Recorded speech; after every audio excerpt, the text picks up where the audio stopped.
So I made a video game.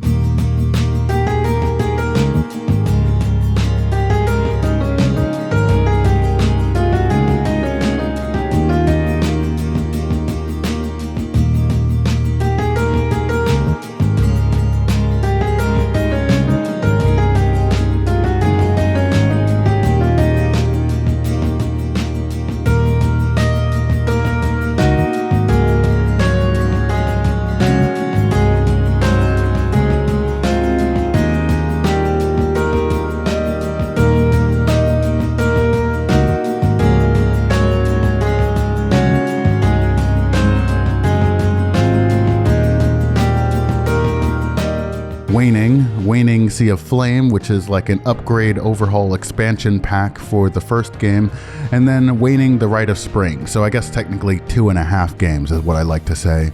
I had an idea for this video for a while, and I even have a script that's about half done, which I might be referencing throughout, I'm not really sure. But I decided to change it up a little bit because my circumstances are not the best right now.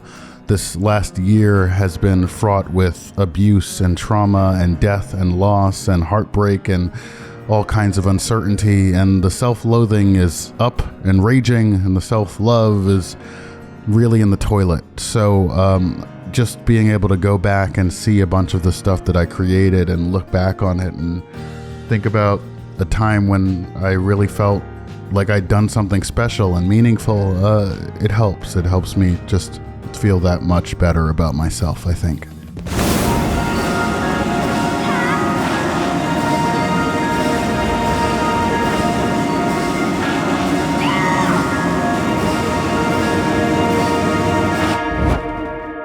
So I wanted to share some of that with the world and just say, hey, you know, this is the thing I did, and I think it's pretty cool. I hope you guys also appreciate it. Not everyone can access this, but for the people who can, I hope they find some joy in it.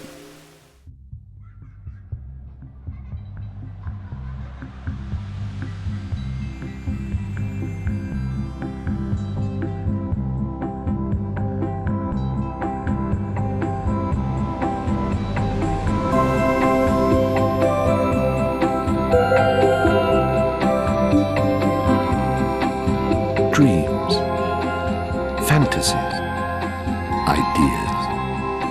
Where do they go when life brings you tumbling back to the now? One by one, they drift away to the cosmic imagisphere. From the atomic to the galactic, they dance and they whirl unfettered by worry and concern. The heavenly ballet of the wonder plane. And sometimes, this dance creates something astonishing. Out pops a transcendental dreamverse, a remarkable place where the real meets the fantastic. And this vast expanse of imagination has a name. They call it LittleBigPlanet. So this all started with LittleBigPlanet, and I did have a whole scripted ass section going over the history of LittleBigPlanet, how it came out in 2008, how weirdly a lot of 4 games came out in 2008, Grand Theft Auto 4, Persona 4, Metal Gear Solid 4, Devil May Cry 4. I don't know what that was all about, but LittleBigPlanet was a special case scenario because it is a game that, you know, presents itself as a platformer, very simple, child-friendly kind of thing, but it had the tagline play, create, share. And that became a staple of PlayStation's philosophy for a little while. LittleBigPlanet was created by Media Molecule, and this company seems to have this philosophy that everyone is a secret artistic genius. We just need to give them the tools and the platform with which to develop that artistic genius and share it with the world. And so while LittleBigPlanet was not my first foray into creating a video game, that would go to Kyle Bloodshed, Ace Attorney, which I originally made with my own art in, I think, Microsoft Paint, and I made the whole game, tried to program it in RPG Maker XP when that was a thing. I also tried to make a few other games in RPG Maker 2 and RPG Maker 3 when I was a lot younger. I've always wanted to make a video game, and I was just looking for the right ideas and looking for the right tools to do it. RPG Maker 2 was a little too intense and dense for me to penetrate. Then there was RPG Maker 3, which was a lot more user-friendly, but almost to its detriment. There was just a lot less choice, a lot less freedom with the kind of game you could make. Then I tried some of the PC versions, RPG Maker XP, which I'm not even sure if that was an official version, but then LittleBigPlanet came around and kind of revolutionized everything. Now the quirk with LittleBigPlanet is that when you make a game in it, while it was made to be able to create stuff, it was all very basic. And so as far as coding logic goes, it was all physics-based, meaning you had to put tags on physical objects and have gravity and other physical forces cause those tags to interact with other objects. So for instance, you could put a tag on a spoke that was rotating around a wheel that would be able to be used for things like boss logic, having different phases and different mechanics and maneuvers and whatnot. So what did I use all this incredible technology for? Well, dear viewer, I made 2 different series. One was called Revelations, which was sort of this Metal Gear Solid inspired stealth series, and the other was a Zelda fan game. Oh boy.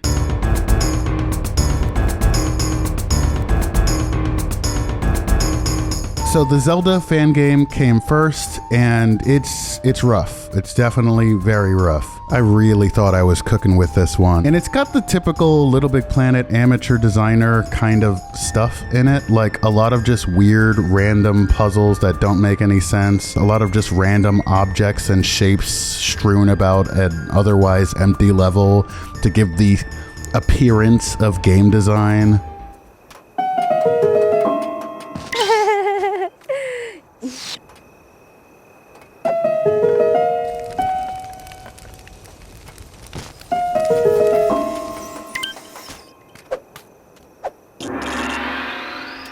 Now, in this footage I captured, I'm replaying this on LittleBigPlanet 3, which is a shit game, and I don't like it. LittleBigPlanet 3 was made by Sumo Digital, and it was glitchy and broken and would sometimes just delete your profile data for no reason. But it is the only way I have access to these older games that I created, so this is what we're using. It also breaks some of the games because I think the physics don't quite work the same, and some of the logic doesn't quite work the same.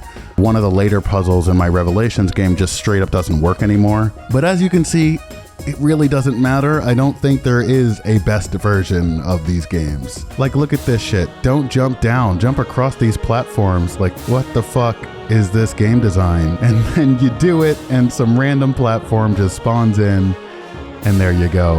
I think I was around 15 when LittleBigPlanet came out, so I had to be around that age when I made this. But I should have known better, though. I suppose you could say everyone's got to start somewhere. And honestly, the Revelations games that I did do show evolution and progress of my ability to shape ideas. But this is really rough. You have to appreciate the artistic cohesion here of just having an actual bicycle wheel chase Link down this random forest. I think at this point I was just happy that I could make anything. So it felt good knowing that I was able to do this. So unfortunately there are many different levels for this, and each level has a sort of gadget that you'll unlock. The first one doesn't have anything because it's just the beginning level. But as you go along, you get the hook shot ? You get Epona ? You get bombs and bomb arrows ? And I thought I was doing this cool thing by allowing each gadget to be accessible from the beginning of the level after you unlocked it. You think you've won, didn't you? Vengeance will be mine! This is fascinating. I don't even have anything to say, really. I'm just kind of amazed.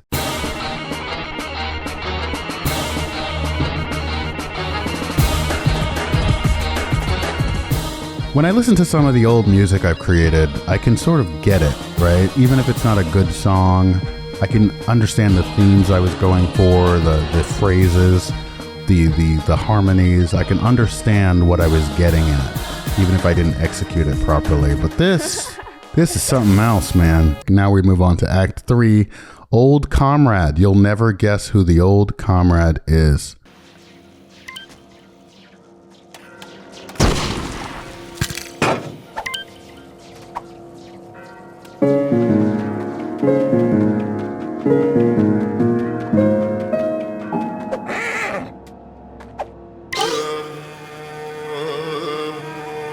I was so preoccupied with whether or not I could that I didn't stop to ask if I should. The idea is that Epona is injured, so yes, you have to drag an injured Epona around this stupid fucking level for minutes upon minutes to progress. And I really don't know what I was thinking. I don't know how I thought this was good in any sort of way. You have to like you have to like flip Epona around. Epona's dragging on her back. I'm the Great Fairy. No, you're not.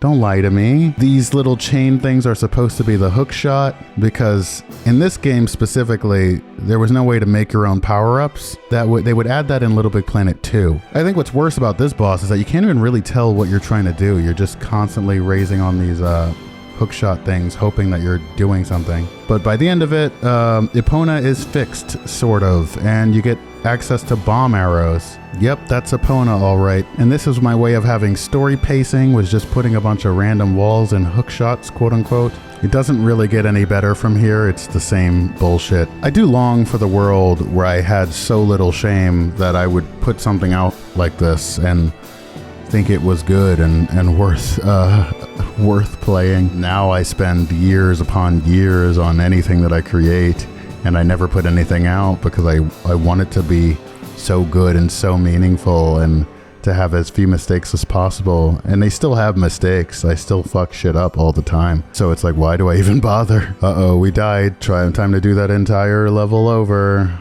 Hell yeah, dude. I mean, say what you want. My game was like the Dark Souls of Legend of Zelda fan games. There's also something here about the beauty of abstraction. I say, hey, you've unlocked the power gloves or whatever, and it's really just a bunch of dissolvable materials that you grab and they automatically get destroyed. And it's like, yeah, that's the power gloves. What I find most disappointing is how bad the story is. It's just a bunch of random shit. This symbol represents the Triforce, but it's fake. So keep going and fight this moth creature. It's like I knew I had to have a story in it. And I would write stories at this time. So I knew I liked stories. I knew I liked storytelling. But this is like below my level, even for the time. I believe this is the final level. I also believe it's broken and unfinishable. What's interesting about this is where I first started understanding how to have multiple boss phases. And so you can see, like I said before, the rotating spoke, which when the tag on the rotating spoke gets to a certain position, the boss will do a different attack. And that's important for the quote-unquote puzzle of it, is to get to the boss's higher platform so you can destroy the rest of its brains. I think I have a pretty good case for suing Nintendo. These bosses are all just gigantic machines. You know, what is Breath of the Wild if not a game with these giant machine bosses that are scales bigger than the player? And I think the Divine Beasts were my idea, and Nintendo just straight up pilfered it from me, and I think that's pretty grotesque and unconscionable, and I should probably sue. And so yeah, if I'm not mistaken, I think this final boss was broken because there was no way to, for some reason, destroying the brains of the boss did not progress the stage. After a while, I figured out how to go into edit mode and try to learn what the problems were with these levels. With the Ganondorf one, I don't know. It just seemed like it wasn't fucking working. I don't even know how any of this logic works anymore. I tried to fix it, but just ended up deleting the bosses and the barriers so that we could just see the monumental epic ending of my Legend of Zelda fan game the way it was meant to be experienced.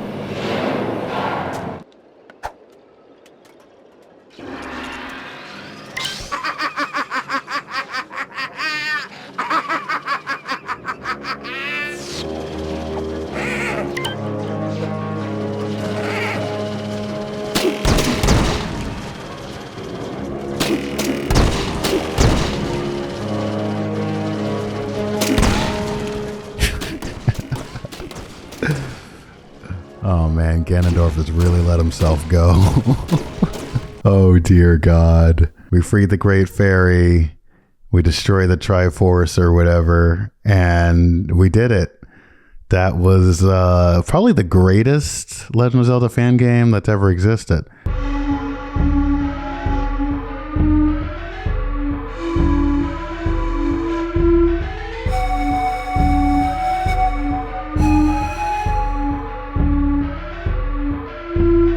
So then we look at my game Revelation, which is a lot more cinematic, and I did really kind of evolve my level of understanding of Little Big Planet. I definitely tried some newer ideas that felt fresh and felt a little more coherent than my Legend of Zelda game. And I was also able to make use of more tools like the Metal Gear Solid and the Pirates of the Caribbean pack. So I was able to use water and a gun and other things like that to just make the whole experience feel more like a game.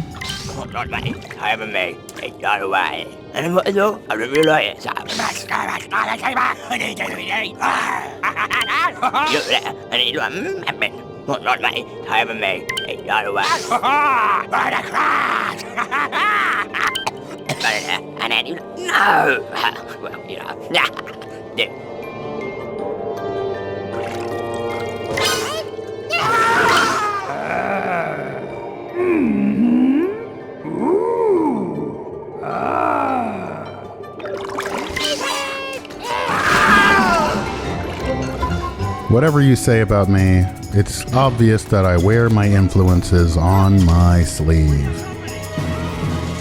And I did, for this Revelation series, have a greater sense of what it meant to design a level, what it meant to have a sense of progression and mechanics, and a sense that the character was actually doing something that made sense. I could see myself developing a sense of how to build machines, not just putting a bunch of shapes around the level, but actually having them feel weighty and feel like they exist in the world.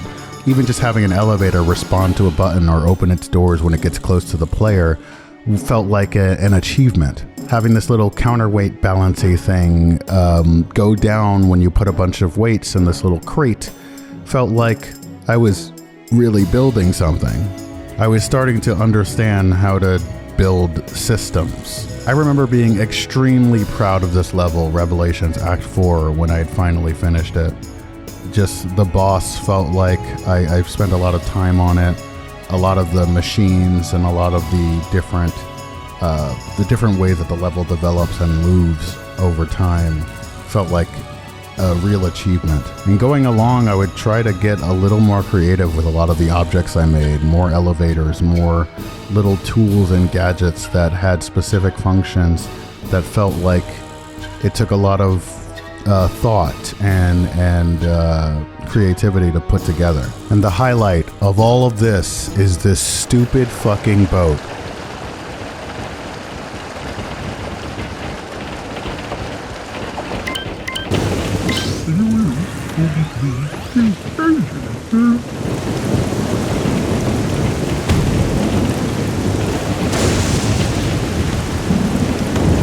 That I spent so long on, and I felt so proud about the physics, the way that the cannon works, the way that the boat sways back and forth, and how it actually can move you from place to place. I thought I was a genius for creating this. So this is like a basketball mini game, and I do remember it working at one point. I'm not sure if Little Big Planet 3 broke it or whatever, but basically you would have to make 3 shots, and if you made 3 shots you could progress. I spent a long time working on this minigame. I don't know why I put it in the game, but it was just, because I could, I suppose. But it's broken here in Little Big Planet 3, and I'm not entirely sure why. For some reason, it just never resolves. It never keeps track of how many points you've made. It just seems like something's not sending a signal to something, and that might have to do with how Little Big Planet 3 changed the way tags and sensors work. That worries me about a Dreams 2 if they ever do make it and it's backwards compatible. How many original Dreams would still be functional with the new logic and the new gameplay? But in any case, we do what we always do and just delete shit so we can progress.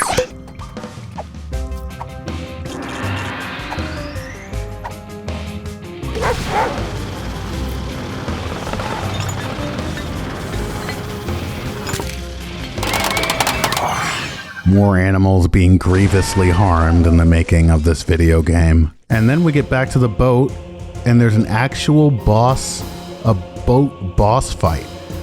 Like, I did this. This is a thing I did, and I felt so proud about. It shows promise, I think. And I think that's what still to this day kind of fascinates me about this is like, yeah, I did spend the hours trying to figure out how to make this boat move like a boat and how to make this serpent thing function like a boss. And it was buggy and weird and janky, but like I did do this thing and it feels like that's an accomplishment in and of itself. Then naturally the next progression is to start using real water, start making use of the water mechanics and physics that they added with the Pirates of the Caribbean DLC. I'm not sure if I learned this from somewhere or if I taught myself, but I figured out somehow how to add sequenced codes into my games, puzzles that require a very specific sequence for you to progress. I'm pretty sure I had to have learned it from somewhere because I don't think I would have just figured it out on my own, but like I was trying to have a sense of structure and pacing and an actual logic. Here I got really lost on the super obtuse puzzle involving the water and having to drop a bridge and jump across with the gun, which goes away if you hit the water. And then the serpent comes back with a vengeance. Like, you know, you can't say I don't have a flair for the dramatic.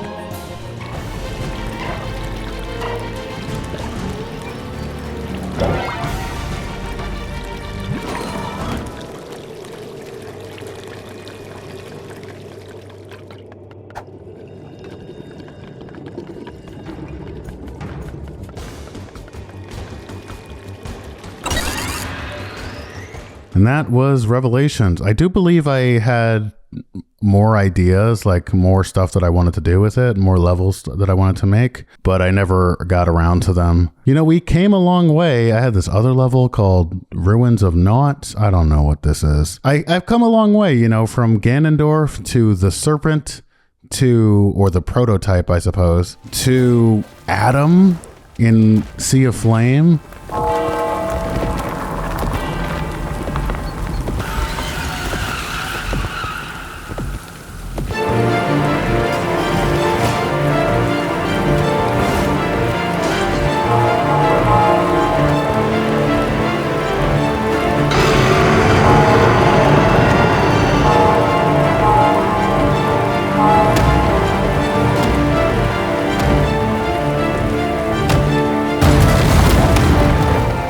I mean, and Delphin?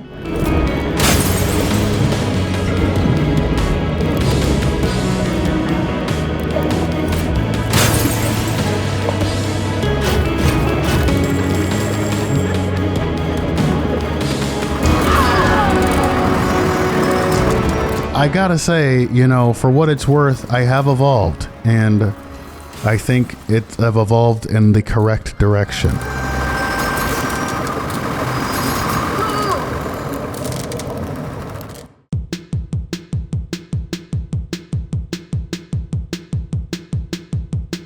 When LittleBigPlanet 2 came out, it introduced a whole nother realm of logical capabilities. Now we had microchips, we had cables, we had different ways that we could program logic in a not physical space. So we didn't have to rely on physics in order to make everything work. We could have everything work in real time, but separately from our physical creations. There were also cameras and different ways you can tweak effects and other physical properties, and just a whole robust range of things you could do. It really was a level up from LittleBigPlanet 1, and with all that, I created absolutely nothing. LittleBigPlanet 2 is one of my favorite games of all time, and the tools that they introduced were revolutionary for me.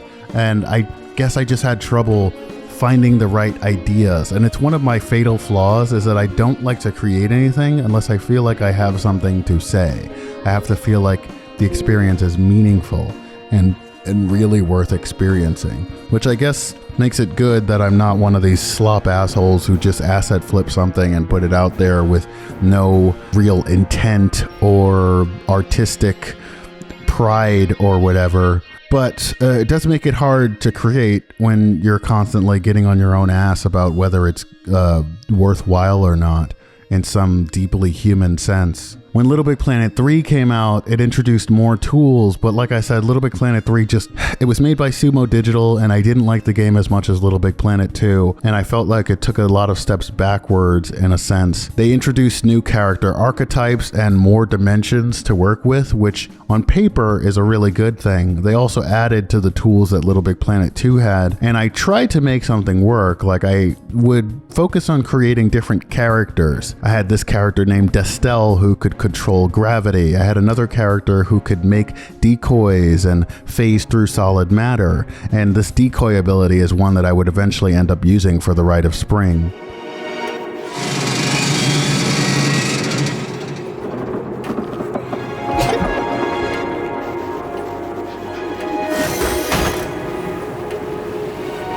I had another character who I started making in LittleBigPlanet 2, I believe, who could control fire and water, and I was trying to develop some puzzles around that, but I just never did it. I never finished that idea. Destel was the closest thing I had to a functional game object, and I just couldn't find a way to flesh an entire game or world around her mechanics. So my ideas for video games kind of fell by the wayside.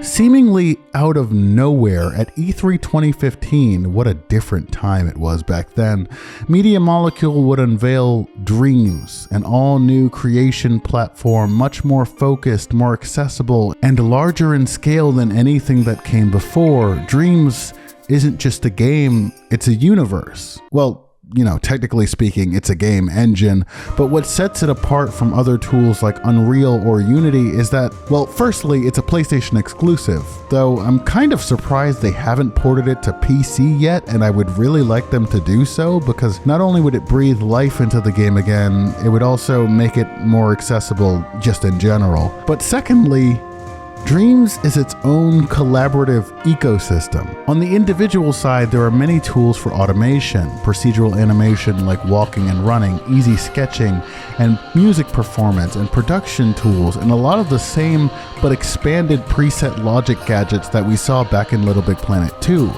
Dreams allows you to sketch an idea and bring it to life without having to dig through the weeds of code and programming languages.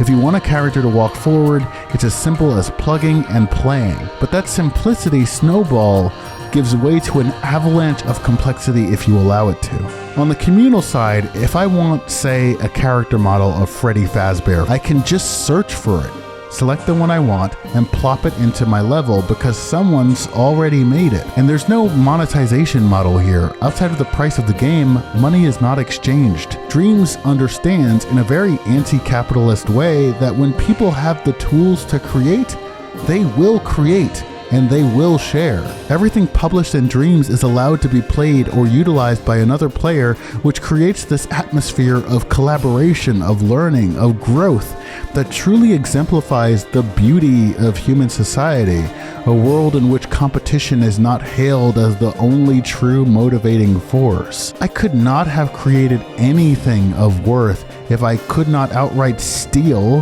with permission, from these other creators. Character models, object models, sound effects, even logic like the over-the-shoulder camera was something I had to search up and copy how it was done, because at the time, Dream's native tools didn't allow for an easy over-the-shoulder camera. And for those who might later ask, yes, this is the reason why the camera in my video game can clip through walls.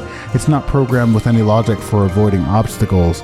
I don't know what Pokemon Violet's excuse is, though. For those pedants, or assholes, wondering what's the difference between this and straight up stealing, the key here is consent. People publish in Dreams knowing full well their creations can be remixed by others. There's a sense of collective ownership for the greater good of of the platform, and in my experience, it's worked pretty well. You can be a designer, you can be a performer, you can be a musician or a creator or just a reviewer. There's a niche for you to fit snugly into the community. The terms of use updated with some confusing legalese, which might be a bit concerning, I'm not sure, and there was a big server switch heralding the inevitable end of Dreams as a service, but life and creativity find a way. Dreams is far from perfect, and I have my fair share of criticisms about the platform. I haven't thoroughly documented my issues with Dreams, so I'm just gonna list some issues off the top of my head.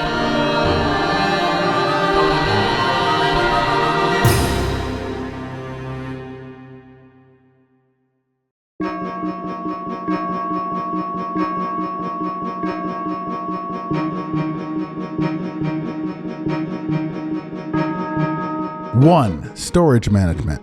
2, memory limits. 3, disconnections. 4, no pathfinding automation. 5, physics break constantly. 6, lighting tools. 7, puppet limitations. 8, only human puppets. 9, gadgets like cameras lack certain functionalities like detecting when something is on screen. 10, censorship. So one of the biggest things I'm contending with are the severe memory limits in Dreams. For instance, when you create 2 separate scenes, you can link them together in a collection called a dream. When you use variables, you can make them persistent, which means their values carry over from scene to scene within that same dream. So if I have a variable called Emily_current health, and its value is at 85, when I go to the next map, the value of Emily_current health will still be at 85. But you can only have a total of, I believe, 128 persistent variables in any given dream. And at the time that I learned this, the game wasn't very clear about explaining that limit. I had to Google why suddenly none of the variable values were saving. Now, there are various math nerd ways around this limitation. The one I developed myself uses division and remainders to allow any given variable to store up to 8 binary values. So each digit corresponds to a different variable value. I could explain more, but I think that's good enough for now. The other memory limits come in the form of graphical memory and gameplay memory, which can cause a lot of stress when building a level. Copying and pasting complex things or having too many animations, puppets, or physics will greatly increase gameplay memory. And music used to take gameplay memory as well. Thankfully it doesn't anymore, or at least not as much. But it gets to the point where I feel like I simply can't make levels as interesting as I want with multiple monsters or sequences or fun animations because I keep hitting the memory ceiling. Graphics memory is even more frustrating in my opinion because it just makes no sense. Graphics memory pertains to the number of unique shapes in your level. It doesn't decrease when objects are invisible, and I don't know, sometimes deleting from a sculpture increases graphics memory, like a lot, and stretching out a structure can decrease graphics memory. Lowering sculpture detail is supposed to decrease graphics memory, but sometimes lowering sculpture detail can increase graphics memory. The problem with Libido is that Libido is expensive as all heck.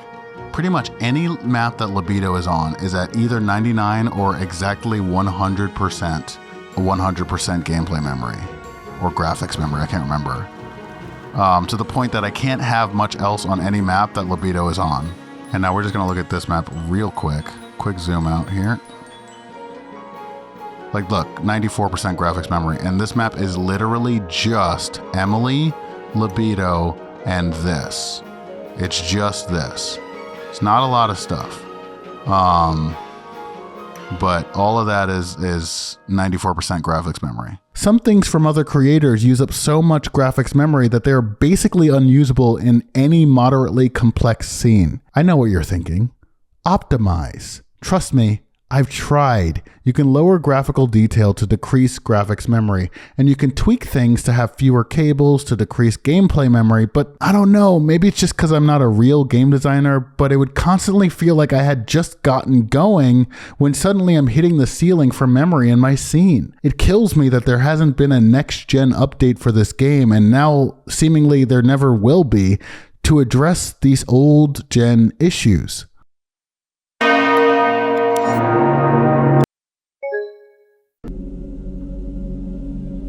Next up, storage management, because at the time of writing, I was working on the Rite of Spring and making good progress and finally hit the storage ceiling that had been hanging over my head like an albatross since the announcement that Dreams would be losing support. While I can delete scenes and creations to make space for the Rite of Spring, creations are linked, so if I delete a version of something that is in a completely separate creation, the creation it's in goes private.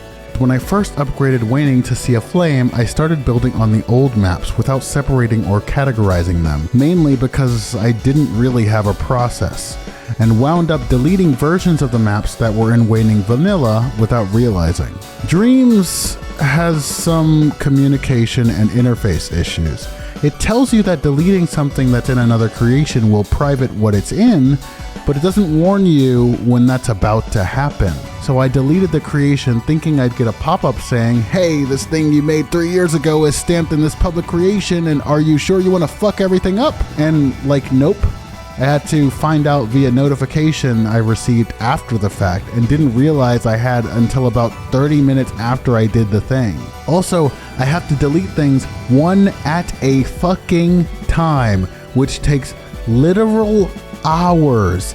Each screen has different sorting options, so the creation screen doesn't allow me to sort from largest to smallest, and it only tells me the lead version that is the most up-to-date version stamped in a public project. But since two different versions exist, one for Sea of Flame and another for Waning Vanilla, it doesn't show me that there are two lead versions, only one for Sea of Flame, meaning I have to play this really scary game of roulette with what I choose to delete. The interface in general is like cute, but when you want to find something, like really find something, you have to scroll through these linear menus that are organized seemingly at random, and it can take forever and feel really annoying to have the information or creation you're looking for obfuscated by such a linear, laggy, and buggy menu. On that note, ever since Dreams lost support, the game will constantly disconnect from its own servers, making things like saving projects or deleting them or even building levels take so much longer as you wait for the game to reconnect. And I know it's not just my internet connection because I've seen it on other people's videos. Next issue, there are no gadgets or automation tools for pathfinding, and puppets can only follow one tag forever. So developing good pathfinding is a major pain in the ass. I was able to throw together something allowing my monsters to avoid walls and eventually reach the player sometimes, but it simply isn't consistent, and its effectiveness depends heavily on the map design. There was one tool made by someone whose name I will flash on the screen because I don't have it right in front of me, and I used that for the Rite of Spring. But even that's like has its own limitations, and it's a great tool, but it would be really great if there was something built into Dreams where there was dynamic pathfinding potential for many different kinds of games. I mean, even most AAA titles have pathfinding issues, but this seems like something that would be ameliorated with some designated tools. Even if like puppets could simply toggle between what tags they automatically look at or follow, or there were some way for a tag to project itself over a specific distance or location, I could then create routes and paths that creatures know to travel before executing some other function. Animation keyframes are all bound to specific puppets, and therefore if the puppet and keyframe are ever separated, say you forgot to save them together and you try to move a keyframe you meticulously posed to a map after you've already placed the relevant puppet down, all the keyframe data will be lost. I get why this is. If they're separated, the keyframe has no puppet data to reference. But seeing as how most puppets are anthropomorphic, I wish there was some kind of retargeting system, even if it weren't perfectly accurate, which would help especially with transferring animations between characters who don't share the same base puppet, which is currently impossible. Yeah, there's two of them now. Because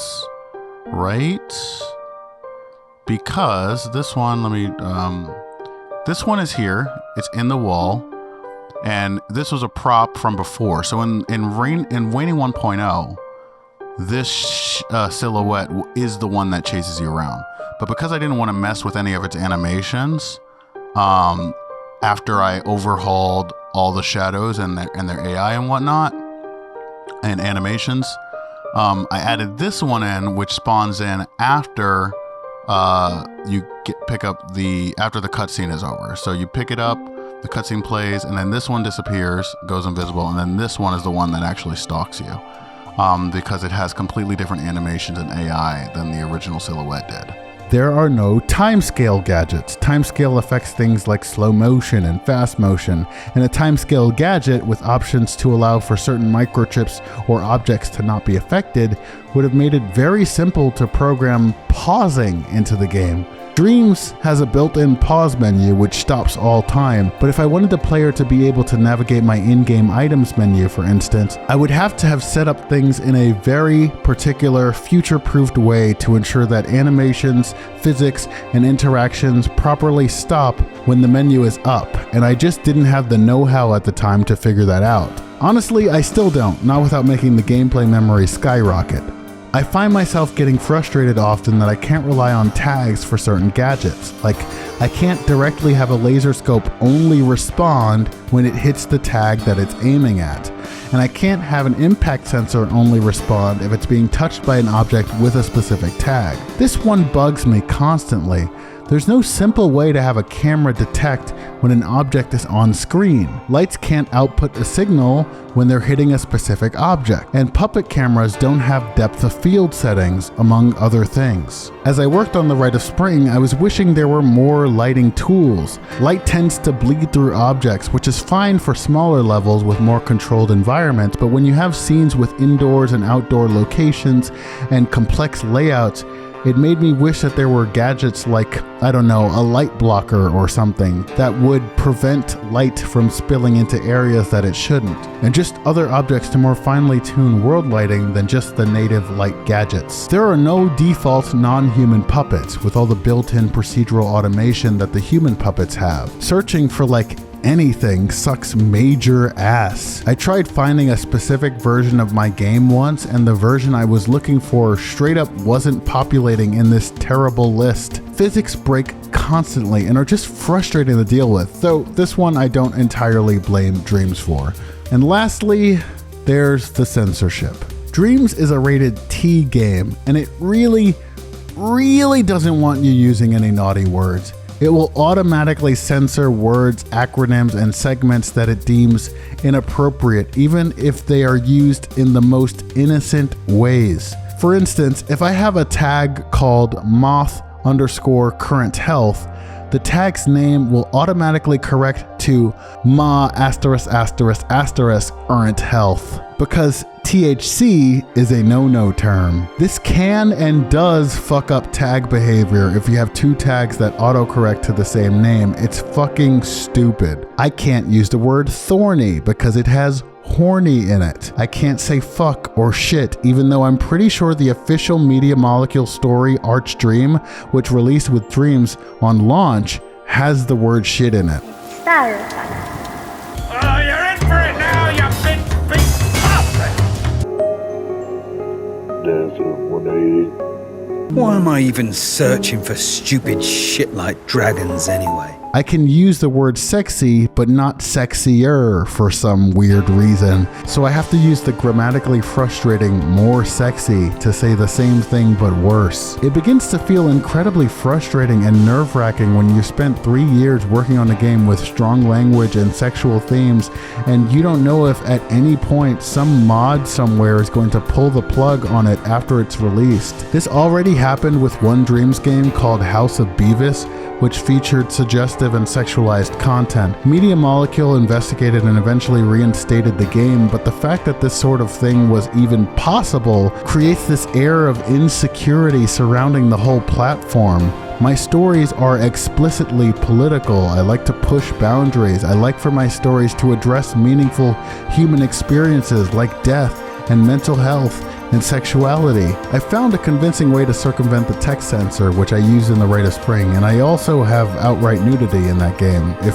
anyone can really call a pair of female nipples nudity. Fucking prudes. It's 2025, for God's sake. I am very willing to push these boundaries, but I wish that Media Molecule didn't have so many boundaries that needed pushing. My game, Waning Sea of Flame, discusses sex and abuse and religion and death, and I wish I had a space to do all that in, which didn't run the risk of collapsing beneath my feet. Thankfully for now, Waning Sea of Flame is still up and accessible, and it's even been recognized by the community at Media Molecule. So allow me to immortalize it and the Rite of Spring, which is now done at the time of recording this, in case they're ever taken down or the Dream servers simply stop running.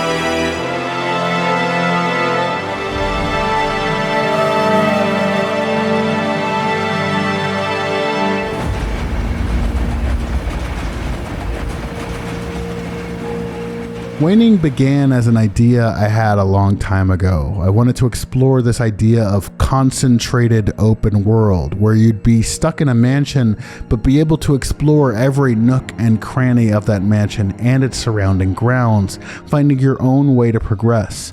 There would be a hurricane raging through, varying in intensity at different points of the game. The storm would procedurally cause certain segments of the mansion to collapse, meaning every playthrough would be fundamentally different from the last. I had some monster and boss ideas and a general sense for how the narrative would play out. There would be Zelda-style gadgets to help you progress, defeat bosses, and find new secrets around the mansion. The final battle would take place on the roof of the mansion, with the main character Yenna dragging a sword to defeat the final creature as he sits upon his throne. The most notable differences between the original Waning and Sea of Flame are the main character, the themes, and the game design concept. Waning originally was also a trilogy following the life of Yenna, a girl traumatized by physical and sexual abuse. And let me just say, I am very glad I didn't end up going with this idea, even as someone who has recently been coming to terms with the fact that I've experienced a similar kind of childhood sexual abuse. There is absolutely 100% no way I could have handled that subject well at the time. That's not to say it can't be done, but 18-year-old Jay was not the person to do it, and thank goodness for that. Waning was originally conceived as a trilogy, with Waning the First, Orphan, a prequel, and Blank, a sequel with Yenna emerging into adulthood. Waning was always going to be horror, it was always going to be weird and creepy, but Dreams felt like I'd finally gotten my chance to make it a reality. A lot of my ideas for the original Waning would still stick around for what came about in Dreams, but it would be massively different and follow a new character named Emily, who was named by the creator of this character model. I left the name the way it was as a sort of thank you for getting me started. When I was creating the original idea for Waning, I also developed a lot of music for it. So some of that music does show up in the Dreams version of Waning, and some of the characters and creatures and scenarios also show up, like especially the Little Flower Colossus.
This idea of a Shadow of the Colossus-like creature with a plant on its head that was missing an arm.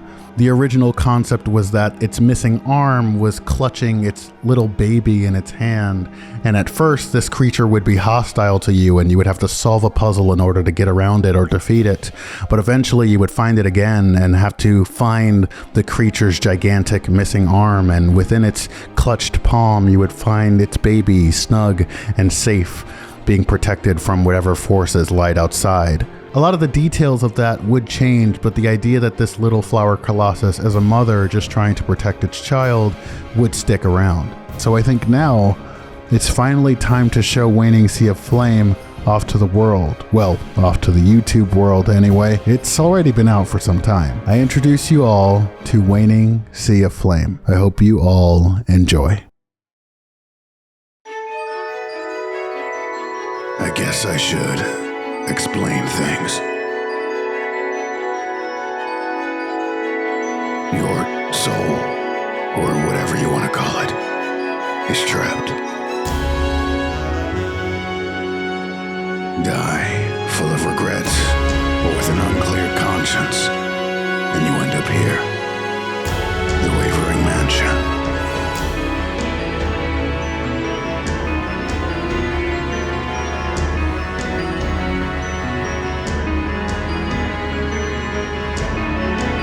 So, what's your story?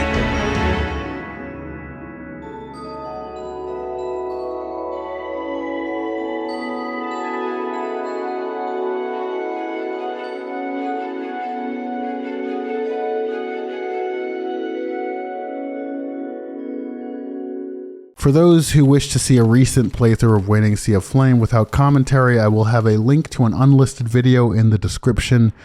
I'm going to go into a lot of maybe unnecessary detail in this video, partially because it's some fun spiritual masturbation, and who doesn't love that? Secondly, I would really love for someone to speedrun my game and post a video of it. So going into detail about how everything works, I think, is a good way to facilitate that. I might even have some any % speedrun rules at the end whenever I finish this fucking script. I initially released Waning in Dreams on March 18th, 2020. It had most of the game's basic features, but had two unobtainable gadgets, the Vampire Cloak and the Leviathan Chain. It also had some mechanics which just basically weren't finished, like hiding in cabinets and throwing sound objects. Hiding in cabinets I ended up reiterating and putting into the Rite of Spring. Since the release of Waning, I'd wanted to add those gadgets in, and what started as a minor update turned into a major overhaul and eventually basically an expansion pack, culminating in the release of Waning Sea of Flame in April 19th, 2023, almost exactly 3 years after the original game. Hey everybody, welcome to another episode of an ongoing series where we basically take the camera anywhere we want and find some out-of-bounds secrets in some of our favorite games. Shouts out to Boundary Break, but I just wanted to show up this first screen because it's something I wanted to do forever in a bunch of different games. The Infinite Scroll. So there's actually just this one train car that Emily's in. Got all these cameras, that's where she would be. They're supposedly making out. It's really just the physics of the character models that makes it look like they're making out, like the breathing. So like that, they're not actually, I didn't animate most of this, I just like moved their arms and whatnot. This guy, I just moved his arm, he's just sitting, he's just chilling out, he's just doing stuff. All different art styles because these were creations made by different creators. When these little modules reach the field here, they get teleported back over to the front where they roughly align with the train. I did this again in the Rite of Spring, which we'll see later. Yeah, it's just an effect that I've always wanted to try. I've always thought it was really interesting when games have these seemingly super large levels that are where the backgrounds are moving really fast, like you're on a train or on an airplane or something, and it seems like the map goes on forever, which obviously it doesn't, but I've always wanted to try out the illusion of that, and it worked pretty well. As long as it's contained to here, the wheels are relatively aligned with the tracks. Probably the biggest flaw of this whole thing, that the wheels aren't totally aligned with the tracks. And the other areas of this intro are also here. We have Emily walking here because she's not in her animation yet. And this one is just a little shot of a meteor falling and Emily looking back to see it. all on the same map. And one of the main issues is that when you're warping between locations so quickly, there are issues with the background not loading in as quick as the camera moves. So I guess one way to get around that would be to just have a longer fade out. But if you want a really sharp cut in your cutscene, it becomes a bit of a problem. But it's not a huge detriment to anything.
Emily is a 19-year-old woman about to start college after a gap year. She leaves home to escape her emotional conflict with her religious mother, and she struggles with a sex addiction that leads her to cheat on her boyfriend Ken with a stranger from a party the night before leaving for school.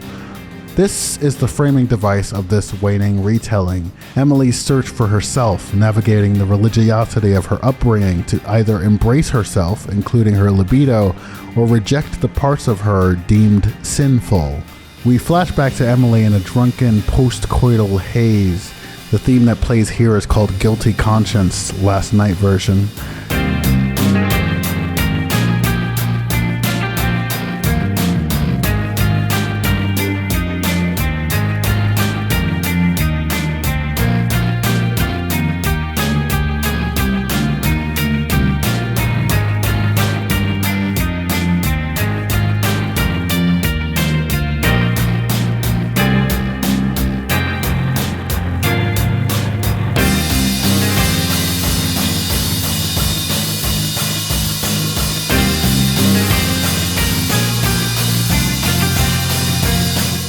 Its variation, the Afterglow version, also plays in this scene.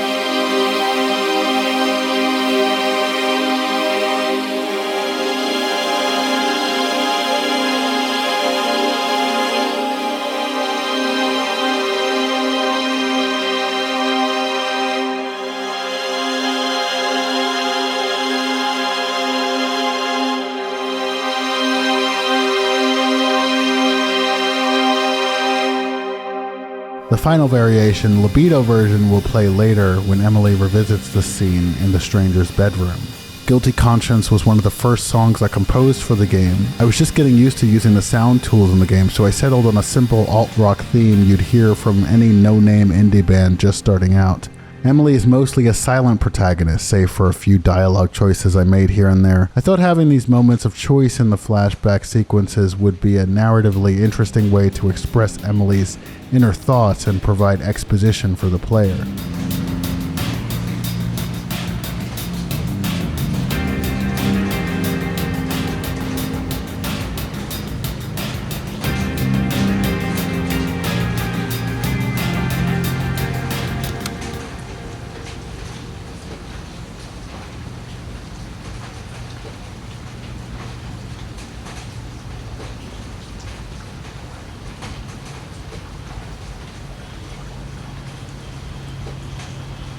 With no intention of going home, Emily is hoping to spend the night at the stranger's place, but he declines, offering to drive her home instead.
Emily awakens a meridian, a corridor to the realm of Wavering.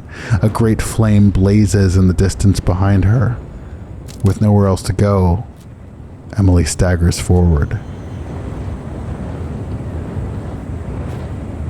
But the original character model didn't have a mouth. I guess her head was always supposed to be kind of like hidden behind the scarf.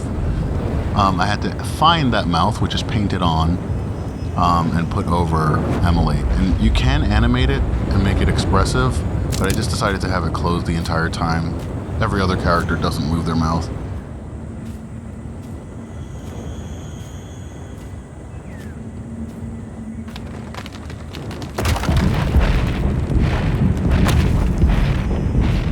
The creature Emily sees in the distance just before the fog is a shade, one of 4 roaming enemies we'll encounter later in Wavering Mansion. The fog moves back in a straight line when Emily approaches it, which eventually reveals the shade. The broken tree is on a set animated path, so when it crosses in front of the player's sight line, the shade is set to invisible and the tree stump is made visible. Dreams is incredibly user-friendly in my experience, but lacks certain functionality. For instance, it's not possible to make 3D models transparent, only invisible.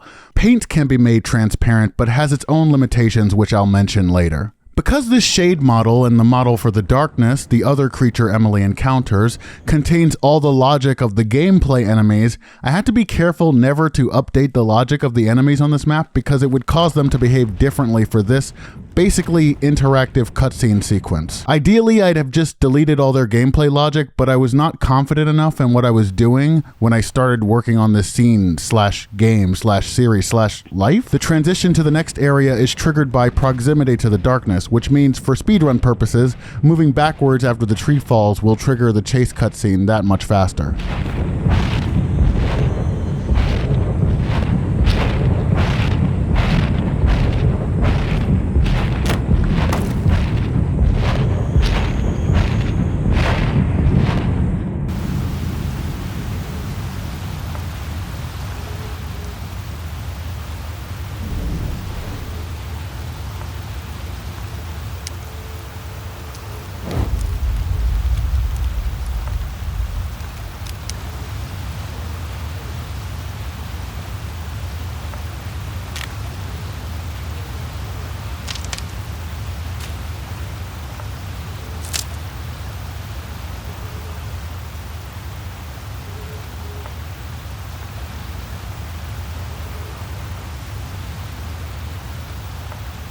This was the first map I worked on in Dreams, and it's undergone a lot of alterations since that initial phase. I still get weirdly nostalgic thinking about how I just had the idea for a simple bridge and waterfall and spent hours planting grass blobs around to try to make it happen. The original concept was to have Emily be able to travel all the way to the top of the waterfall to find some item or another, but when I realized how small maps had to be viable in this game, and how difficult modeling actual playable terrain is, especially with such a significant height disparity, I gave up on that idea.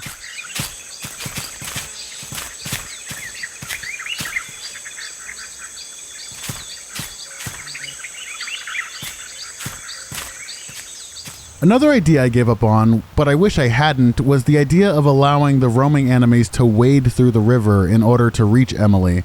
I believe there were two reasons I scrapped this one. One, collision in Dreams is a little frustrating to deal with.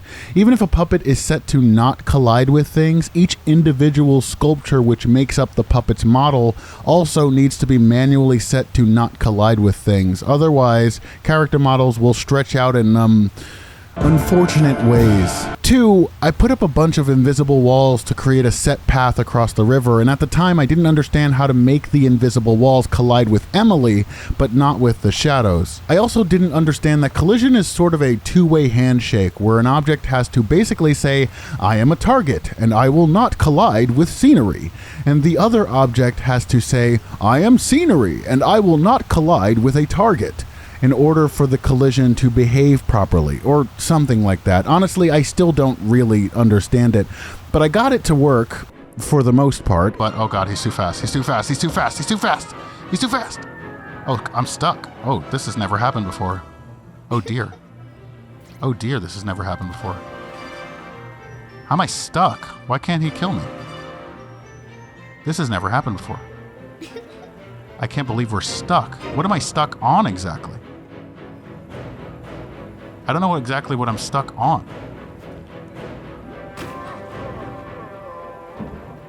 Okay, well, I didn't want that to happen. If it wasn't clear already, it should be clear once she goes through the door that this game is heavily inspired by Resident Evil 2.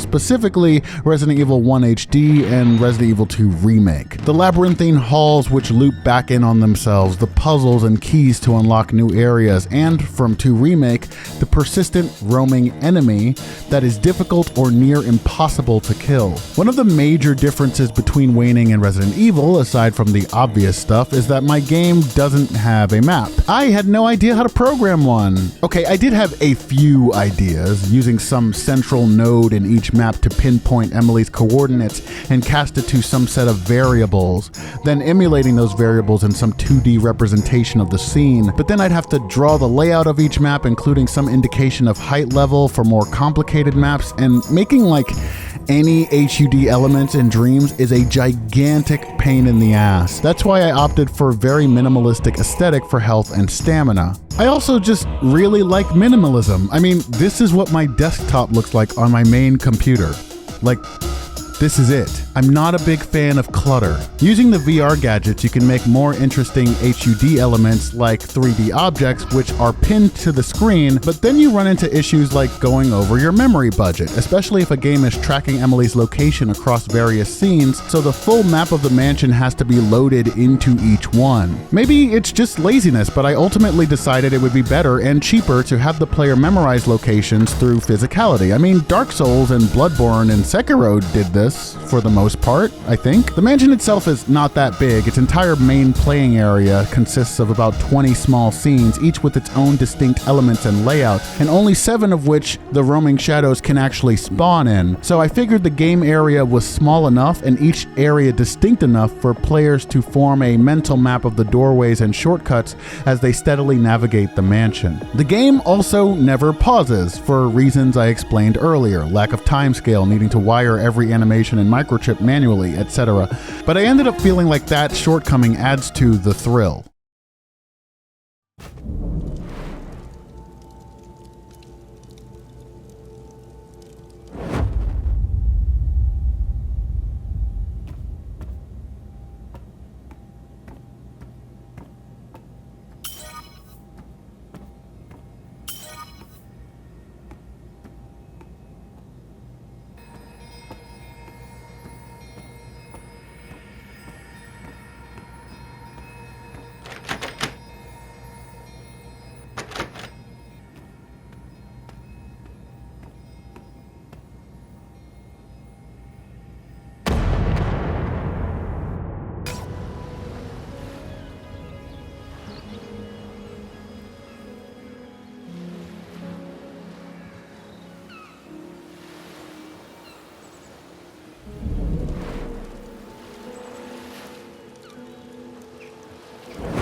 As I talk through this walkthrough, I'll discuss some thematic and metaphorical elements. However, I'm a firm believer in deconstructionism and death of the author and actually engaging with the media you are experiencing. So I won't litigate every choice or symbolic element in the game. Maybe it's a little narcissistic of me to say, but I'd love to see other people's theories and discussions of what's going on instead.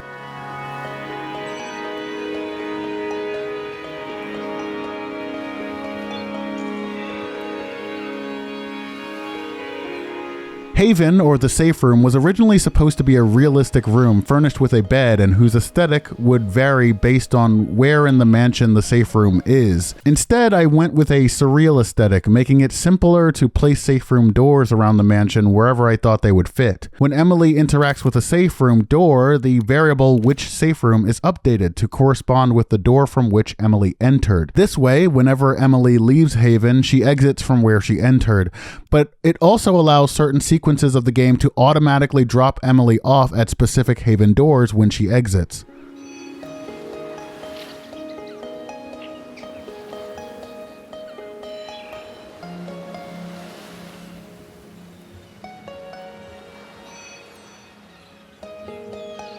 Within Haven, Emily finds the Photar and meets Lucius, a scientist who says he is trapped within his lab deeper in the mansion.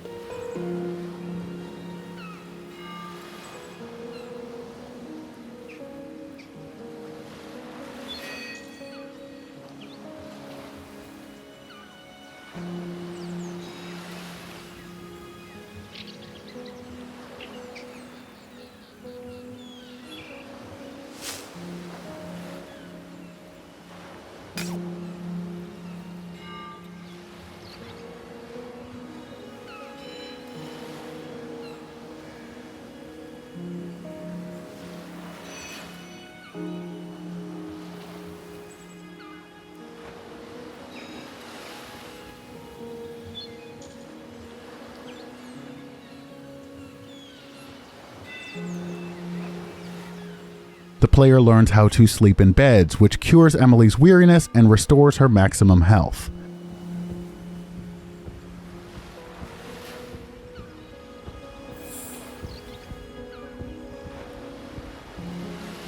The music here is light in the dark.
The piano plays a lighter, transformed variation of the Shadows motif.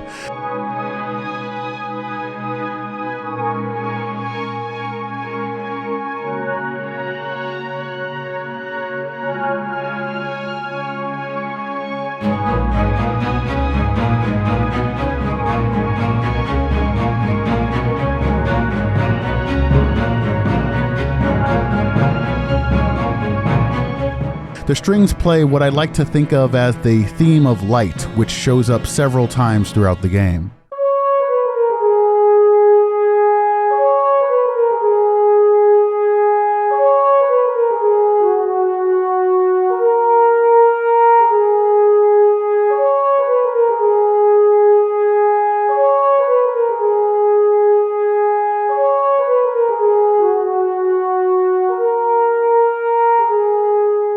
Haven is supposed to be a significant rest stop where players are encouraged to return now and then after exploring the mansion.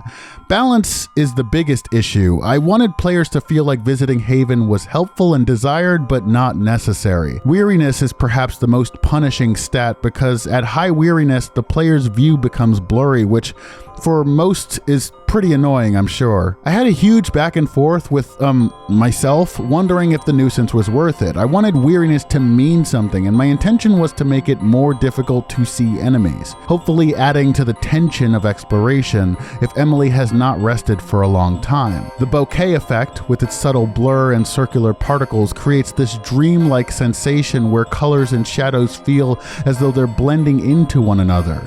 It becomes difficult to trust your eyes. I wanted to capture that for high-intensity moments and give the sense that wavering shadows are always shifting and surreal. Emily is made weary just by playing the game. When she's outside of Haven, her weariness increases, but also certain enemy attacks can make her more weary, and enemies' attacks hit harder when she's weary. This one isn't really explained all that well in the game, but it's just a little subtle thing that the game does. There are several methods to cure Emily's weariness. There's sleeping, obviously, and then items called Giga Gumdrops, which can be found in abundance. Ambrosia, which are rare but fully restore Emily's stats, among other methods. There are 3 temporary buffs lasting 10 minutes each, which can be applied in Haven. Reaching a certain velocity on the ethereal swing applies a health regen. Meditating between these rocks applies a buff which keeps maximum health full, and sleeping prevents Emily from becoming weary.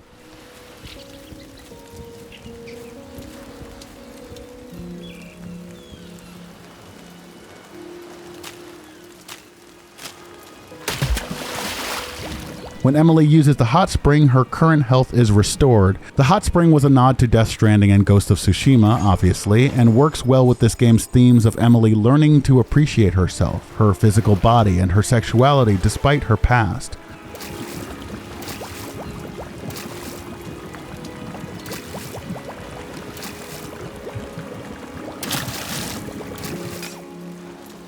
Lastly, this wasn't intentional, or rather it wasn't planned, but I noticed it over time. The health and stamina HUD with the mind, body, and soul rings resemble a celestial body, a planet, and its orbit.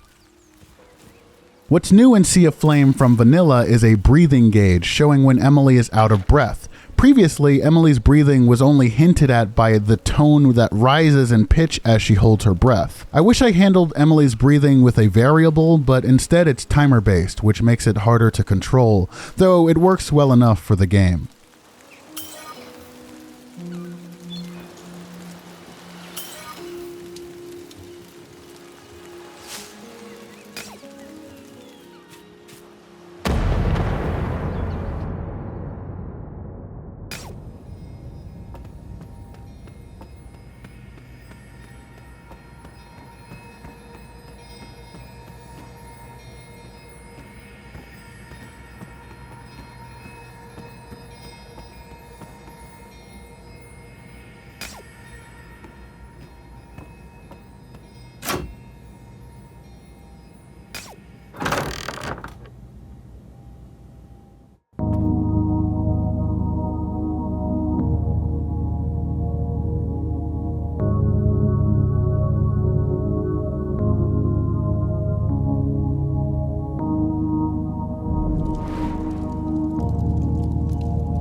This cutscene is a fucking mess. It's one of the first cutscenes I put together for Waning, and it hasn't changed much since that initial go-around. For starters, I used 3 separate models for the shade here. One of the reasons is that the shades would randomly lose the ability to move forward during the scene. I realize now that this likely happens because the shade's collision box is too low to the floor, causing them effectively to collide with the floor and not be able to move. I didn't animate the shades running. Instead, during certain points in the cutscene, I would just basically signal them to run forward.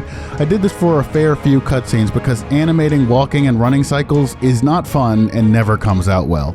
After the shade scares away the King Firefly, the cutscene transitions to a short tutorial teaching the player how to crouch with square, how to zoom in with R3, and how to sprint and about face.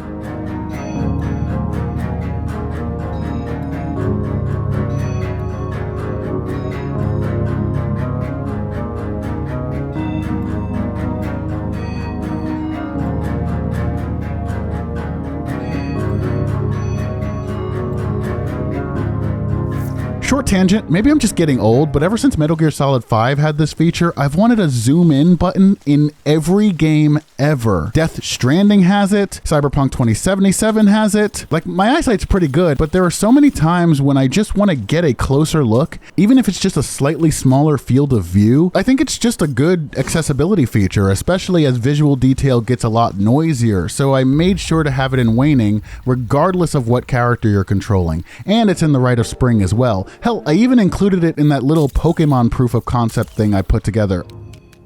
After the tutorial, the shade runs to the gardens area, or rather, it runs toward the gate and then teleports out of bounds as the camera pans back toward Emily.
Here we get another tutorial and learn about the Eyes of Cain, creepy eye spotlights which damage current health when they spot Emily. Cain is a biblical reference, one among many we'll see later. In my writing, I like to work with allegory quite a bit to simplify broader themes and character traits. I quite like biblical mythology despite being atheist, and I like to employ its aesthetics and connotations in my work the same way I'd use Greek, Roman, or any other mythology. The Eyes of Cain specifically evoke envy. They want to steal light from living creatures, but are not powerful enough to do so, which is the narrative reason why, despite targeting Emily's soul, the eyes don't damage her max health. The gameplay reason is I thought it would be too punishing to have Emily suffer max health damage this early in the game.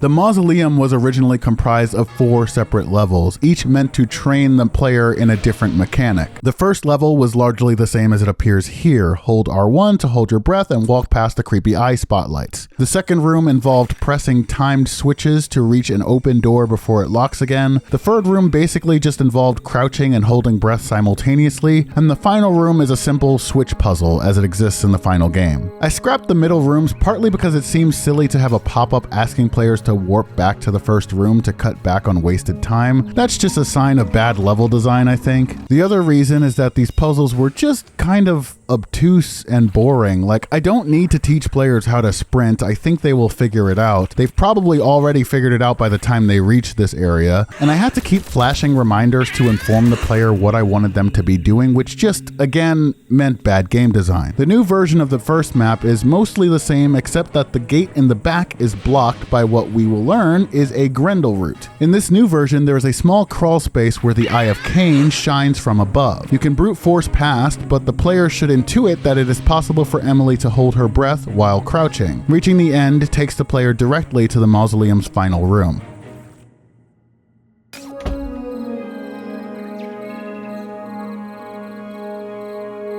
Now, I did all the puzzles in this game and in the Rite of Spring kind of based on vibes. I don't have a game design degree, I just play a lot of video games. I wanted puzzles that felt fun to me. The library puzzle, the whale club, and the gallery puzzles, which we'll see later, and all the puzzles in the Rite of Spring, I'm all very proud of. I thought that nonverbal communication of the rules was important, audio-visual feedback to keep the player informed of changes. Backtracking is fun. I like backtracking to solve a good puzzle. Makes me feel like it's building towards something. But ultimately, I just did a lot of these based on vibes. That said, this puzzle sucks. I'm aware that it sucks. It's the first puzzle of the game, so it's fine, but also it's not fine. The goal is to control the levers to move 3 platforms on the upper level so that they form a straight path across. Whenever a lever is moved, it moves the corresponding platform, but also the 2 other platforms in the opposite direction. But the platforms cannot go above or below a set height. The problem with this puzzle is that it has approximately 342,000 solutions and none of them are difficult. Like literally move any of the switches in one direction, then reverse the direction and boom, it's kind of that simple. I didn't feel the need to complicate this puzzle, so I left it as is, even for Sea of Flame. It was the first puzzle I made for Waning, and it was serviceable enough. There's a door to Haven here. There was also a door to Haven in the gardens, but I took it out sometime after release to declutter that map a bit, and to make the initial section of the game a tiny bit more difficult.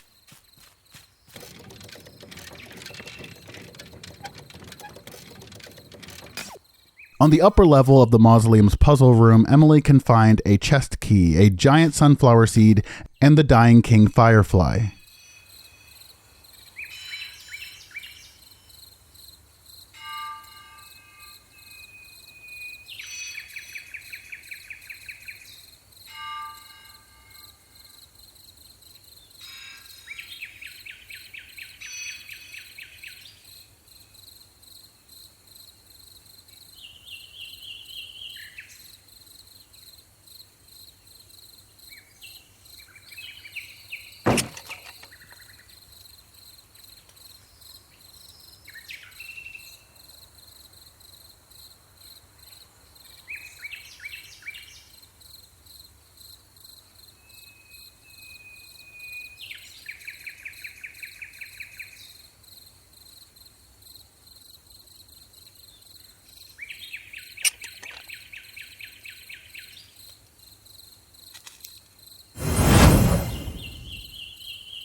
Lanterns aren't a particularly unique concept for a dark fairy tale horror project. I'd also planned to have the lantern with an adjustable cone blinder as a gadget for Yenna in the original Waning concept. Each gadget would have music that accompanied it and played during the gadget's dedicated puzzle sequence. This one was called Lantern and Trusty Cone.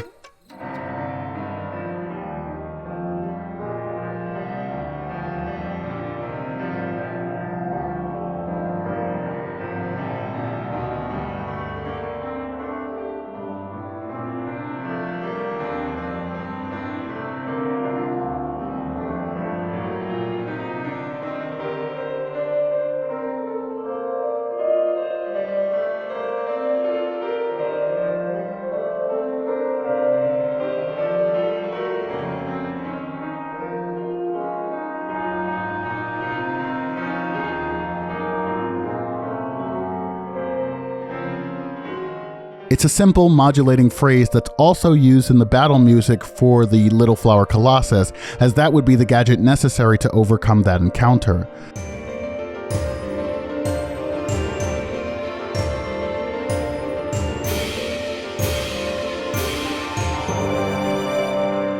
Lantern and Trusty Cone also breaks at a certain point to play, I think, with the theme of a song called Be Afraid, which was the encounter music for a specific area of the mansion.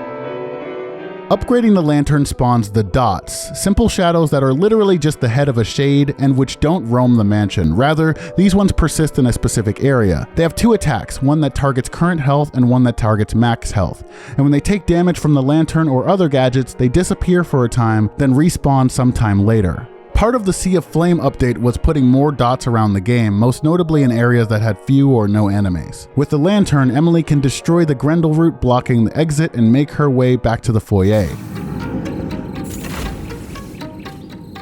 Emily can use the lantern to temporarily stun the Eyes of Cain in the main mausoleum room as well, making it easier to run back. Once more in the foyer, Emily can destroy the Grendel route blocking the path deeper into the mansion. From here, Emily transitions to Phase 2.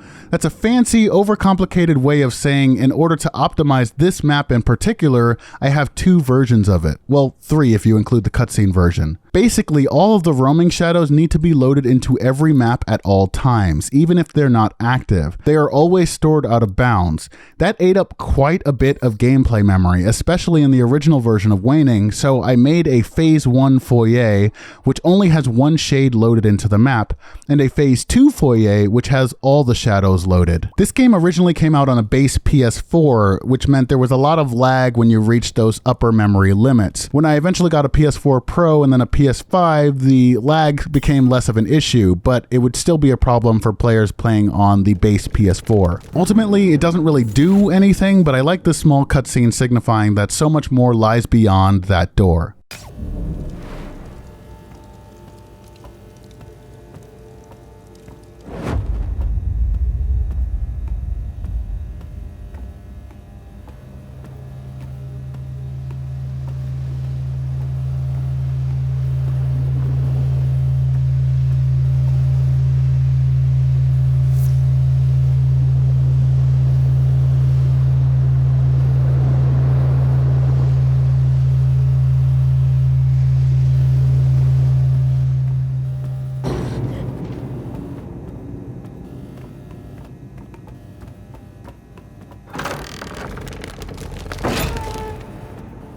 This is one of several instances of parallelism in Waning, and it's probably my favorite. The north-south connecting hallway calls back to the claustrophobic walk of Meridian. The fog, black here instead of white, is equally dense, and the shadow here, who we later learn is Mercy, runs from Emily in much the same way that Emily runs from the darkness. In the original version of Waning, there is a door in this hallway that cannot be opened. Behind it is a vestige of an old design idea where each scene would have multiple rooms. As a bit of an Easter egg, I hid a golden toilet in the room that would have been. In Sea of Flame, the toilet is still there, but that door can now be interacted with. It leads to the gallery, but we can't get there just yet.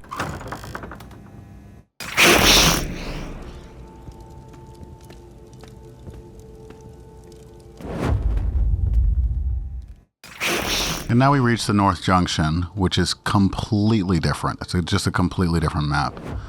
You have a ceiling light, a skylight there, raining down light instead of that chandelier.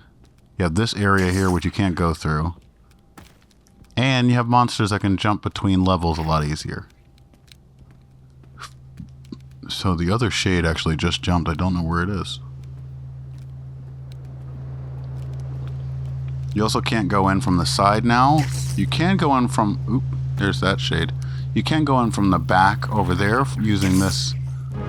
Oop, who saw me? Oh, hey. This is the bigger shade.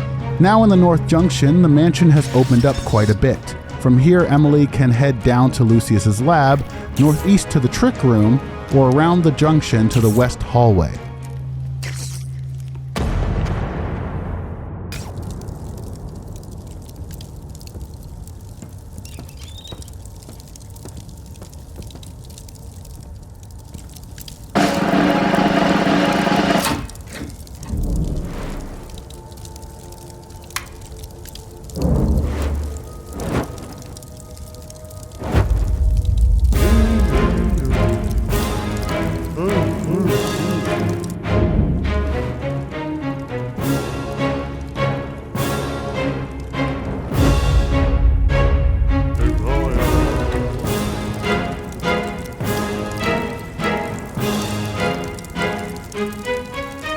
The merchant's name Tandolfo is a reference to the short story Tandolfo the Great by Richard Bosch. Tandolfo the Great, released in 1992 as a part of a collection named The Wedding Cake in the Middle of the Road, 23 Variations on a Theme, follows a depressed party clown who goes by Tandolfo the Great as he struggles with his unrequited feelings of romance for a woman he works with and the faint misery of putting on a fun show for spoiled kids despite his emotional pain. My Tandolfo is also a party clown whose shadow, Avaricio, copies his every move. Tandolfo was overworked and underpaid at a corporation which unceremoniously lays him off. Now jobless, Tandolfo is unable to afford his medication and takes to gambling in the hopes of winning big. But expectedly, whenever he does, it's not enough to make back what he paid in. At some point, Tandolfo arrives in Wavering and signs a contract binding him to the trick room until he can earn 10,000 gold to buy his freedom. Having been through the dehumanizing capitalist machine, forced to paint a smile on his face to appease his patrons day in and day out, Tandolfo doesn't value the concept of profit. Using gold as a bartering medium, Tandolfo makes one-to-one trades with Emily. Emily can buy Tandolfo's contract to set him free.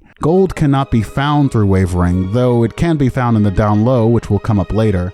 So Emily must sell her own items in order to earn the gold necessary to buy Tandolfo's contract. Tandolfo was my answer to game balance. I've beaten this game using no healing items or buffs, so I know it's not impossibly difficult, but I know that there are some major balance issues for a survival horror experience. It was hard for me to feel out exactly, but I do know one major reason this game is unbalanced is the cornucopia. I'll talk about this more later, but for Waning Original, I had a spreadsheet of every single collectible item in the game and how much it was worth. In Sea of Flame, I decided to do away with fine-tuning and have consumables practically spill out of the new gameplay areas. I figured the overall experience would be more fun if I focused less on making items scarce and more on rewarding exploration. Plus, then I could make the bosses even more unforgiving. The North Junction is the map that's undergone the most significant redesign from Waning Original. I found the original map too large and barren to suit its purpose, so the redesign focused on shrinking and filling out the space more. From here we can head to the West Hallway where we get our first glimpse of Spring, who hides away in the Evergreen.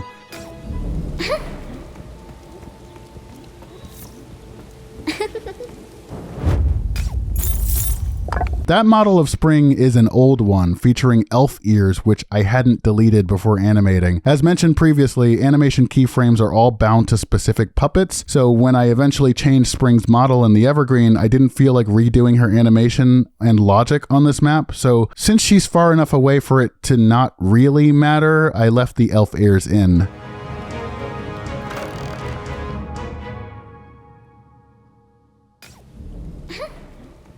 There's Spring again with her elf ears. Same as always. So the monsters are also, as a consequence of me overhauling them, they're a lot more aggressive, which is to make up for their kind of spotty AI when it comes to pathfinding and whatnot. So they're more aggressive, they're harder to just run by. But, they still have the same shitty pathfinding as they had before. But they're more versatile and they're able to get to places a lot easier now. The only thing to do in the West Hallway now is unlock the door to the gardens.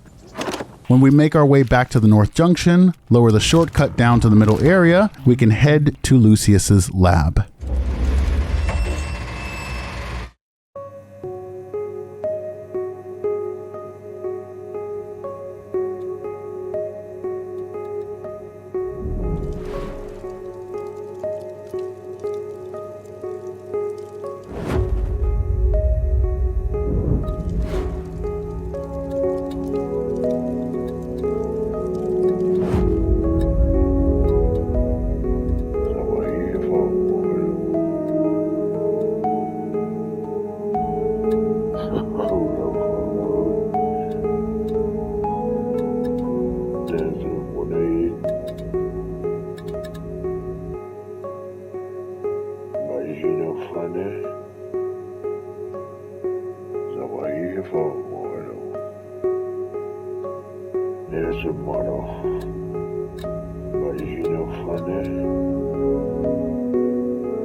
Lucius is an old scientist who, scared after encountering a shadow in Haven, confines himself to his lab to monitor the goings-on in Wavering. As Lucius works on upgrading Emily's photar, he explains the nature of Wavering.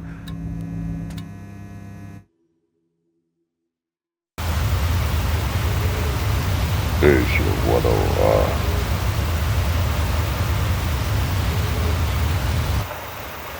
There's your 1A.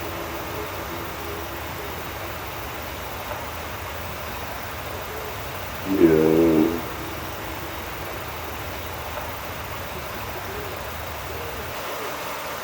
Zero. There's your 1OR. Yeah. Now I hear more.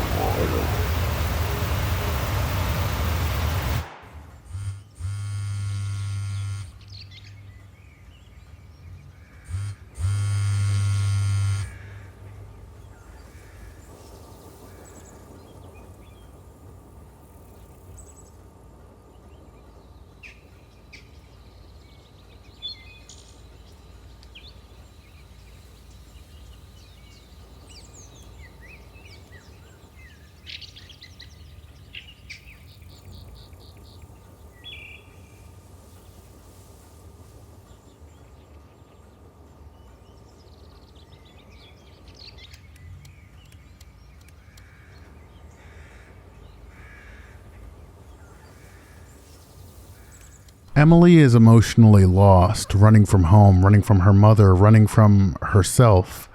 We don't learn much about her relationship with Ken, but it's clear she feels guilty, or at least ashamed for cheating on him.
Some fun facts. This is a glitch. Adding it to the glitch counter. Did I forget? I forgot about the glitch counter. Models in dreams are made up of bits called flecks, which can have looseness applied to them to make them appear more textured or three-dimensional. Emily's fingers have a decent amount of looseness, which unfortunately makes them poke through the model of the phone. I just couldn't be fucked to mess with the animation of the phone or Emily just to fix this slight graphical issue. I originally had another song, which is one of the unused themes in the music gallery, played during this cutscene.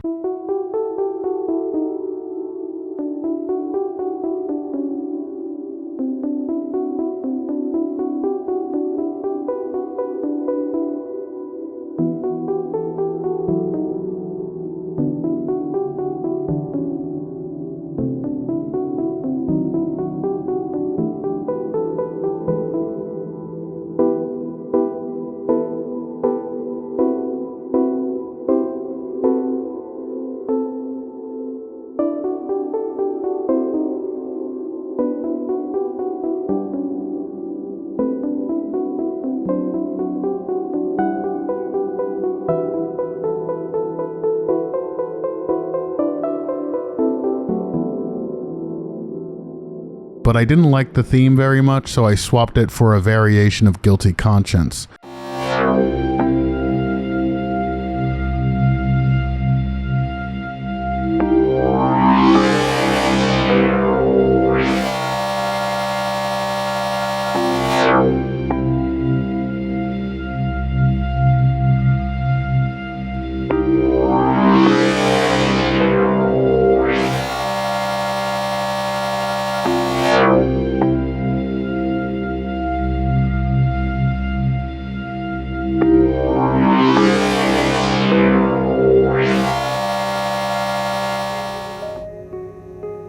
Zero.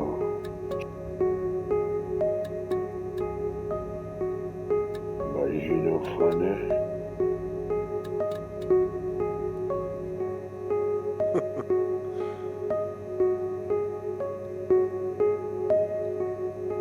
There's a 1-8.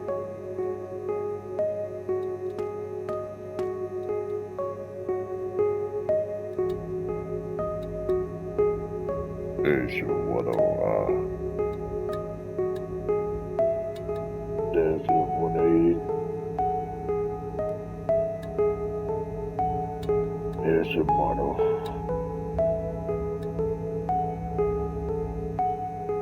Zero.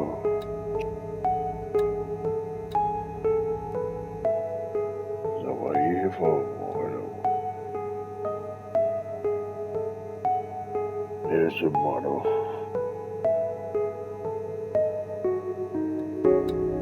There's a 1-0. Lucius's backstory here is specifically referencing the war in Afghanistan, but it's lovely we live in a world where I can just pick any absolutely devastating modern war or genocide out of a hat. Lucius instructs Emily to head back to the mausoleum and unlock the door in the back. He upgrades Emily's photar, which will now emit a noise when a shadow is active in an area where Emily is exploring. The photar can be turned off in the game menu, and there are a few interactions which show different dialogue when the photar is off, but ultimately, keeping the game progressing without Lucius's radio calls would have meant some fundamental redesigns to certain scenarios and cutscenes, and I just decided it wasn't worth it. If I were rebuilding the game, I'd likely have made it so that keeping the photar off would skip all tutorials or something of that nature. That's the thing with Sea of Flame, especially after the Rite of Spring. I'm noticing so many things that I wish I had done differently or I could have done differently, but overhauling Waning Vanilla like I did was already such a monumental task. And again, it's not a new Waning game, it's Waning 2.0. I didn't build it from the ground up, I just changed a lot of the things that were already in it. And it's really, really difficult to make changes to something that's already in motion, to make changes to something that already exists and has its own identity and presence. Around Lucius's lab, Emily can sleep in the bed to restore max health, sit on the toilet to cure some weariness,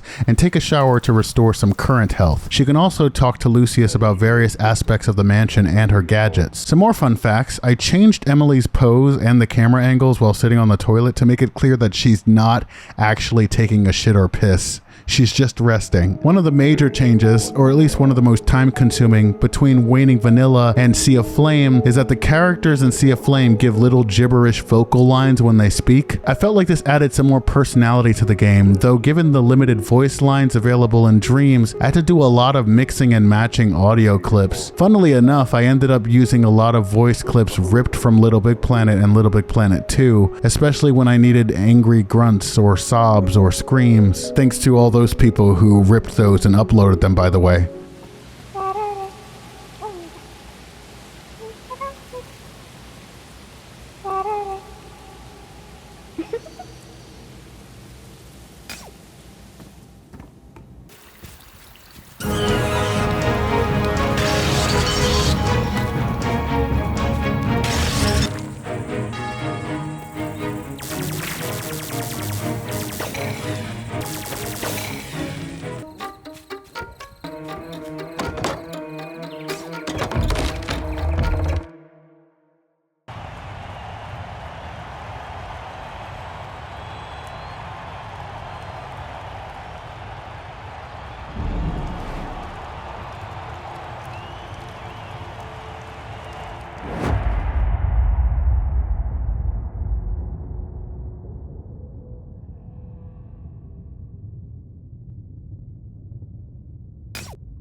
Mercy, the aberrant, the shadow who ran from Emily in the connecting hallway.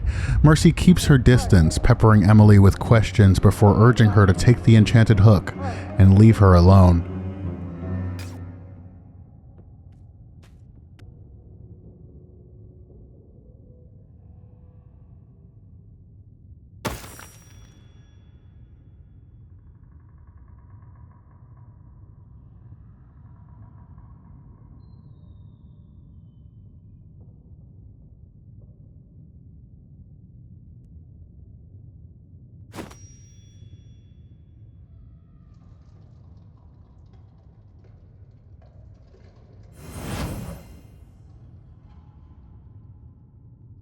Kekkarst.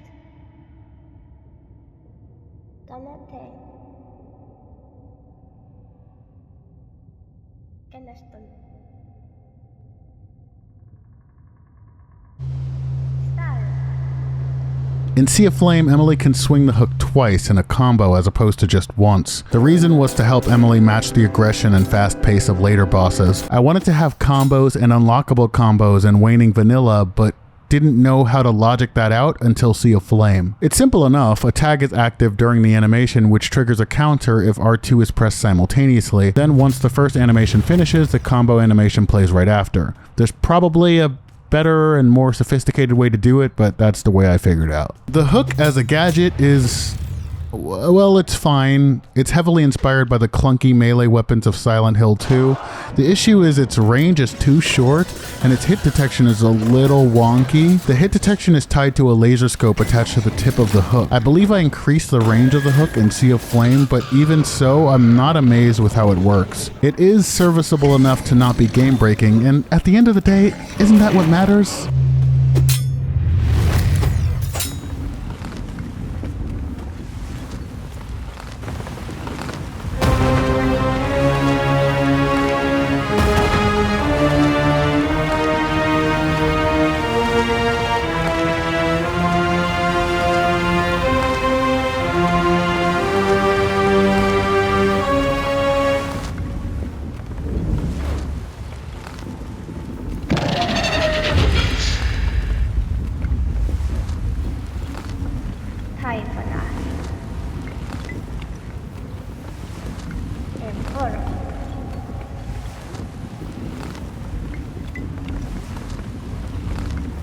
The Little Flower Colossus's concept and backstory is carried over almost exactly from my original ideas for Waning. She would be a large earthen creature who Yenna initially encounters in an overgrown greenhouse and has to solve puzzles to climb, Shadow of the Colossus style, in order to defeat. Yenna would then encounter the Colossus later, helping her find her lost child, who sleeps clutched in the Colossus's severed arm deep into the mansion. Obviously, I had to scale back some things. I went with a Colosseum instead of a greenhouse because the play on words was nice, and I scrapped the greenhouse puzzle idea for a wider, more open space for Emily and the Colossus to move around. Now the Colossus is the puzzle. Emily can fail here if the Colossus dies. This is one of the points where I intended to have diverging paths for the ending of the game, and the Colossus dying fail state would set Emily on one of those paths. Essentially, there would be a bad ending and a true ending, and the choice here would be that Emily can either free the Colossus, the intended path, or let the Colossus die. The issue with the multiple endings is that accounting for certain choices would have meant building alternate but equally meaningful scenarios for the player, and building an ending around that. Basically, my ideas for the alternate ending scenarios couldn't keep pace with my ideas for the rest of the game, so I ultimately scrapped it, leaving several vestiges in. The second issue was I couldn't figure out how to fairly account for the player who made some choices but not others, without having to make a third ending or arbitrarily pick a side for the player to fall. I'll explain this more in detail as the other choices come up. The Little Flower Colossus has a health variable and a rage variable. Rage decreases when the enchanted locks and the purple pustules on the Colossus are destroyed. When rage reaches 0, the Colossus leans over, allowing Emily's light to reach the flower on the Colossus's head. There are dots who oscillate between attacking Emily and attacking the Colossus, so the sooner Emily can heal the Colossus, the more health the Colossus will have for a section later in the game.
Back in the gardens with the severance hook in her possession, Emily can now access the majority of Wavering Mansion. There are 2 paths Emily can take now, both necessary to reach the end of the game. Emily can investigate the sewers to gain access to the Evergreen, or Emily can investigate the kitchen. Around Wavering, there are Zelda-style obstacles which each require a gadget to remove. There's the Grendel route requiring the lantern, the enchanted locks requiring the hook, and the soul gates requiring Pandora's box.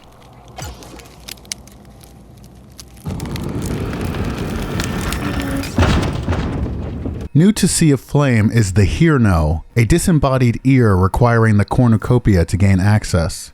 This is a Hear No. An effigy of a disembodied ear. Golden leaves and bulbs extend from the sculpture. And this blocks off the library now. So now you need the cornucopia to even get into the library. Only one of these is actually necessary to progress, and the reason it exists at all is to subtly guide the player to backtrack and explore an area they have already been to after the cornucopia has been obtained. I'll explain that more later, but for now we don't have the cornucopia, so we destroy the lock in the west hallway and head to the chapel.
Emily's relationship to religion is inextricably linked to her relationship with her mother. Emily's mother causes Emily to feel immense shame for her sexuality, for her dependence, for enjoying parties and drinking. Emily has unambiguously hurt someone by cheating on her boyfriend, Ken, but that justified guilt is muddled in her warped self-concept, a hatred for herself, for her libido, and for her circumstances. This is the core of the 2 possible ending choices. Does Emily accept herself along with her flaws, or does she reject herself?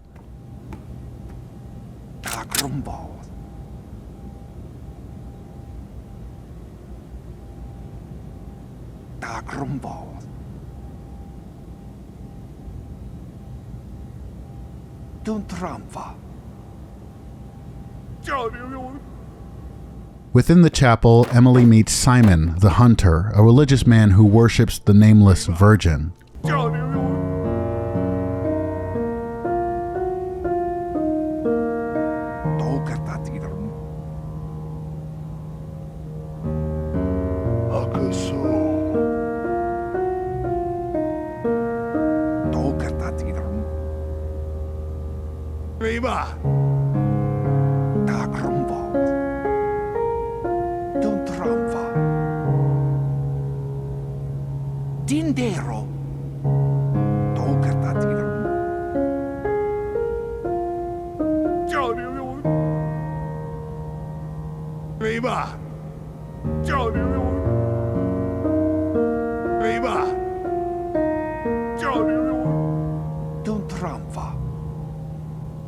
Simon remarks that he is hunting a vampire and that he can see Emily's soul, which appears distorted. As Emily speaks to Simon more, he will express his disappointment in Emily's impurity, that she is not a virgin, and will urge her to repent before it is too late. Exploring the chapel, we find some bread on a table, a reference to the body of Christ, obviously, and an apple in one of the pews, a reference to Adam and Eve.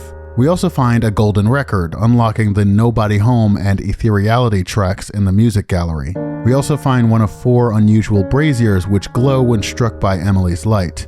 The purpose of this will become clear later. The layout of this room changed a bit to make the way forward a little more obvious. Behind these dividing screens is a chest and a set of stairs. Within the chest is the Waystone, which can transport Emily to Haven in certain areas or when she is not being chased. Down the stairs, Emily finds a locked door and a pile of viscera, inside which is a key to the pump room near the bridge where Emily first awoke. There is a statue down here as well, which changes as Emily progresses in the game.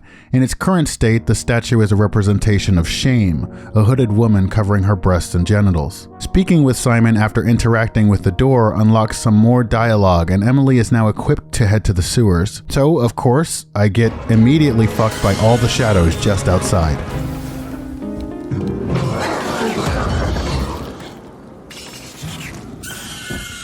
The shadows are much more aggressive and a tiny bit smarter in Sea of Flame than they were in Waning Original. Going into the chapel also spawns the Darkness, the shadow we saw earlier in Meridian, which in Sea of Flame can now phase across maps and deal massive damage. Having to backtrack because I fucking died, I take a quick pit stop in the hot spring and then head to the connecting hallway to unlock the door to the gallery.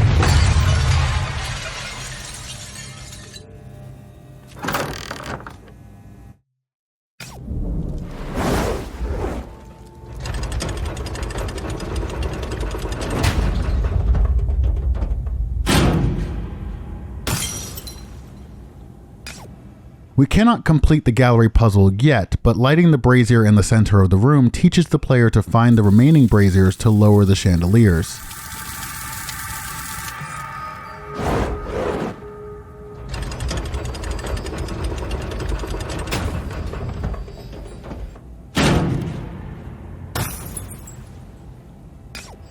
The 2 lowered chandeliers reveal these ethereal art pieces, keys to the gallery's puzzle solution. From here, I head to the dining hall.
In Waning Original, this area featured 2 debug elements that I never finished working into the game properly.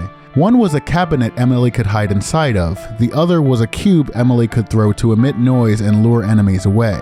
The cube mostly worked as intended, but neither element was fully tested to see how enemies would respond to them, or to fit within the flow of the game, so in Sea of Flame I took them both out. There are other objects that emit sound in this map. The chalices along the floor can be knocked over, but Emily's legs have no collision and her hitbox is too high up to actually reach them. She can hit them if she crouches though. In the Rite of Spring, I fixed this by putting an invisible rod on the top of the chalices, which tilts when they're bumped into.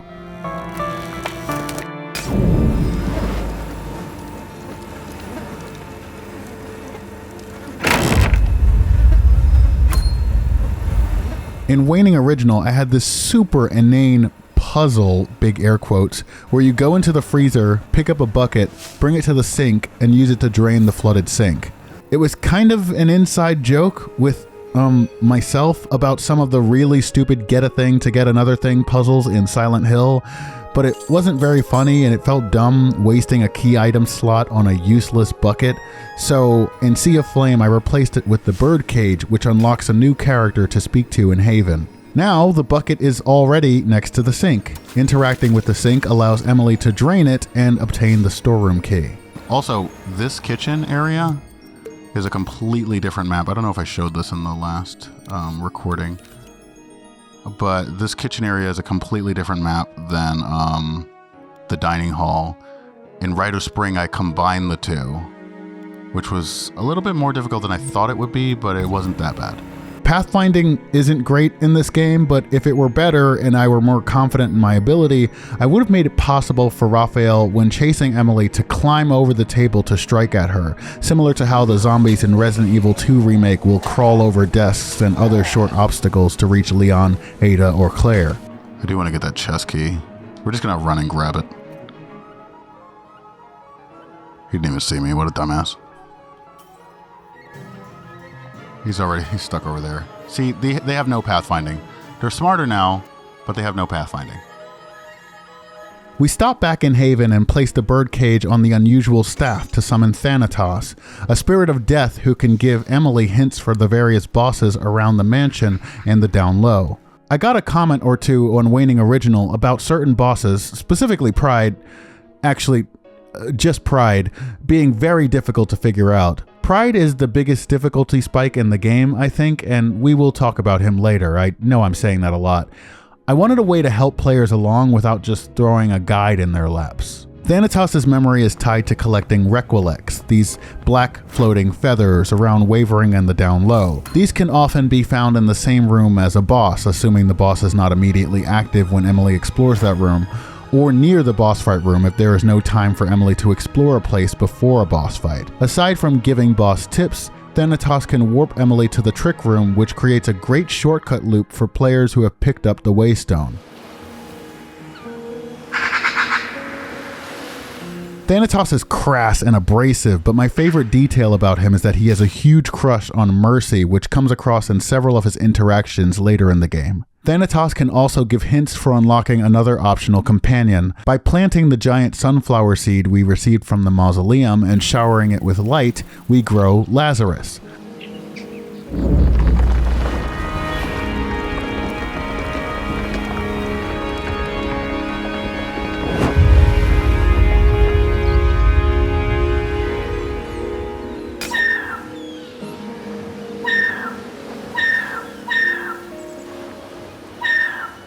Lazarus is an emotionally sensitive sunflower who, like Thanatos, has a deep knowledge of the mansion. Emily can ask Lazarus for tips on what to do next, and information on characters, locations, and where she is in relation to the mansion. Lazarus has a hidden friendship system where Lazarus's sense of loneliness will increase if Emily spends a long time outside of Haven, or if Emily dies.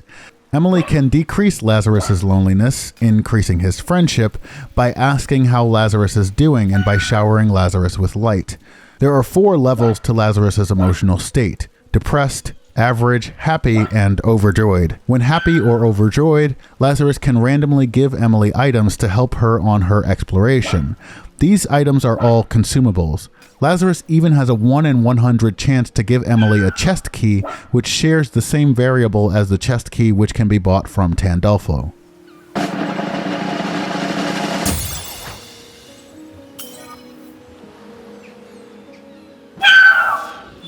In Sea of Flame, Lazarus's loneliness is explained clearer than in Waning Original, and it is generally easier to make Lazarus happy. What isn't explained is that Emily's responses in this initial conversation with Lazarus also have an effect on his friendship, so he can start off anywhere from depressed to happy depending on how friendly and accepting Emily is of Lazarus's affection. Whatever. Okay, now we can see the puppet that is controlling Lazarus. So if let's go into play mode here. You can see the puppet that is inside Lazarus, controlling its every move. Lazarus doesn't even realize he's just been a fool this entire time.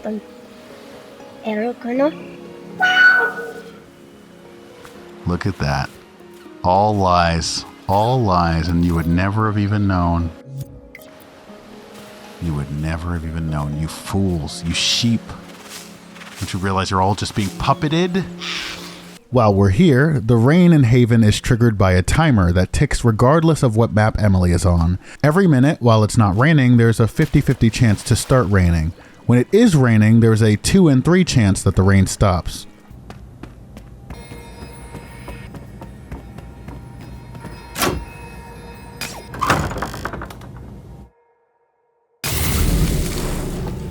This was initially an oversight, but turned into another happy accident. The upgraded photar plays a noise when a shadow is active in the same area as Emily. It figures this out by detecting if the variable for the current scene is within a certain range of values for the shadow's location. I had forgotten to tweak some things, as I have to do for every scene, to make sure that Emily and the shadows know that shadows can or can't appear in certain areas. Even if the shadow models aren't in a specific scene, the game logic will behave as if they're there unless I tell it not to. So the photar sound would play in the storeroom, signaling that a shadow is nearby, even though shadows cannot spawn there. But it works. It just works. Because there is one shadow here, the silhouette, and hearing the sound adds to the ominousness of walking directly toward, well, this thing.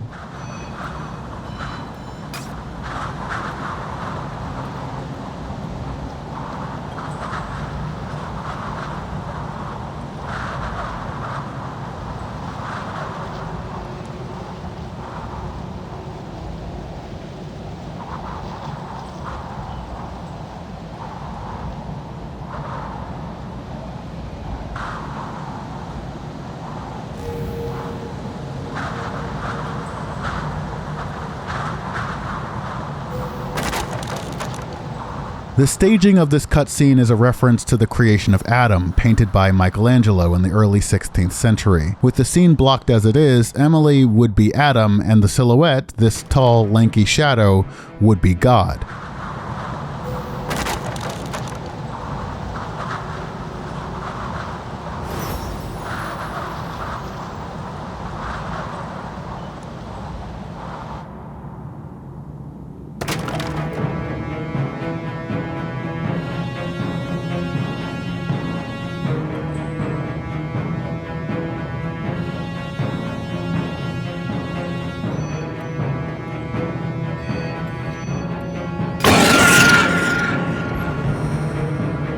The silhouette is blind and deaf, but detects Emily by pinging her soul.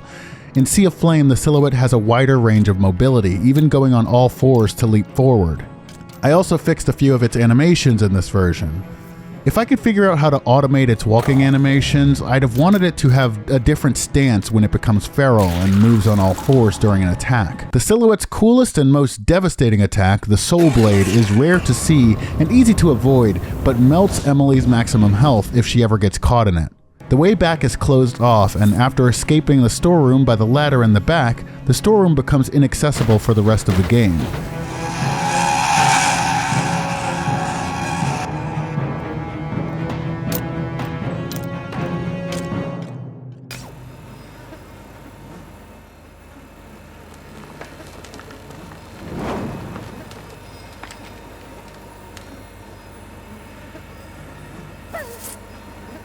This short interaction leads to the first of 2 boss fights against Mercy.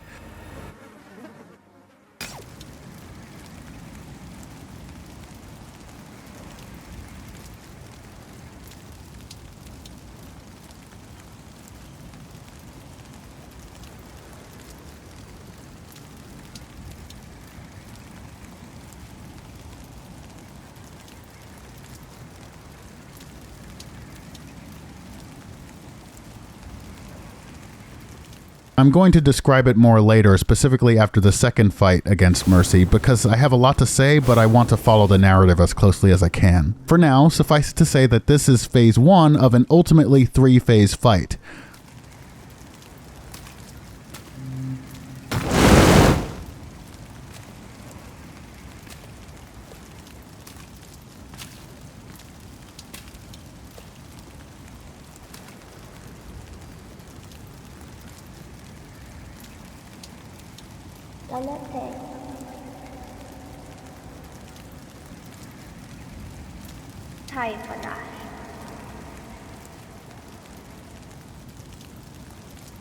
It's Siren.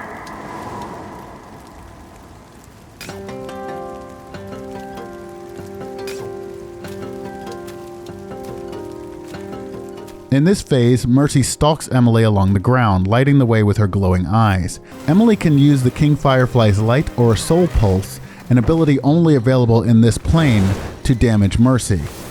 Emily can also sneak behind Mercy to use an honest-to-goodness Rasengan and deal massive damage to her. I was so proud when I made this goddamn animation. It was the first real time I created a linked animation, where a character triggers an animation and another character plays a corresponding animation. This one works mostly well, even if Emily and Mercy become misaligned like all the time. Holding her breath can help Emily take less damage from some of Mercy's attacks, and lose Mercy if she is alerted. Lighting Mercy in the eyes may stun her, breaking her focus. Mercy may also cry after being stunned.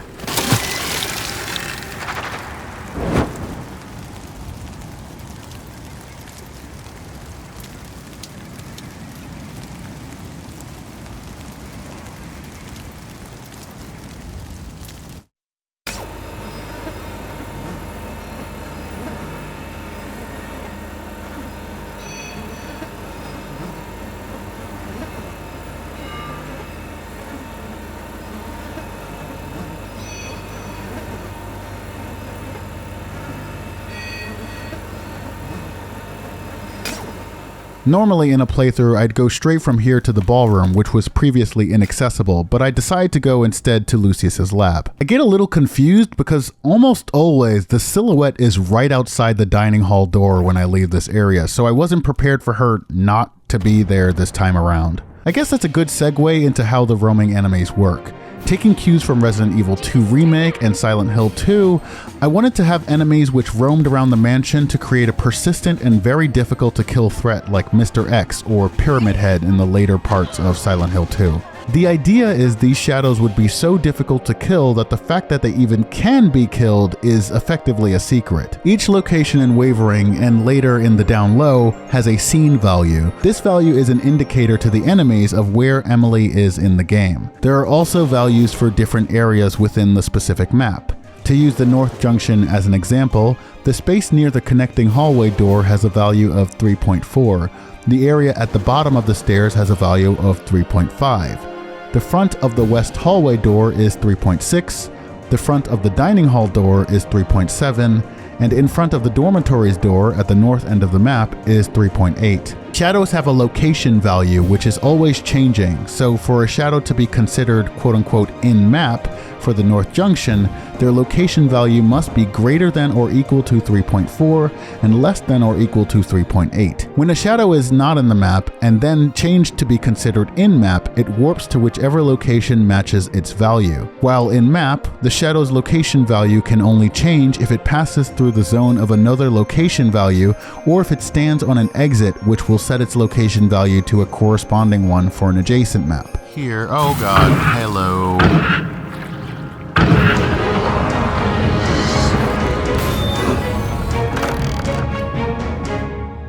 He's gonna show up right behind me.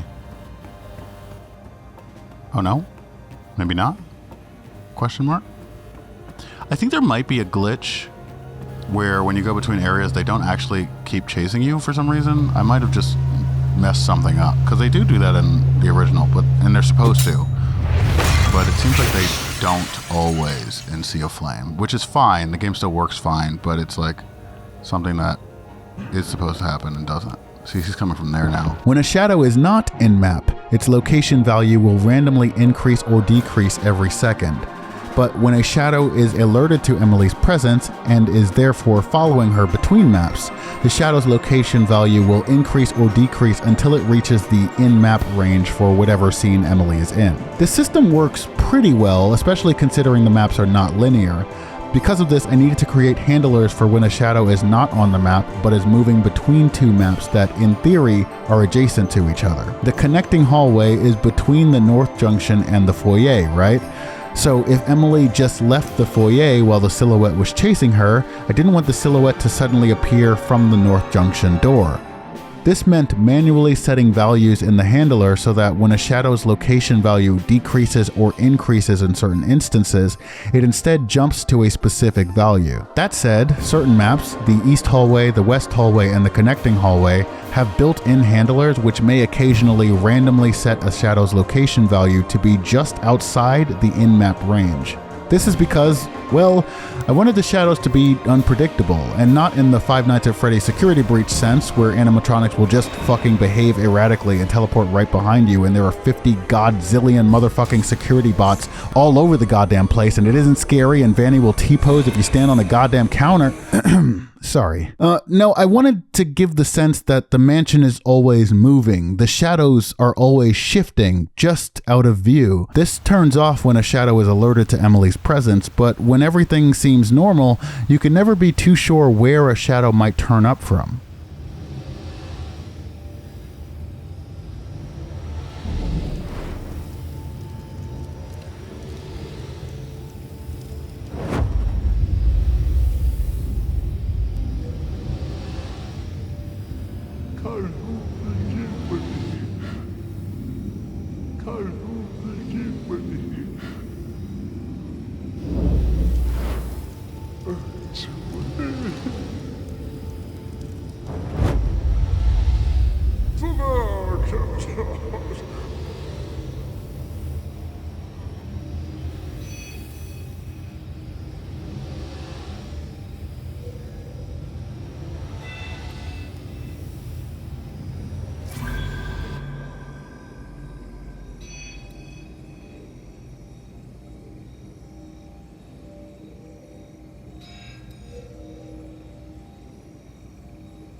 Gluttony searches for Emily from the back of the room while Raphael stalks around the floor.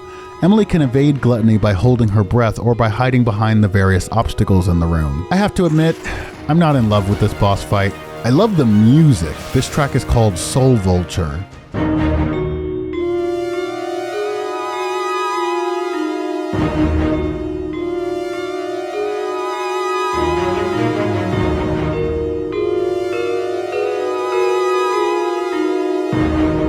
It uses some motifs from Raphael's The Cook's Castle, but also changes into this surreal, eerie, kind of rising presence.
boss fight itself is definitely in a better state now than when I first started making Waning in Dreams. Originally, the fight, big air quotes, was literally just walking up to Gluttony and watching a cutscene play out.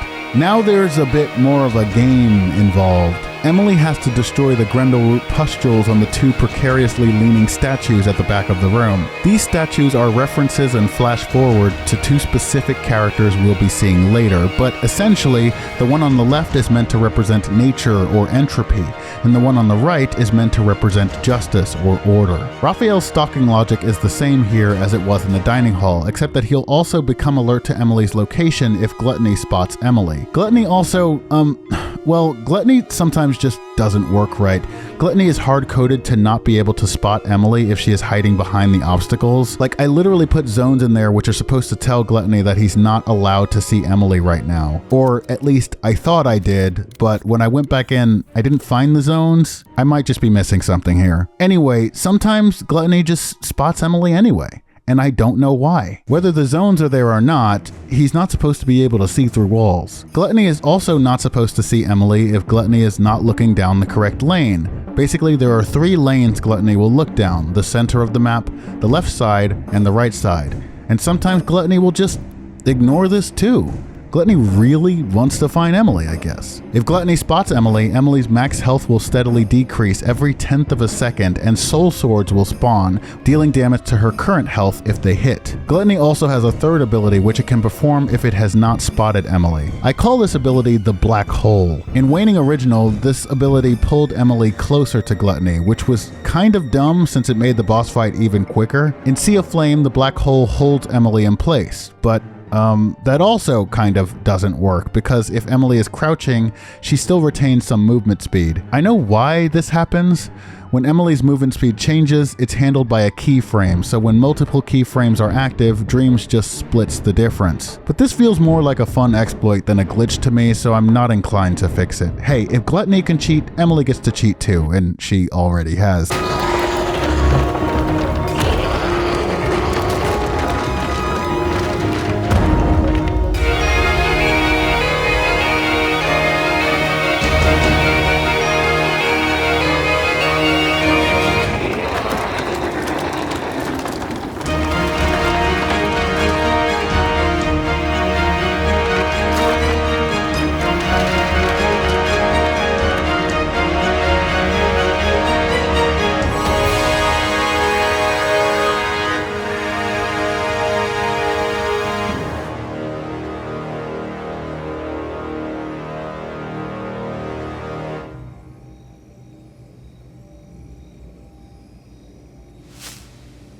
Gluttony is absorbed into the black hole, transforming it into Pandora's box, Emily's third gadget, or fourth if you did spring scenario first. Pandora's box was another gadget planned for the original Waning concept. This one would have been for Orphan, but I don't think at the time I really figured out how it would function. I did, though, compose this gadget theme for it.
With Gluttony gone, Raphael is released from the mind-corrupting thrall. Raphael explains that Gluttony let him live as long as Raphael kept feeding Gluttony soul seeds, and the two learn that Gluttony is trapped within Pandora's box. Pandora's box is essentially a gun, which Emily can manipulate after the soul spear has been fired. When Pandora's box has 3 charges, Emily can also spawn a soul cloud, a very powerful, kinda broken ability which deals massive area of effect damage to shadows and bosses. Emily can feed Gluttony almost any food she finds. Every 4 feeding charges grants Gluttony a full soul charge, which can be used to fire a soul spear, but soul seeds and ambrosia can be used to instantly grant Gluttony a soul charge. This is kinda dumb, but when Gluttony has 3 charges and you try to feed it, some text pops up saying Gluttony is full, which I always found unreasonably funny. So I wanted to have a little achievement or statistic pop up if you get the Gluttony is full text a certain amount of times, but scrap that because it was, and I cannot stress this enough, stupid. With Pandora's box, Emily can now destroy the various soul gates around Wavering, which is taught to the player by the soul gate barring the exit to the ballroom.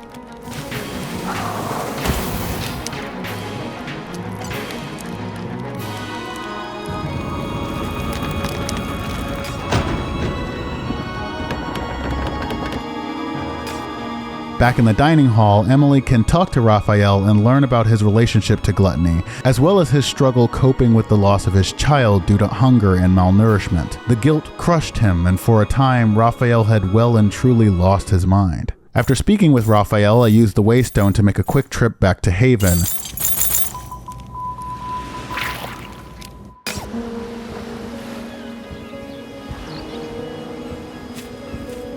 We head to the bridge and unlock the pump room. The pump room is a bit of a mini callback to fixed camera survival horror, though I mainly did it this way because this room is so claustrophobic that my makeshift over-the-shoulder camera would constantly be clipping outside the map. If only I had as little shame as Pokemon Violet. That's the second time I'm bringing up the broken camera in that game. The camera is still broken. Most profitable franchise in the world, by the way. I will never let this go. Down in the sewers, we need to find a valve wheel to turn the water back on in the water control room and reservoir. The valve wheel description has a reference to Duke Nukem Forever of all games because it's like my favorite line from any game ever.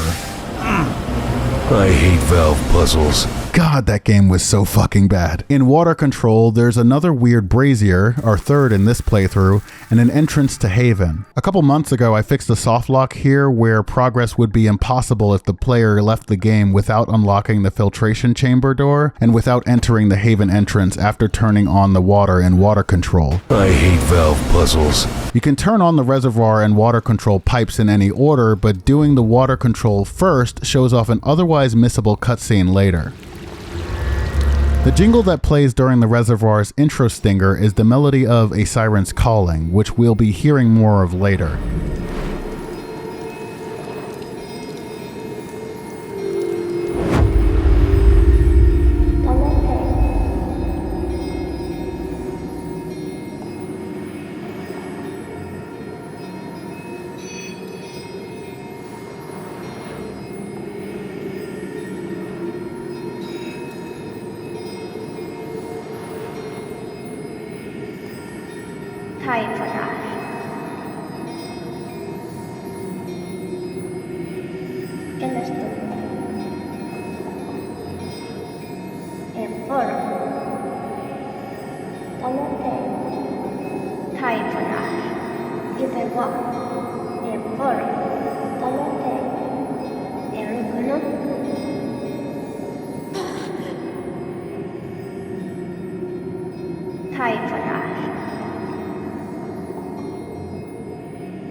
When Mercy leaves, the player can explore around the reservoir.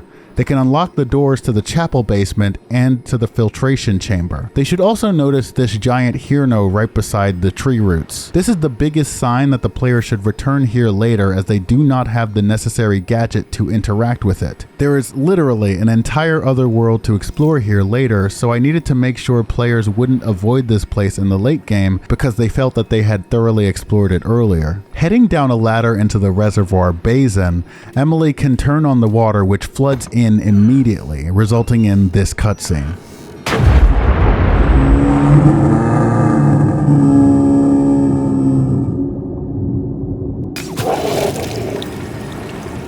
In Waning Original, this scene played, but since the scenario for the down low did not exist, Emily would just be staring out into the boundless distance. In Sea of Flame, this serpent dragon thing shows up, which is the final hint that, hey, you should probably explore here some more later, it'll be cool, I swear. With the reservoir full, the Hydra wolves, these wolves made of water, that's pretty on the nose, show up and begin stalking the area. All quadruped puppets were made by the users of Dreams, so there is no automation for their walking, running, jumping, and turning animations, so I did my best to animate the wolves myself. They're a little broken and definitely underutilized, but I at least fixed this annoying glitch where they would continually fling themselves outside of the map for no reason. Like Dots, Hydra wolves don't stalk between areas. They're also fairly easy to subdue. They can sniff out Emily's soul or spot her with sight, and if they are alerted, they howl to signal the other wolves nearby. Actually, all shadows do this, but it can be hard to notice because the distance is really low. Whenever a shadow is alerted, it shrieks, which informs the player, you are being chased, but also draws the attention of any shadows that are nearby. It's based off an idea that I had for the original Waning concept, that instead of full-blown alert phases, an enemy alert would trigger a chain reaction, emitting a sound to signal a monster nearby, which signals a farther monster, which triggers a farther monster, and if enough monsters are signaled, the entire mansion is alerted. Of course, there are only 4 roaming monsters, so I couldn't really put this concept in full practice, but it still sort of works that way. The quickest way back up from the sewers is through the chapel basement, and being back there, we can see the statue beneath the basement has changed, the hooded woman now revealing her breasts while still covering her genitals. Continuing on, we make it to the west hallway where the gate leading to the Evergreen is now unlocked.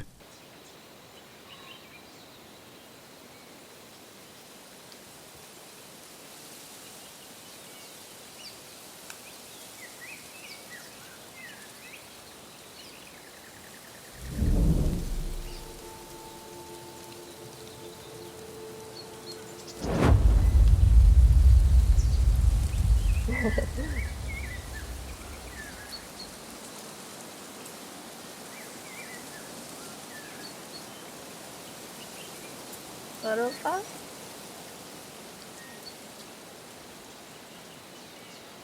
Out of course, Commander. Ito rin process na. Ito rin process na. When near spring, a glockenspiel gets louder, playing a motif of spring's theme. This is an important hint for the upcoming sequence.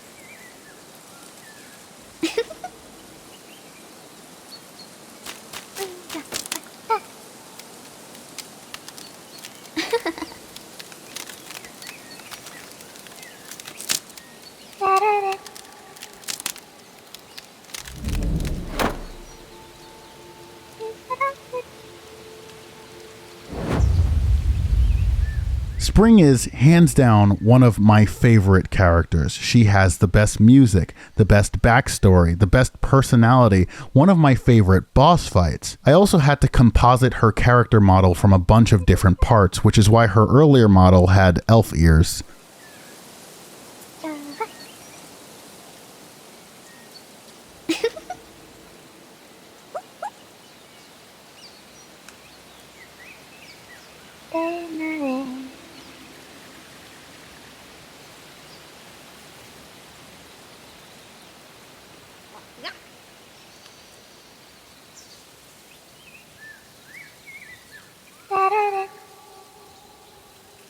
Spring has the cornucopia, which she stole from the dining hall area sometime before the events of Sea of Flame.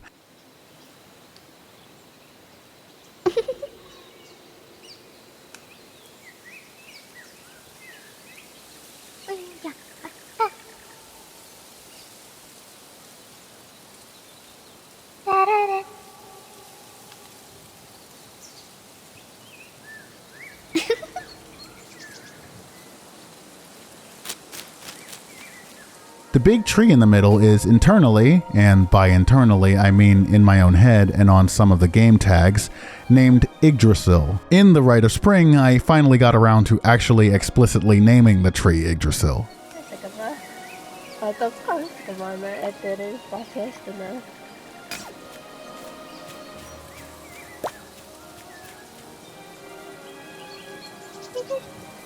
The player can speak to Spring before beginning her game. Spring doesn't reveal much about herself or Autumn, partly because she's a child and doesn't know much, but also partly because she's a brat. But we learn that the evergreen is dying. I actually got this one basically wrong. The idea is that the evergreen is dying because the leaves are turning brown and falling, but obviously none of the trees in the evergreen are evergreen trees. This was me probably misusing allegory to make a thematic point. Emily draws the connection between the name of the place and the idea that the leaves are supposed to stay green forever. But this is never explained in the game, so for any arborists out there, I am truly sorry. I'm not saying these individual trees are dying because the leaves have fallen. I'm saying the evergreen as a concept and place is dying because the leaves are falling, because the evergreen as a place is supposed to stay green forever. It's an exploration of life, death, and expiration, which is a major theme of Spring's backstory. This is one of the areas where I felt like I could clarify details and mistakes of mine. In all honesty, these are details I could clarify with a quick few lines of dialogue, but I find it interesting. If I were writing a book, I would likely have caught these omissions. But with a game, there's so much more that goes into displaying a single line of text that a lot can simply slip through the cracks, especially when you don't have a team of dedicated writers and lore masters.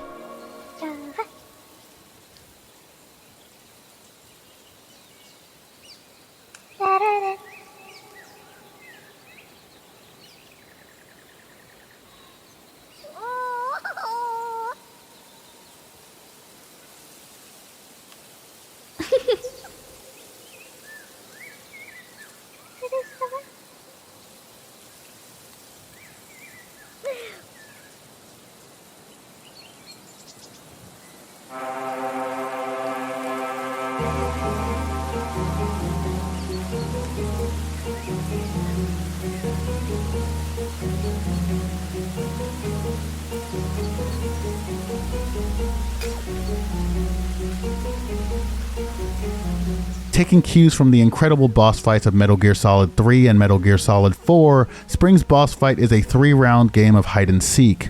Each phase of this boss fight is stored in the same scene, so transitions between phases are fairly seamless. When the game begins, a hidden timer starts ticking down as well, Spring's health. The player has 5,000 seconds, so a little over an hour and 20 minutes, to complete the game before Spring dies. From the moment that the player begins Spring's game, the clock will tick down even if Emily is no longer in the room. So if Emily dies in the game, then goes to do a bunch of other stuff, she may come back to find the game has ended and Spring is dead.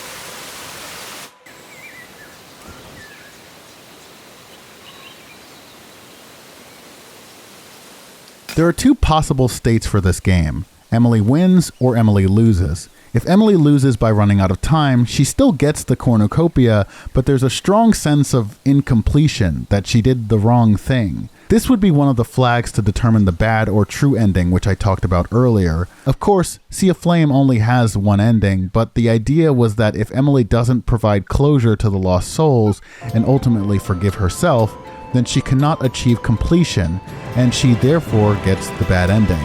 I thought it was a neat Easter egg, so I decided to keep in the game lost fail state, but nothing in the game changes except for some later dialogue. Phase 1 is simple. Find Spring and tag her by interacting with Circle. Spring has several basic actions. She'll most often keep her head ducked and occasionally peek her head out, giggle, or pout when she becomes impatient. Spring may also run to look for a new hiding spot, which are specific points placed around the map. If Spring spots Emily when Emily gets too close, Spring may blow her cornucopia to stun Emily before going to find a new hiding spot.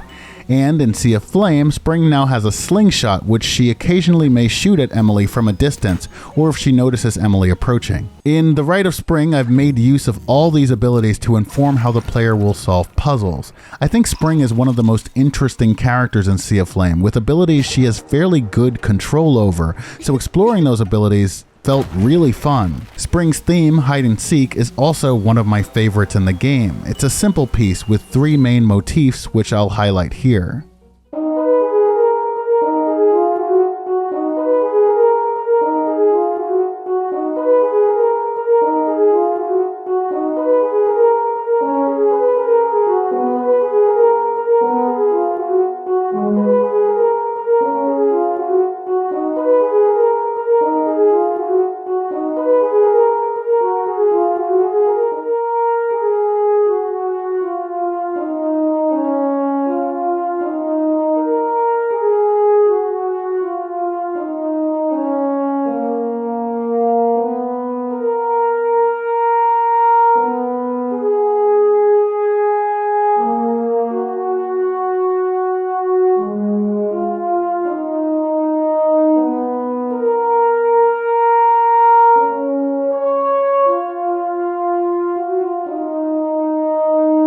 In Waning Vanilla and Sea of Flame, this piece is an incredibly simple one, just a short loop of several seconds with all its complexity coming from the different layers that fill it out. The base is the short pizzicato phrase that sounds strikingly similar to a phrase I used in 2 songs I made for a pirate game idea I had back in high school and college.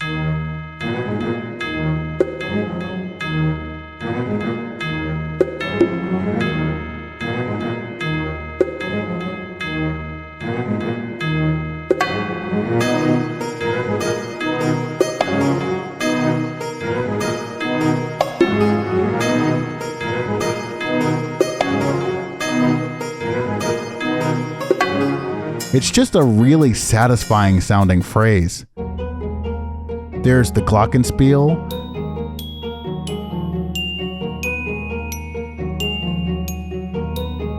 Then there's the accordion sounding woodwinds and the harsh double bass which grows louder as age and illness approach.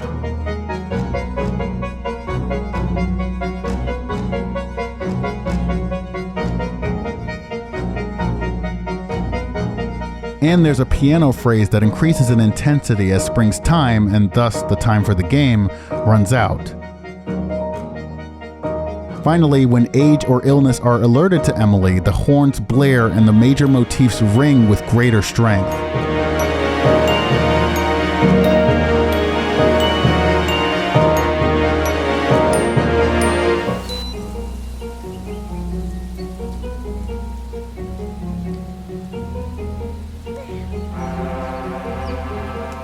In Phase 2, things ramp up.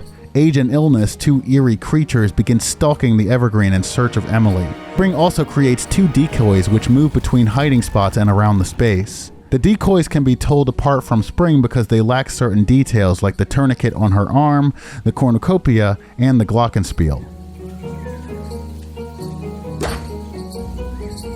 When Emily interacts with one of the decoys, it bursts, dealing damage and luring age and illness toward Emily. Being hit by Spring's slingshot will also draw age and illness toward Emily.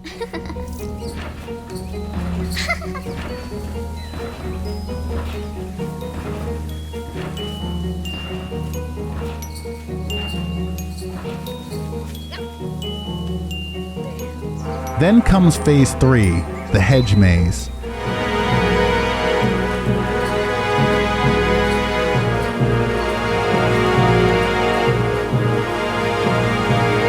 Age and illness stalk the maze, each having 2 possible positions they can begin from, and there are decoys and mimic chests and set locations throughout. The Mimic Chest is, I think, the only ability of Spring's that doesn't make an appearance in the Rite of Spring. In this phase and the previous 2 phases, Spring has an even chance of beginning from one of 3 possible positions. In phase 3 specifically though, Spring remains in place and will not search for other hiding spots, and will not use any evasive abilities either. Because I know where she can spawn, I would love to watch other people play through this game and see how they navigate the hedge maze. Solving a puzzle just doesn't hit the same when you're the one who made it. Wow, that was far. That's got some range. Oh my gosh. Oh my gosh, is she in a loop?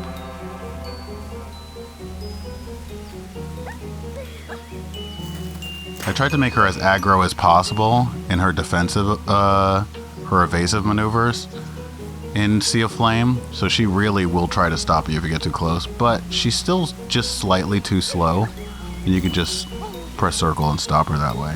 This is also a good time to talk about taunts. In order to give bosses more personality, most of the bosses in Sea of Flame can taunt Emily during a fight. In Waning Vanilla, only a few of them were able to do this. Spring was one of them. In a stealth boss fight, the taunts generally only appear when the boss has not spotted Emily. I dumped a fuck ton of Easter eggs into these taunts because I just wanted to have fun with them. So while the player can use directional audio from Spring's taunts to figure out where she might be, I believe that is her.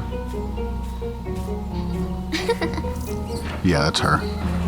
She also makes a bunch of references to the Laughing Octopus hide-and-seek fight from Metal Gear Solid 4.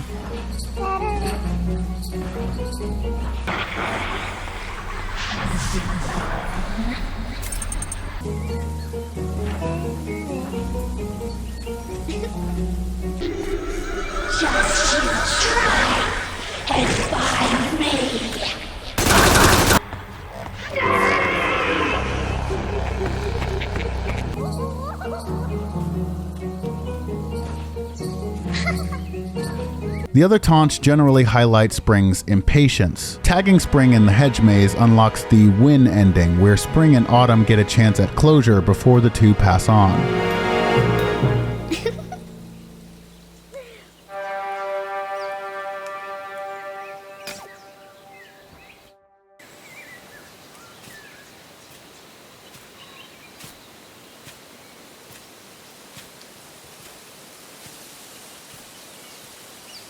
Barupa?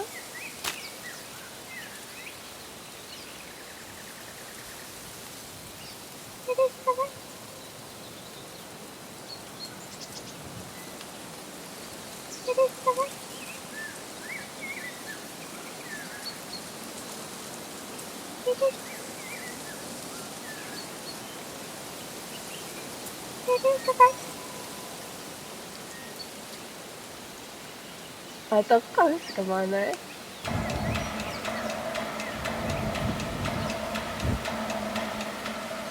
Just never.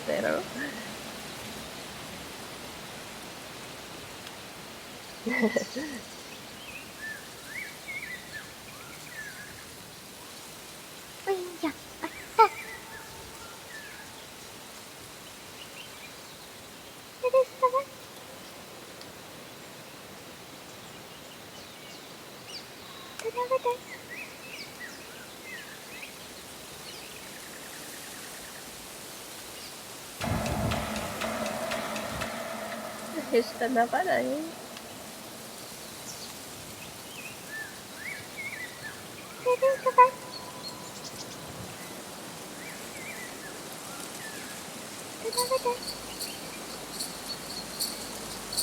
Até está festa, né?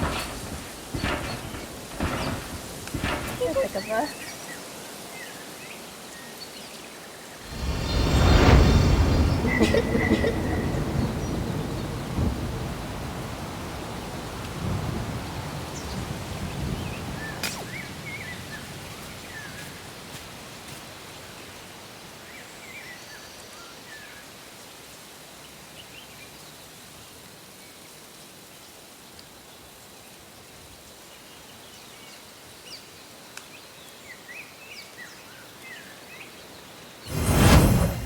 The cornucopia is, in my opinion, the most overpowered gadget in the game.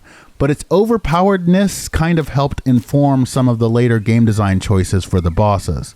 After this point, you start to see more aggressive bosses which focus more on relentless assault than puzzles or stealth. The cornucopia allows Emily to eat rich berries, which grant Emily a full heal to her current health in a matter of seconds. So in turn, I could make enemies deal difficult to avoid damage to current health and devastating attacks to max health. The major issue with this philosophy is that basically all healing items except Ambrosia, which fully restores max and current health, and Soul Siege, which restores some max and current health, become useless. I had two potential solutions to this problem. One was making the cornucopia heal only a fraction of current health, maybe about 25%, with each rich berry she eats. But I scrapped this idea pretty early on because it just seemed like an unnecessary nuisance. If players were at low health after an encounter, they'd have to spend seconds just topping themselves off, which is frankly a waste of time. The other solution, which I unfortunately considered too late into development, was having the cornucopia have a certain amount of charges that would need to be replenished by visiting Haven or the Evergreen. This also plays into the survival horror aspect of the game, but again, I thought of the idea too late. I could make the change now, but the game is balanced around the cornucopia being overpowered, and I've tried to avoid such drastic changes in the philosophy of the game in the updates I've done for Sea of Flame. That feels like a big number update kind of deal, and after Sea of Flame, I don't think I have any more big number update ideas for this game. For what it's worth, in the Rite of Spring, I built in a better survival horror system for the cornucopia and other items from the ground up. The cornucopia also allows Emily to emit a noise which may stun or deafen certain enemies.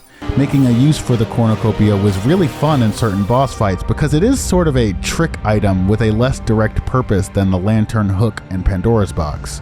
It was a sort of fun challenge to make it useful. After the cornucopia tutorial, Age and Illness, who are always present, place their claws across Emily. This is a not so subtle sign that Age and Illness aren't tied to just Spring and Autumn. Death is unavoidable. Spring learned that the hard way. I thought about tweaking Spring's backstory and dialogue in Sea of Flame after the Rite of Spring was released, but I didn't end up doing it. At the time, I knew for sure that Spring did not die of age or illness. Her backstory was a lot more complicated, and while it was not explicitly named in Sea of Flame, it was hinted through context and Spring's words that Spring's vice was envy. Specifically, Spring was jealous of those who got to live and play while she died young. However, Autumn is not envy. We'll talk more about all that when we talk about the Rite of Spring.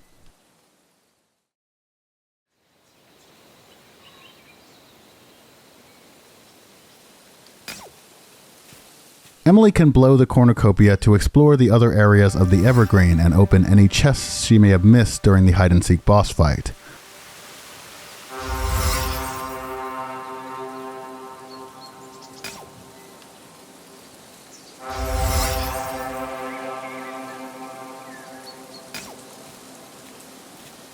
All the areas of Spring's boss fight are in the same scene, just really far away from each other, so it's just a matter of teleporting Emily from place to place depending on where she is.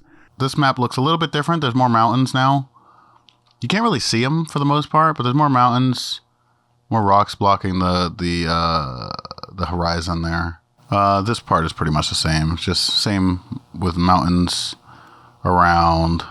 And I actually, to make this maze, I actually have to draw it out on grid paper because I couldn't conceptualize it otherwise. And for my first ever attempt at a hedge maze, I think it came out pretty well. I'm not quite sure mechanically how to get mountains that are in the distance to look like they're actually in the distance, but that's something I can work on.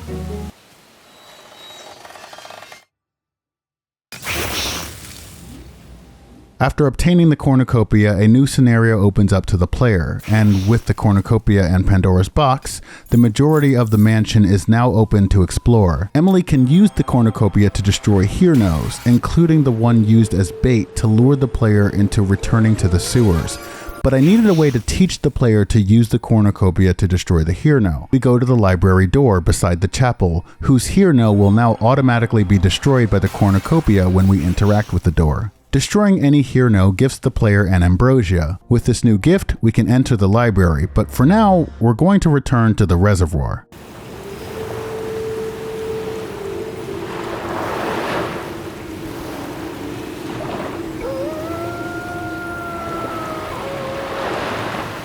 Lazarus also hints that the player should return to the sewers once the cornucopia has been collected, just in case the Hyrno wasn't suggestive enough.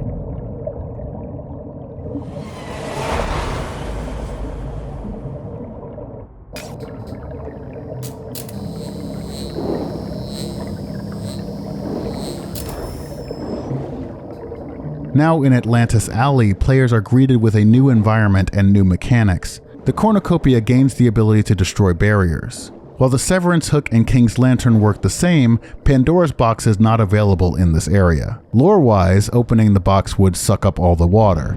Gameplay-wise, it was just an unnecessary overcomplication to consider. The player must now navigate in 3 dimensions to progress. Atlantis Alley is just one area of the Down Low, an underwater city whose existence and relationship to Wavering proper is unknown.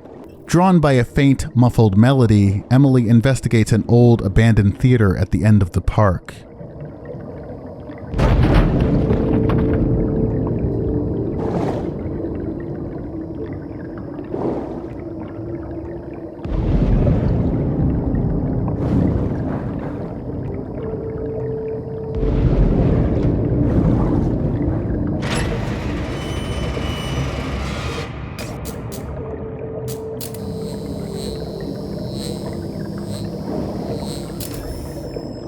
Getting the atmosphere right in the Down Low was really important. I placed a lot of emphasis on the environmental details and having physics objects all over. I wanted it to feel lived in, but also abandoned, eerily lonely. Aesthetically, it's contradictory. Furniture and fixtures fit for people, but all underwater, completely unusable by humankind. That's part of the area's charm, I think, and a large part of the fantasy horror vibe I was trying to strike. Designing the main stage was when I realized that text gadgets could now have their text stuck to flat surfaces. That must have happened in an update. I don't think that was possible originally, and I used that to fill out some more of the design details of this theater-turned-strip club. I pride myself on my writing, but I actually don't consider myself all that funny. Still, one of my favorite things about the Down Low is the sheer amount of underwater puns, innuendo, and double entendre I managed to squeeze out of this short experience.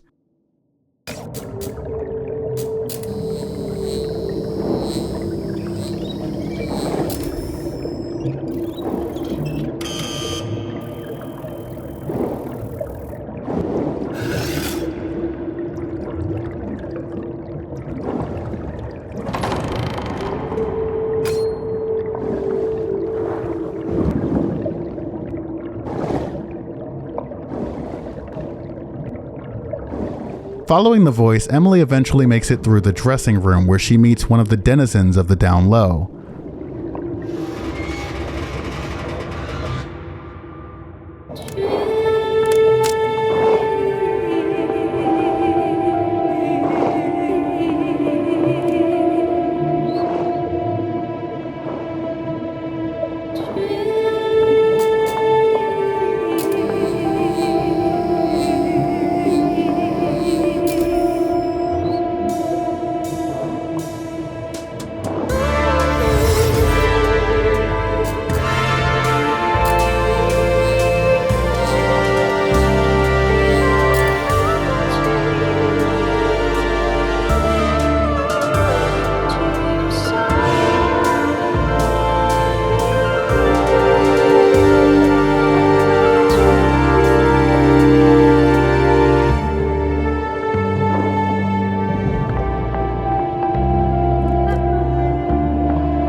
Emily can't leave this area without accepting Mira's quest, and if you try to leave the dream, it'll just restart everything.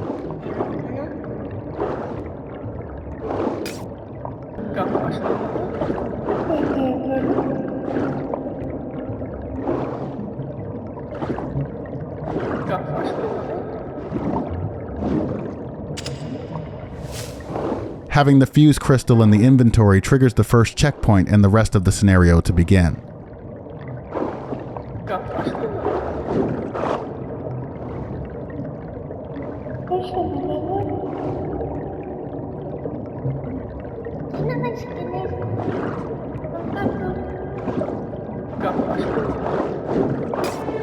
Mira has some fun passive behaviors, even randomly singing into the microphone or commenting on Emily's cornucopia. She also gives tips on swimming controls and down low lore.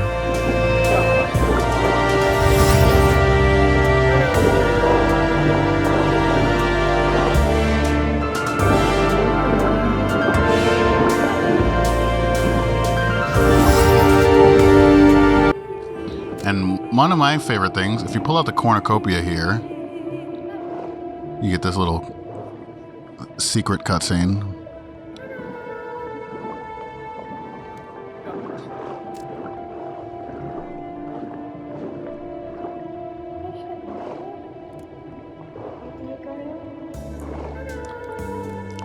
You can also randomly get gold if you keep blowing the cornucopia in front of Mira.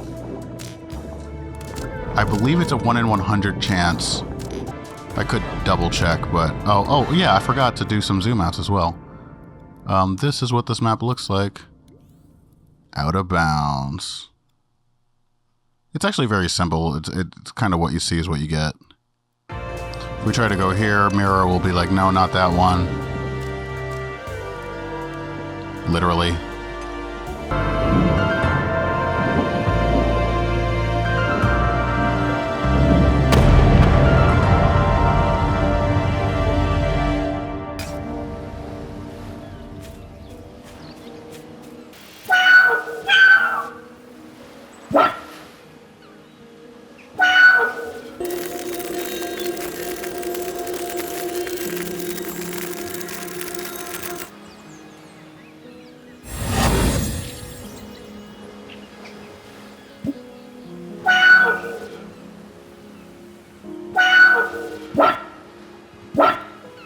After some R&R, Emily makes her way back out to Atlantis Alley, but before she can get there, she meets the Collector, the first threat of Siren's calling.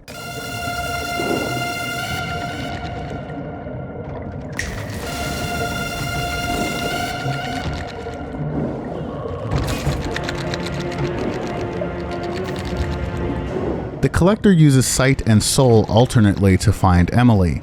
It can drop mines or create light orbs to spot Emily easier. Emily can cannonball or stay completely still to lose the Collector, who begins to ping when Emily can't be found.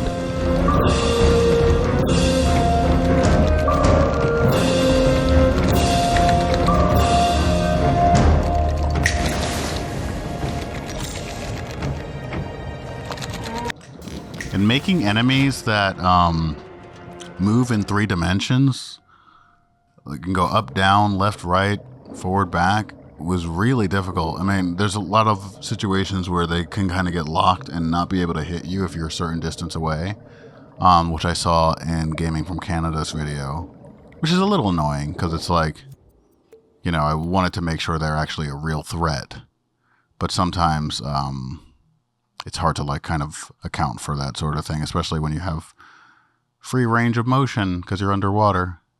There's a skylight here. I added the skylight here. It's not actually well connected, but I added it there because when you go inside through this door, you're in the emergency stairwell and you can see a skylight in the stairwell. So I wanted there to be a little bit of continuity there. There's basically just like a little bit of a little pocket of a city surrounding. It was really hard to make it feel simultaneously closed in and also open like you're outside. One way to do that was to make this giant fence around like you're in a park that's an incredibly oppressive park. Is this, can you float through here? You might be able to fit through there. Uh-oh. That's not good. You might be able to fit through there. Uh-oh. SpaghettiOs. Let's see. See if we can fit through here. Oh, dearie me, oh my. Oh, no. No, you can't. I must have put an invisible wall there. Yes, there's an invisible wall there. Very good. Very good. I'm so good at this. This is the effect when the collector spots you using his, like, sort of a ping ability. This thing shows up. It's modeled off Emily's shape here and turned into a painting. But this is kind of the best I could do to make that effect. I would rather it kind of match her animation at the time, but I don't even know if that's possible to do. Anyway, we go over here. And this little stinger that's about to play only plays in this one spot.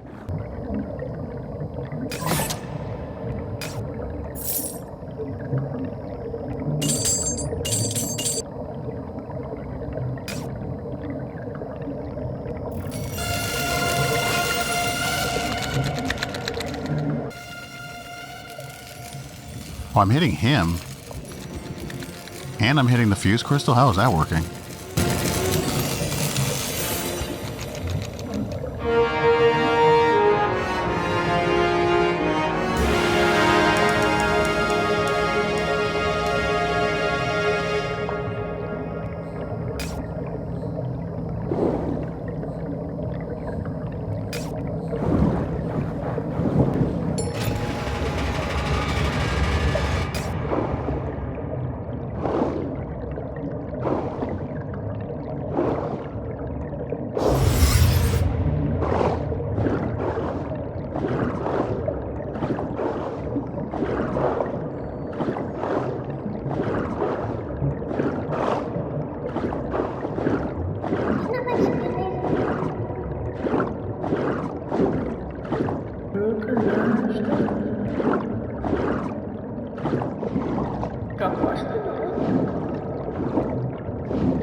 With the power back on, we get introduced to our second threat, the bouncer. The bouncer is blind and reacts to sound. If Emily swims too fast or if one of the floating objects around the area is struck, the bouncer becomes alert. The bouncer opens a path forward through the ceiling padding above the main stage. Through a boarded vent at the back of the rafters, Emily can make it backstage. This is what it all looks like from out of bounds. It's pretty big. It's a pretty big area. And yeah, again, it's a lot of what you see is what you get, like, because everything is really compactly kind of put in here. There are only a few areas that are really out of bounds that you can't see for a lot of these maps. But a lot of this is what you see is what you get. This little cube is just to make the vent here appear like it doesn't go on, that it doesn't stop abruptly.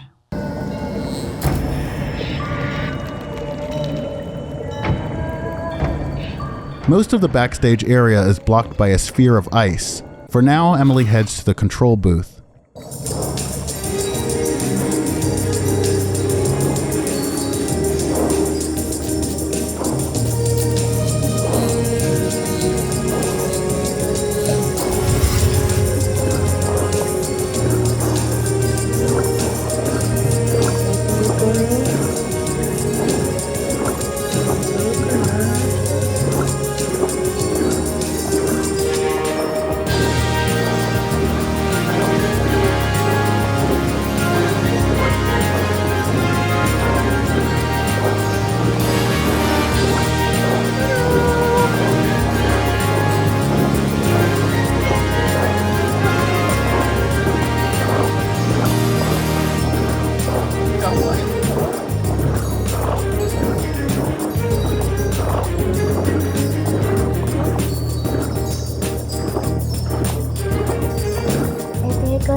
what this map looks like from Out of Bounds.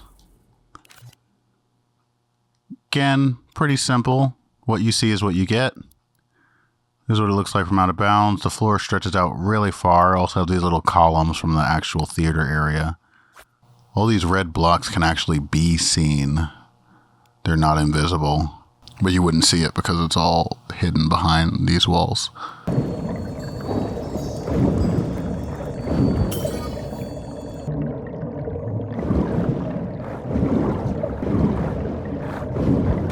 This is what this area looks like Out of Bounds. Again, a lot of what you see is what you get here. I tried to make use of space as much as possible. It is a little too claustrophobic. Whales are money that has yet to be made. That's like, someone made this like little motivational poster. I just changed the words. Hunt the whale, hook the whale, eat the whale whole. It's just supposed to get into the kind of mindset of this theater. When you go, remember to put on a show. And lots of... What are these? Are these invisible? They're just invisible walls that are not connected to the actual wall for some reason. I don't know why. And some Out of Bounds enemies. We've got the bouncer and the collector. I call them the sentinel. This one, I don't remember what I called it. The doppelganger. But in universe, they're the bouncer and the collector.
Emily unlocks a new ability, Resonance Shattering. Emily can use this ability both in Wavering and in the down low. Its primary function as a gadget is to destroy the ice spheres, blocking several pathways through Siren's calling, but it also serves as another attack the Severance Hook can perform, which is particularly effective against the final boss. Resonance Shattering grants Emily access to the VIP room, access to the rest of the backstage area, including the emergency stairwell, and shortcuts back to Atlantis Alley and the dressing room, and access to the old theater, which is where we need to go to find one of 2 fuse crystals to make it farther into Siren's Calling's Whale Club.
Delphine is either my first or second favorite boss battle in Waning Sea of Flame. She's one of 5 boss battles added in Sea of Flame, and her experience speaks for itself.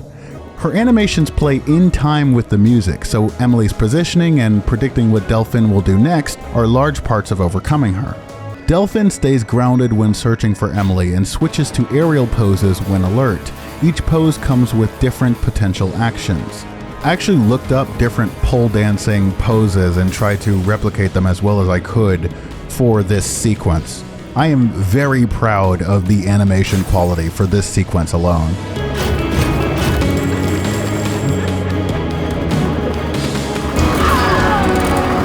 There's a lot of paintings in this map. All these chairs are just paintings. I could not for the life of, like, there are so many chairs here. Like, this map is stacked to the brim with stuff. I had to get rid of one of Delphine's attacks, which was this like crystal thing that was gonna shoot shards around, because I couldn't fit so much stuff in the map. Animations on animations, she needs transition animations from each of her poses, animations for when she's using her visor in each of her poses. She's got all these different poses. Delphine's stance. This is hang. What's hang? This is when she's alerted to you.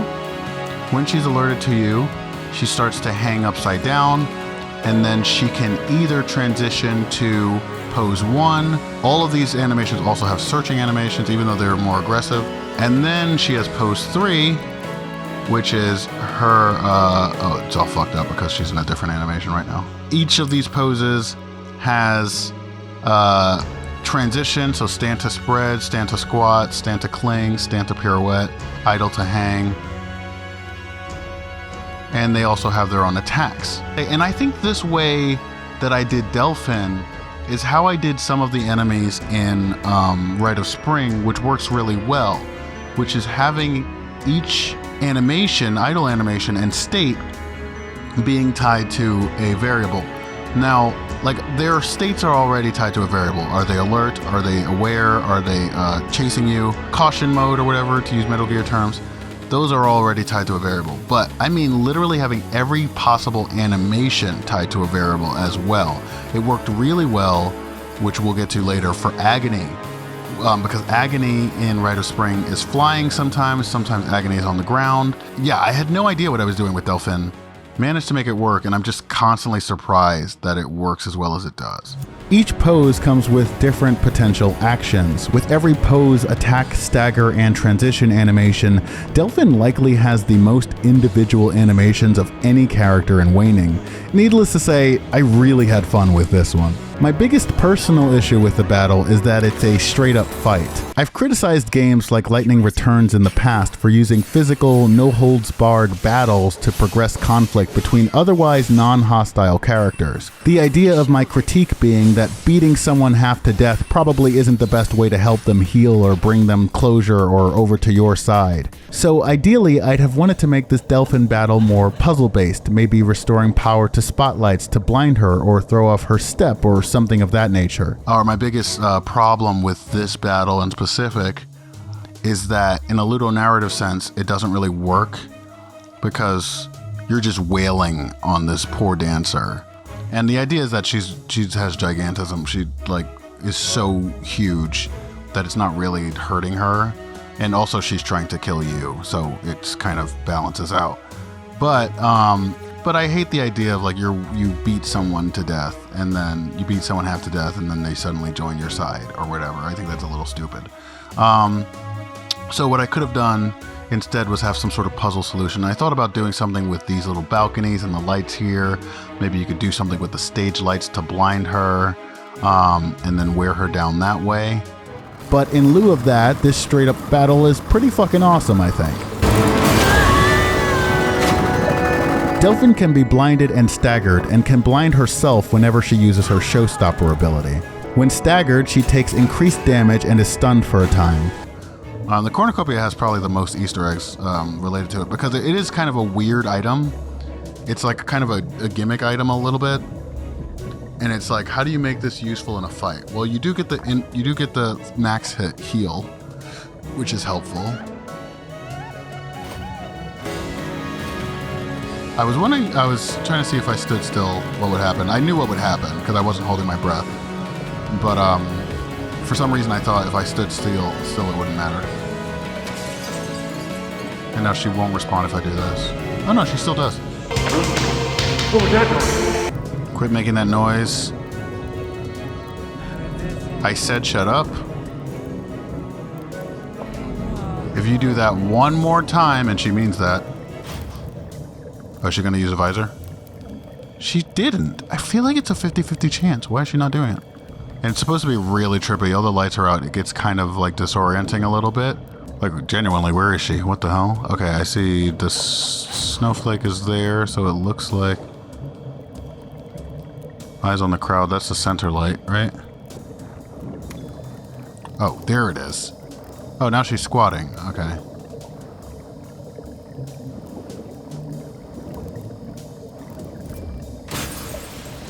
Look at her little bounces are tied to the music. Damn it, I was moving.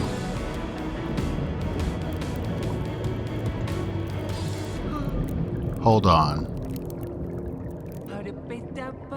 Hey, can you cut that out? It's rude.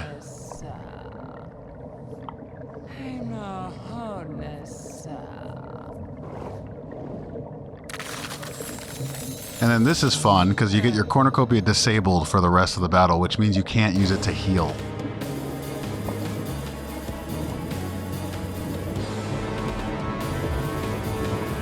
Which, like, unironically makes this one of the hardest battles.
Delphin gives Emily the fuse crystal, and speaking to Delphin reveals that the other fuse crystal is in her safe in the dressing room, but she's forgotten the code.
The code is never directly given to the player, only the hint, mirror, mirror on the wall, who's the fairest of them all. Through talking to Delphin, and later Mira after encountering Delphin, the player's supposed to understand that Delphin is extremely jealous of Mira, her looks, her talent, even her boyfriend or mer-friend.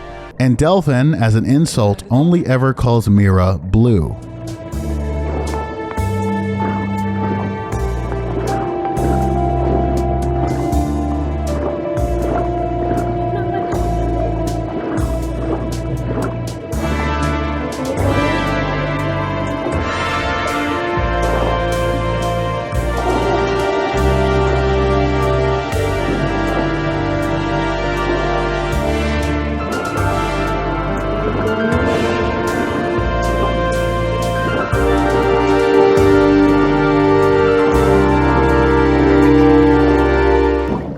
Okay, so I've been looking around a lot, but just speaking with Delphine, she called Mira Blue.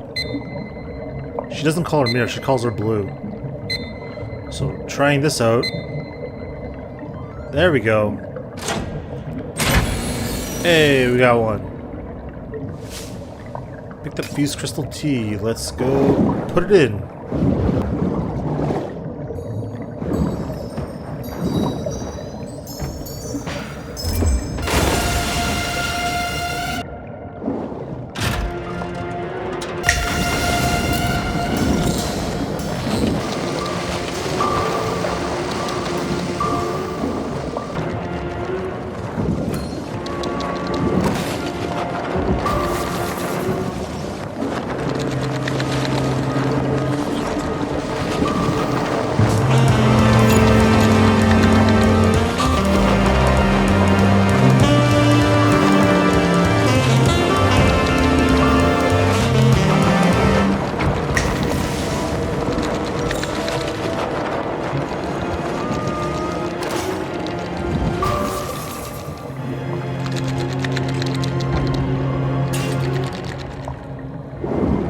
Heading to the VIP room, Emily places the fuse crystals into the proper fuse boxes, then rides the elevator down to the Whale Club.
Okay, come on. Whale Club, meaning a private club for big spenders, but it has an actual fucking whale inside? This is the peak of poetic genius. I initially envisioned this area to be much more claustrophobic, with the whale, internally called Monstro behind the scenes, squeezing through tight corridors to snap at Emily as she swims from fuse box to fuse box. Unfortunately, the whale model is made out of what Dreams calls physical paint, meaning it's a drawing made out of two-dimensional streaks that are given physics. It can flop and sway like Emily's and Mira's hair, but it can't be animated like a 3D model. The whale works like the sharks in the VIP room or during the Delphine fight. They're attached to the head of a puppet who then moves around. This makes it significantly easier to manage the paint, and incidentally, Lazarus in Haven works the same way since his stem is also made out of physical paint.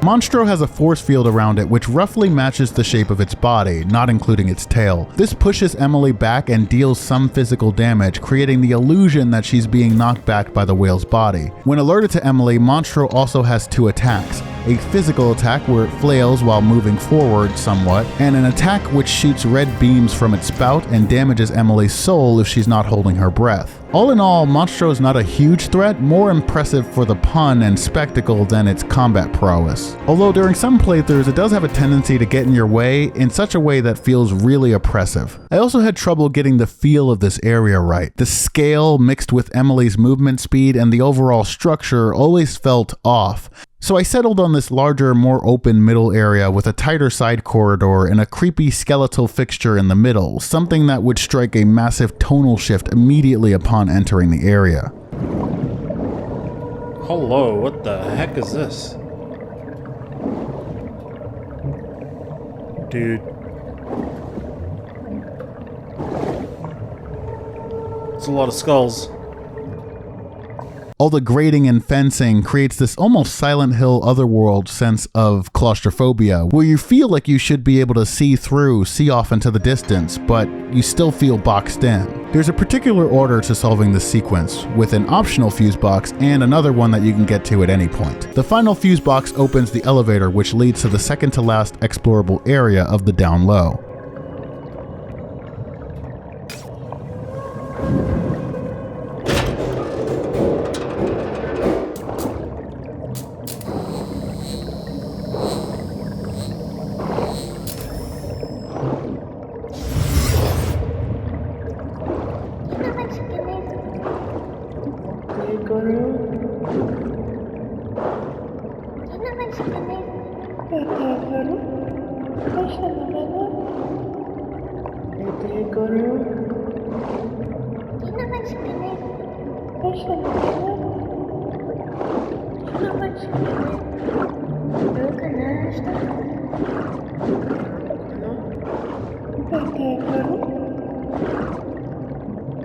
Poseidon Subnautical Bar and Krill, where big spending whales are shown hot maids and tasty krill to entice them to join the whale club. Like, you really couldn't invent better puns than this if you tried. Off screen, Mira grabs an M-shaped fuse crystal.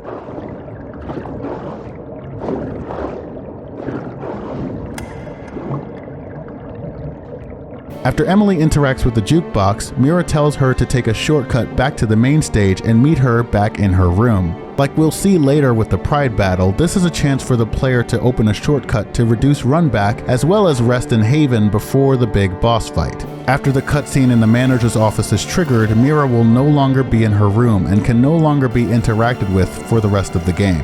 Around Siren's calling, Emily can find gift oysters where she can trade pearls for random items or effects. The oysters' orb colors hint at what they will give to Emily. Red is for apples or soul seeds, yellow is for ambrosia, gold, or bread, rainbow can give any beneficial item, and black and white have a 50-50 chance each time of giving an extremely beneficial effect or an extremely negative one.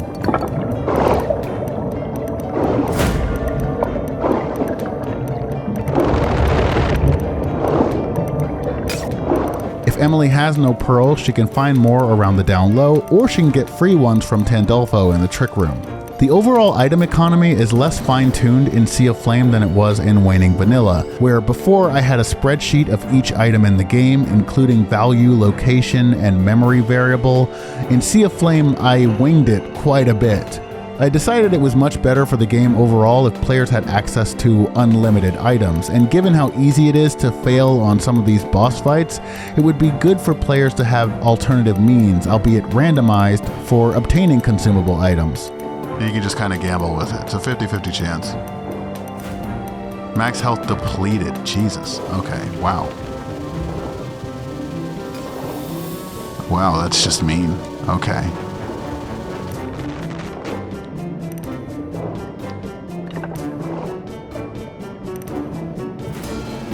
Picked up, look at that, 2,500 gold. You know, we wasted a pearl and got our max health depleted, but we got 2,500 gold. Look at that. So worth it. So worth it. We're now a quarter of the way, over a quarter of the way to releasing Tandolfo. Look at that, with just 3 pearls. And now you can lose all your gold as well. So I should probably stop while I'm ahead.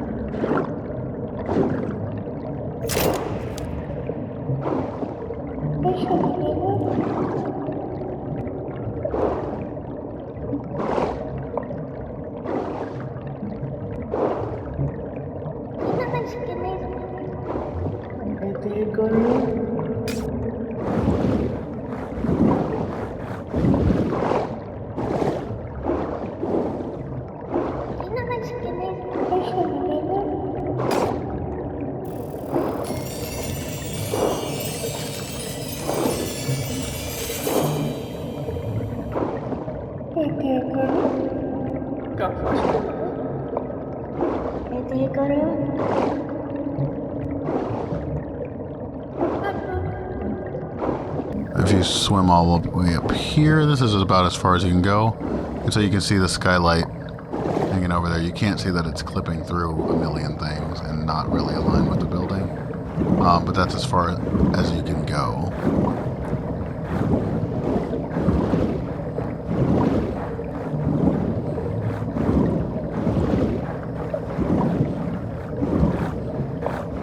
I am not supposed to be able to go this high. What? What just happened? Did I break the game? I broke it. I knew there was some kind of hidden out of bounds here. How did I break that? There's an invisible wall right here. How did I get through that? They are collidable. Is one of them not collidable? This is collidable. This is collidable. They're all collidable. How did I get through that? I just completely broke the game somehow. By accident? I don't even know what's wrong here. What just happened? I just completely phased through that like it was nothing. Am I inside it right now? They're all collidable. I'm not supposed to be up here. I can go as high as I want now. This feels weird, like I made this game and I feel weird being out of bounds in it. I'm over here joking about how you can't see the skylight is clipping through everything because it doesn't let you go that far. And then the collision's like, actually, nope. Actually, never mind. I'm not colliding anymore. I literally can't get back inbounds because the invisible walls that were supposed to stop me from going out of bounds are now working again. Bella Iris made some incredible assets. The fireflies that I use a lot. I'm pretty sure Bella Iris also did some voice lines that I've used. I might be confusing them with another creator. Bella Iris was instrumental in making this game, especially as far as aesthetics go. A lot of other people's creations too. Irish Mile use a lot of their creations. And a lot of people, I'm not going to shout out everyone, but I have no idea how this happened. This is kind of ominous though. It's like I'm playing a completely different game. When Emily lights the M-shaped fuse crystal and returns to the jukebox at Poseidon, she takes the elevator down to the manager's office where the final stretch of Mira's storyline begins.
I love Vaudinoy's e-cig. I just think it fits like the kind of neon aesthetic, the neon sort of Art Deco aesthetic of the whole area. It fits it in a really nice way that I can't quite describe. It's like it's an e-cig. It matches all the kind of electronics of the area.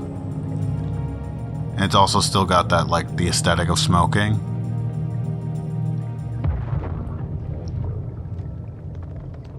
This cutscene is long as fuck, by the way.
The cornucopia is supposed to be the signature item of this scenario, and in this sequence the horn shines, rivaling Vodjanoy's saxophone and serving as the means to turn Vodjanoy's bouncer against him.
Logic-wise, this battle is kind of a miracle. It's really held together by duct tape and sometimes can break in some annoying ways. It just has so many moving parts, so let's break them down. Vodjanoy is the main target, and in this phase can jump between platforms and spawn mines around the room. Vodjanoy can activate 3 different devices: the red eye, the black eye, and the golden eye. Red eye detects Emily's soul and will become disabled after a set amount of time. Black eye detects her with sight and must be disabled with the lantern. Golden eye always detects Emily and cannot be disabled through normal means. When any of these eyes detect Emily, the bouncer will hunt her relentlessly. Vodjanoy can also play his saxophone, whose sound triggers one of the bouncer's behaviors. I spelled that as behaviors. Behaviors. When the saxophone is playing, the bouncer will not respond to Emily's sound, even if she swims fast. The bouncer will also hunt Emily on its own, and if it becomes alert to Emily's noise, it will trigger a global alert which changes its own behavior and Vodya's. The bouncer can also be deafened by Emily's cornucopia or the sound of a mine exploding near it, which is rare but possible. By the way, this can also happen if the bouncer and the collector are in the same map and one of the collector's mines goes off next to the bouncer. The bouncer can also be lured into attacking Vodjanoy if Emily plays her cornucopia near him. Lastly, Mira can randomly begin to sing during the battle, which lures the bouncer toward her, allowing Emily to swim or make noise without attracting the bouncer. I thought to have a failstate where the bouncer would kill Mira if Emily didn't lure the bouncer toward Vodya quickly enough, but scrap that because this battle is complicated enough as it is. All of these influences and dependencies make the battle kind of a powder keg for breakdowns. Nothing game-breaking, but potentially frustrating nonetheless. And because it all takes place on the same map as the preceding cutscene, which is like 7 minutes long, This brushes right up to the memory limit, so much so that I had to limit the amount of mines Vodunoi could spawn at a time to only 2. Otherwise, he'd hit the memory limit, which would for some reason cause Emily to immediately die. Boy, was that frustrating during playtesting. Vodunoi's battle theme is called Club Banger, which starts off in its spotted variation before shifting to its searching variation.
To pull this off, I literally have the first few seconds of the battle start off with Vodunoi already being alert to Emily's presence, because I'm lazy as hell, and this entire sequence is a logic monstrosity. Club Banger continues the jazzy theming of the down low with its blues scale progressions, solo sections, and poppy dissonances. The middle of the track breaks to more orchestral and cinematic phrases before returning to a jazzy close. When Vodunoi is stunned or is playing his saxophone in game, the saxophone in the music is muted.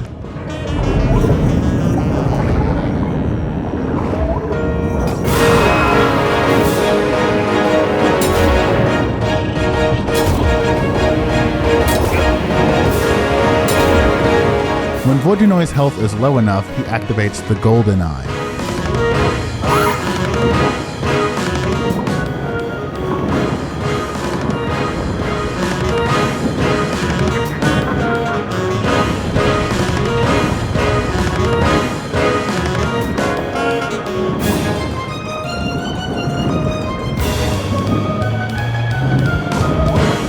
Then it's a survival exercise for several seconds until Mira sings, luring the bouncer and transitioning the fight to phase 2.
Phase 2 is similar to Phase 1 with some key differences. 1. Now Vodunoi no longer jumps between platforms, opting instead to stay on the head of his thrall, Leviathan. The golden eye is also always active, meaning the bouncer will hunt Emily down regardless of if she stays silent or not. Otherwise, this phase is a lot more stable than the first. Levy only has 3 actions: a ball of energy which damages Emily's soul and cannot be avoided, a beam which runs the length of the room but can easily be dodged, and a struggle which causes scales to shoot from his body.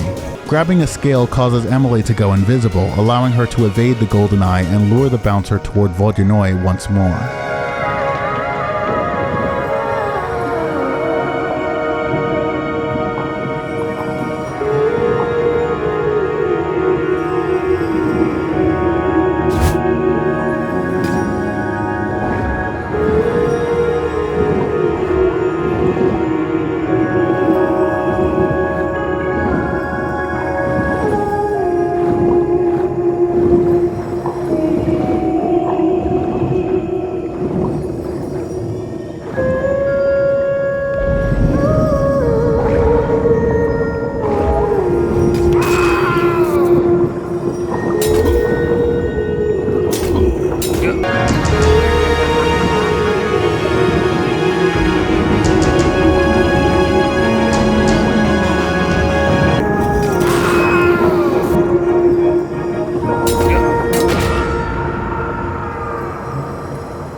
Mira Scenario's main theme, A Siren's Calling, uses Dreams' proprietary vocal samples for its main phrase.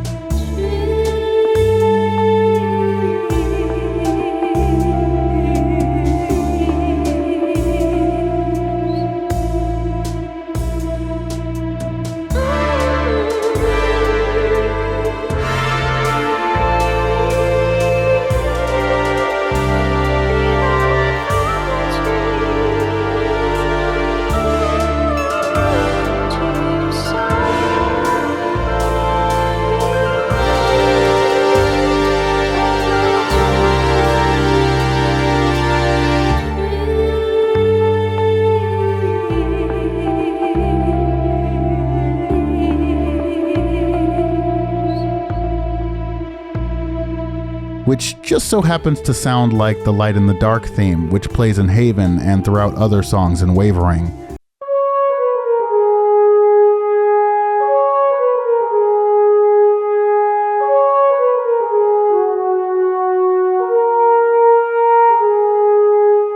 It's not a very unique theme, but fits the game pretty well and creates a connection between Emily and Mira that I want to explore in future games. I think I've decided that Mira is a shadow of Emily's, like we'll see later with other characters, and is a manifestation of Emily's fear of being exploited for her sexuality.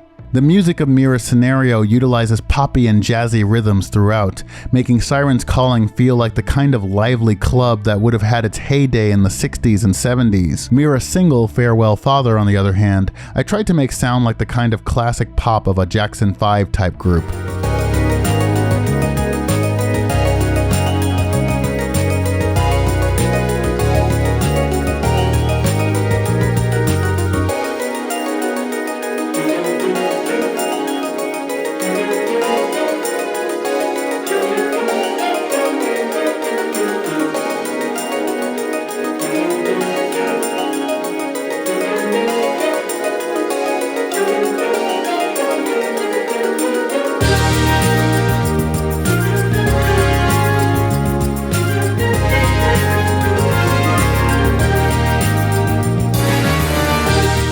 Pains me that I had to emulate a vocal track using the synth choir instruments, but in the music gallery you can see I wrote full lyrics for both the radio and demo versions of the song.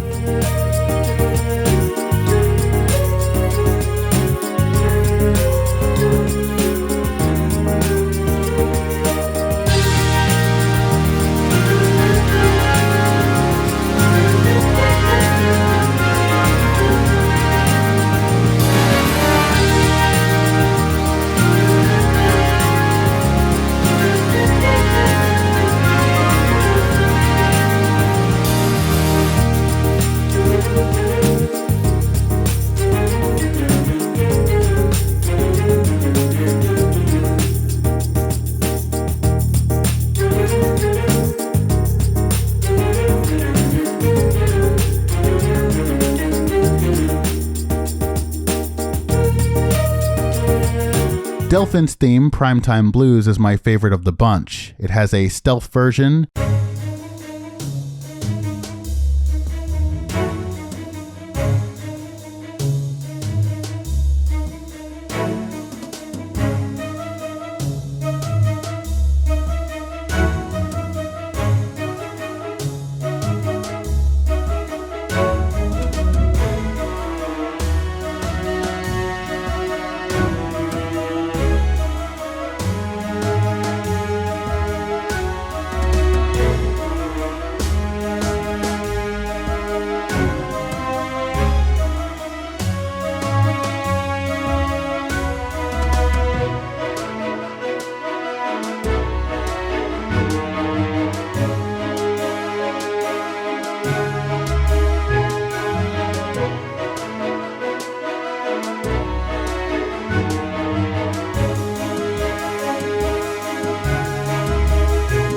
It has a spotted version.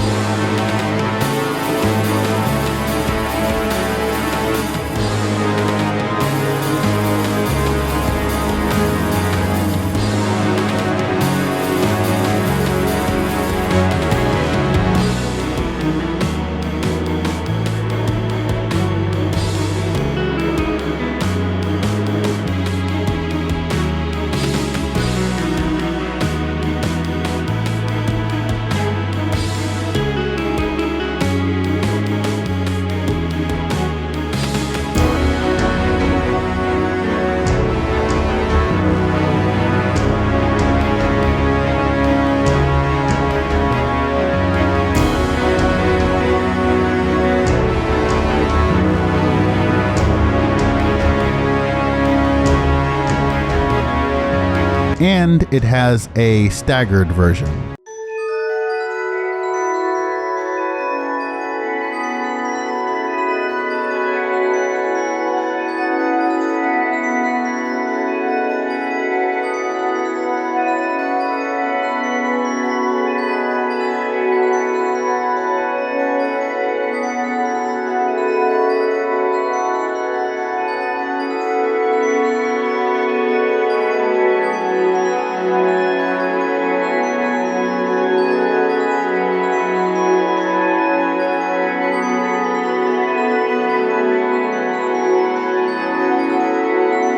That's followed maybe by Whale Hunting, which was inspired by the Digital Sea theme from Code Lyoko.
Then there's the Jaws-inspired Out of Water, from which Whale Hunting draws its structure and motifs.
also really love the Siren's Lament version of Club Banger, which reprises Mira's theme in a new key and feels like a real desperate climactic finale to Mira's scenario.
Honestly, I love all the music in this scenario. I finally got more of a sense for how to utilize the music tools and what I wanted the music to feel like in this Waning experience. One of the major differences between Vanilla and Sea of Flame is the sheer length and complexity of the music, from short, layered, looping tracks to pieces with real weight and evolution. These are songs worth listening to in their own right.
Mira staying to ease her father through his final moments, she leaves Emily with the Leviathan chain made from Levi's scales. The chain allows Emily to go nearly invisible, making it much more difficult for shadows to spot her. It also provides the passive effect of keeping Emily from ever running out of breath.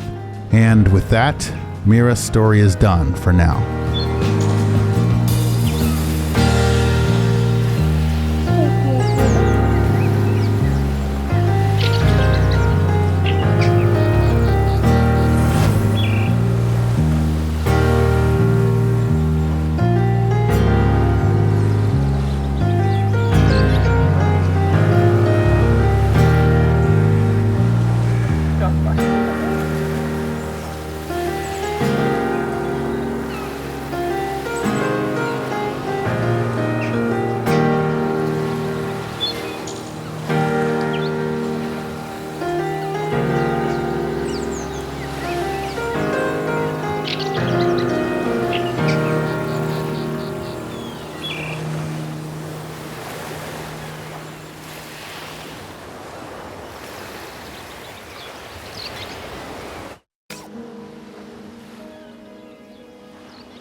A soul gate blocks the way farther into the library. Destroying that, we get a short introduction of the multi-layered area.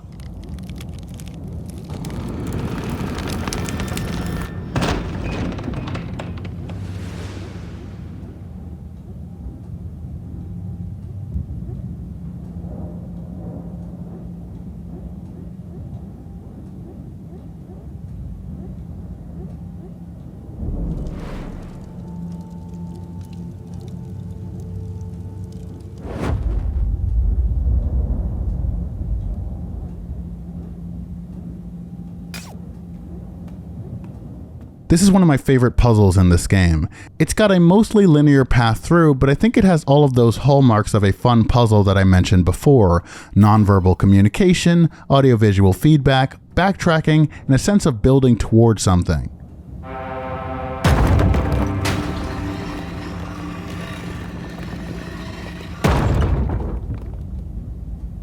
The puzzle relies on two major parts. Part 1, 3 weighted books that you can find and need to place on switches on different floors of the library. Part 2, the statue in the center, which moves several platforms back and forth, allowing access to different areas around the library.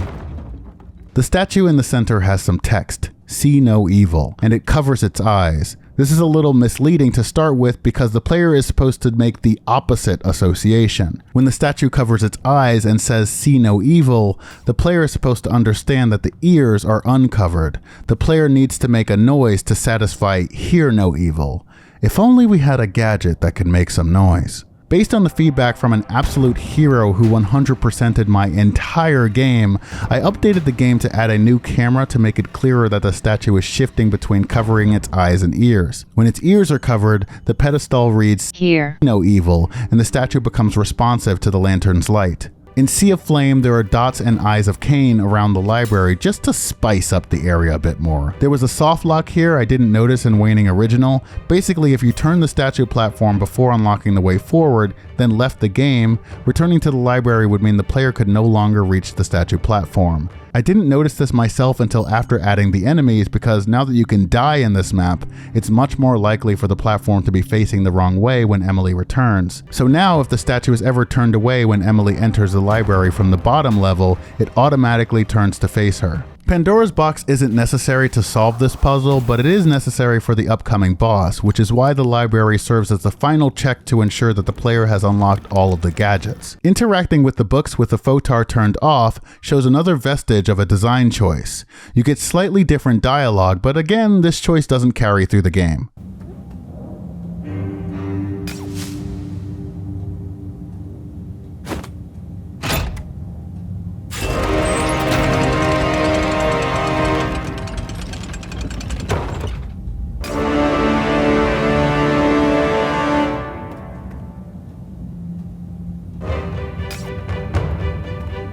I'm particularly proud of the music in this section.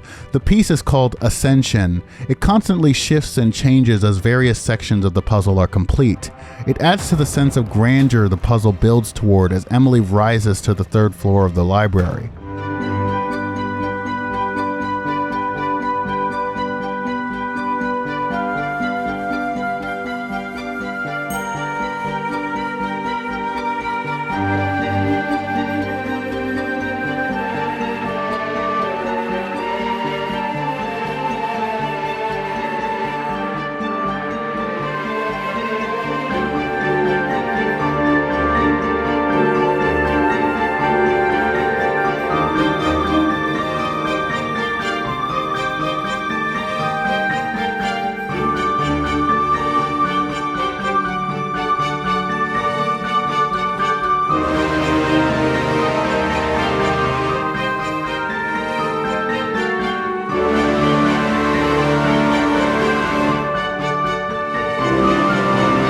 At the 3rd floor, this shelf falls over to allow access to the rest of the floor. This was originally a failsafe to allow the player to access the floor if the statue platform was turned away, but I realized that the platform should always be turned away when you first reach this point, so this event simply always happens. What's different in Sea of Flame is that the shelf now has an interaction prompt, which will warp Emily across, where Waning Original expected the player to just sloppily walk up the back of the shelf and plop down on the other side. Also on the 3rd floor is a portrait. By default, it's blacked out, the only hint being to let the light of reconciliation peel back the dark of remorse. When the player shines their light on the portrait, it unveils a picture of a young woman. Mercy, 19 years old. I had the idea for some sort of soul mosquito mob here and there about the mansion. You'd shoot soul seeds from Pandora's box to destroy them and get an item as a reward. I scrapped the idea because it just felt unnecessary, but given that soul seeds are implied to be made of blood in the item description, I did like the idea that mosquitoes would hold soul seeds.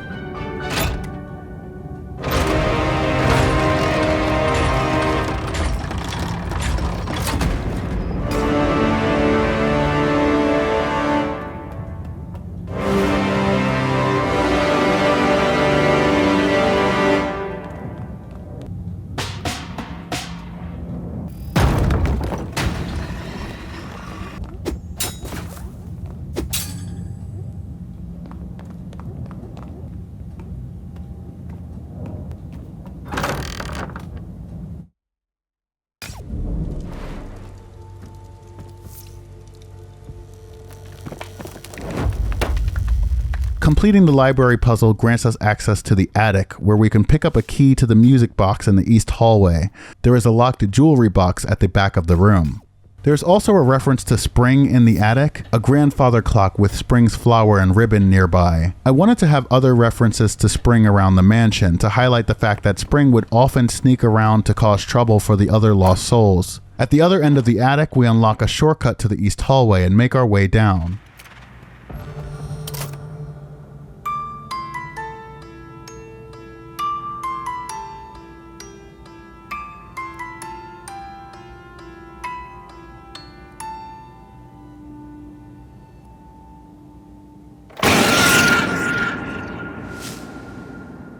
The music box felt like a good callback to Resident Evil and Silent Hill in general. I feel like literally every horror game trying to be creepy has a music box. The music box plays a variation of the light and the dark motif, which plays in Haven and shows up all over the game. We'll be hearing it again very, very soon. Using the music box gives the player the key to the jewelry box in the attic. This might seem like an unnecessary backtrack. After all, we were just in the attic, so why make the player leave there just to come right back? Well, there is a big, difficult boss fight coming up, so the purpose of the backtrack is to give the player a chance to rest in Haven, the door to which is conveniently right next to the thing we need to interact with in the east hallway. It's the same thing we did with the M-shaped fuse crystal in Mira's story.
Il va voir.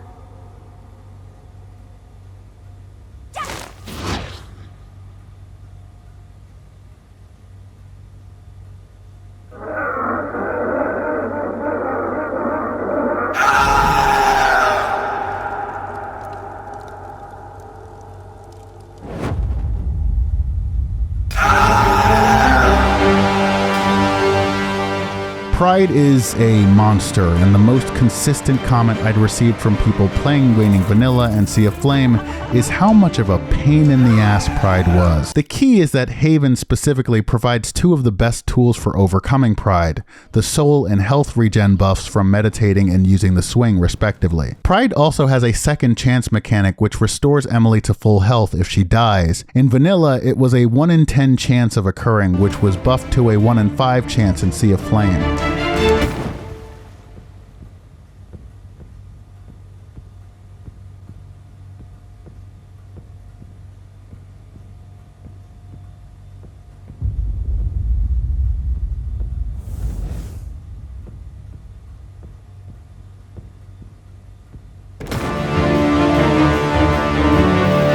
Pride has a lot going for him, making him one of the most complex and difficult bosses in the game. The soul buff from Haven makes him much easier, but he still behaves aggressively and erratically, which can confuse a player encountering him for the first time. Pride has 4 different forms: Black form, which is characterized by swift physical attacks, rapid attempts to close the distance between himself and Emily, and a vulnerability to the lantern. In the red form, Pride is vulnerable to Pandora's box and will attempt to stay at range. The gold form is Pride's wildest and thus my favorite. Pride is vulnerable to the cornucopia in this form. Pride will attempt to keep close and can use moves that slow Emily, draw her in, and trap her. In this form, Pride can use Negative World, which reverses the effects of her healing items for several seconds, meaning Emily might try to eat an ambrosia and end up killing herself. Pride can steal items from Emily with a 1 in 100 chance to randomly gift Emily an ambrosia or to gift Emily an Adam's apple, which rapidly damages her max health,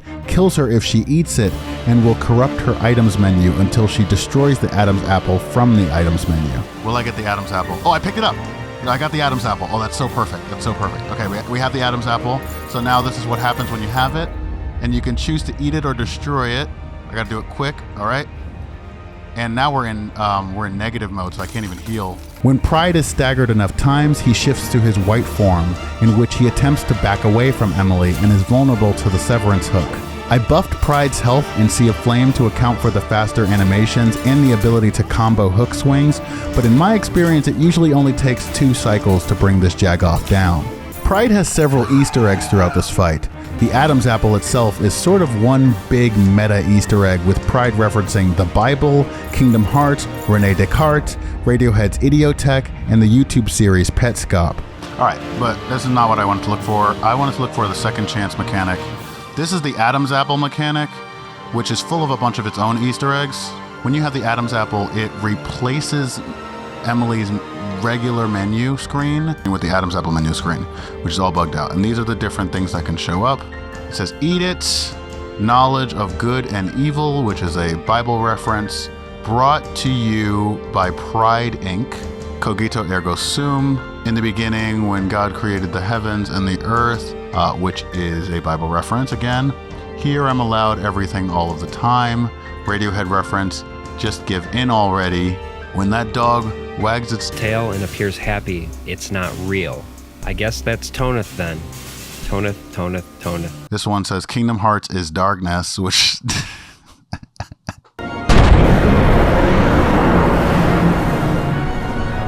Supreme darkness! You're wrong. I know now, without a doubt. Kingdom Hearts is light!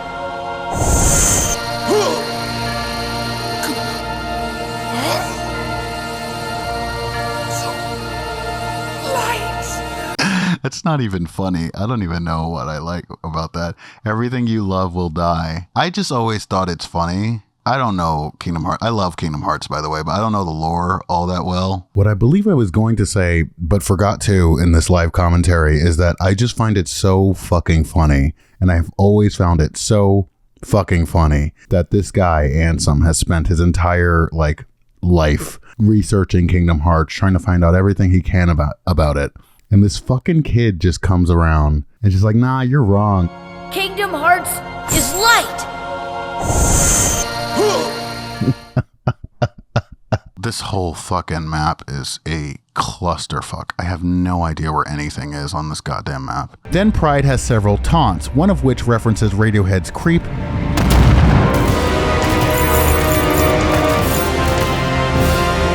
and another of which references Courage the Cowardly Dog.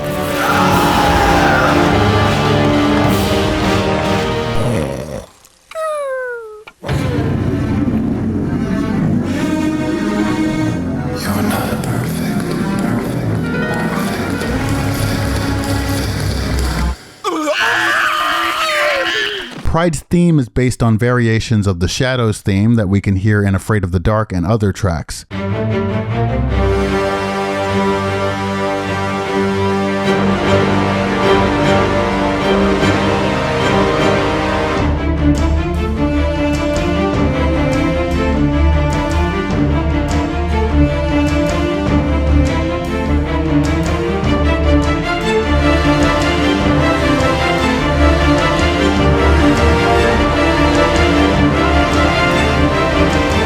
This theme is the most complex structurally of any thus far in the vanilla game. I basically broke it down into its various sections, with one section triggering the next section to play. It also has an intro section which only plays during the initial loop.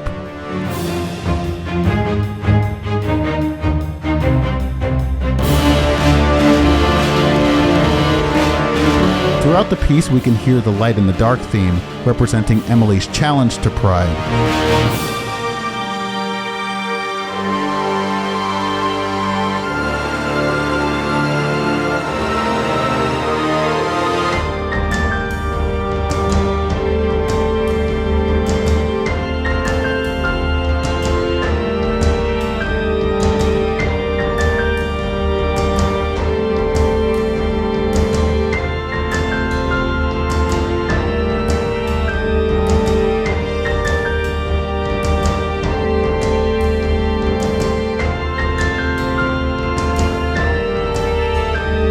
This rises to a triumphant crescendo when Pride shifts to his white form.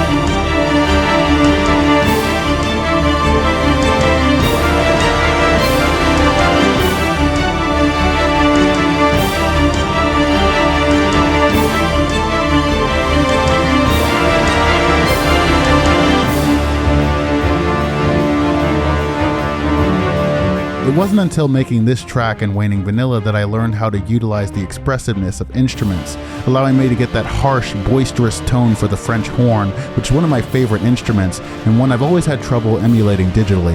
And it says, a succulent apple gifted from Pride of the first man bestows knowledge of things beyond human comprehension. Which, you know, I never thought of the lore implications of that. If Pride is able to just gift you the Adam's apple, which corrupts your mind with knowledge you can't even fathom.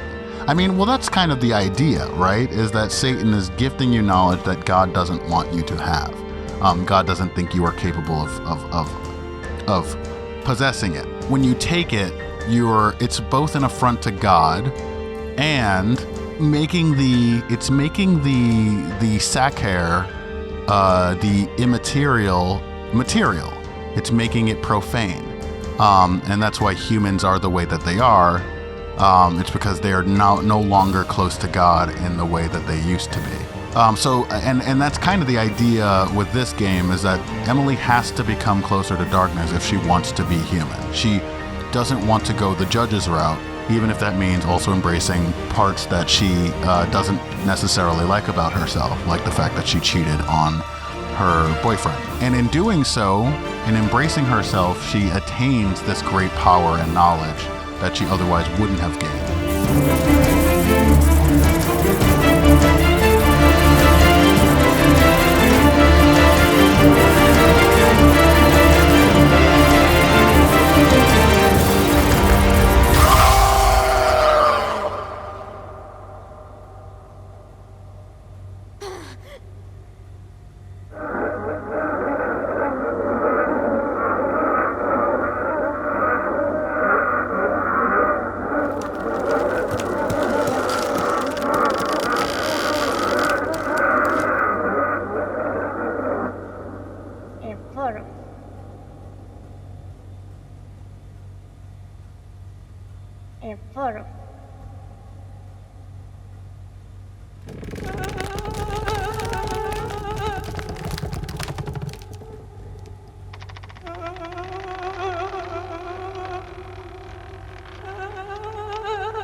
Damate.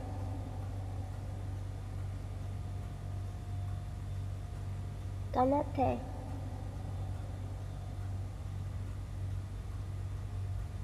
E foro.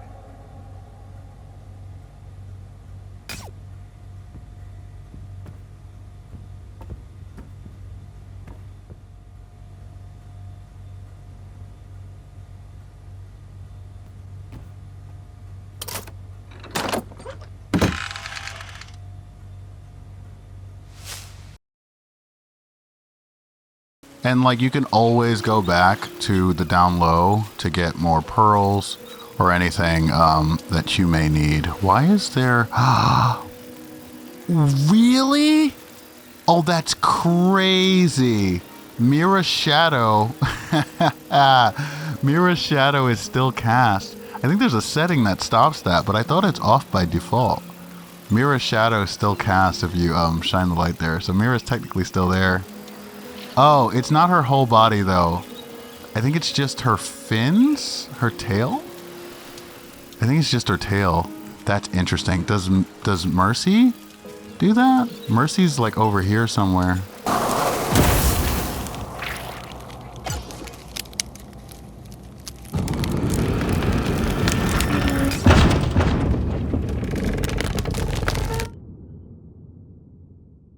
The master bedroom is in the dormitories at the back of the North Junction. In the dormitories, we'll find another Hear No and a Silent Hill 2 reference.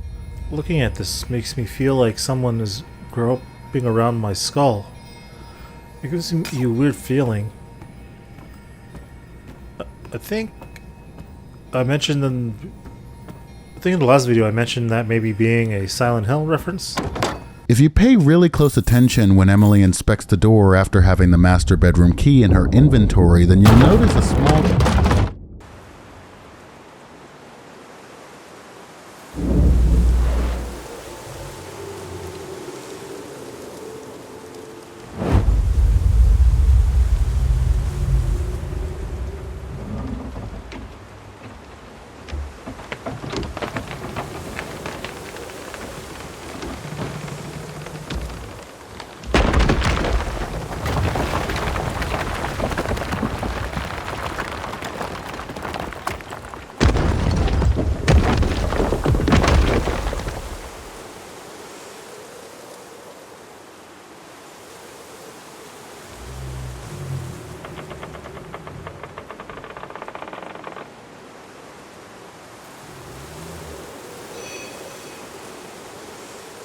The player can now control the Little Flower Colossus, previewing some of its combat abilities. I wanted to have some kind of flying creatures on this map, but never put them in. I updated the game after releasing Sea of Flame to add some more narrative weight to this sequence, having a motif of Adam's theme play as the endgame thunderstorm approaches.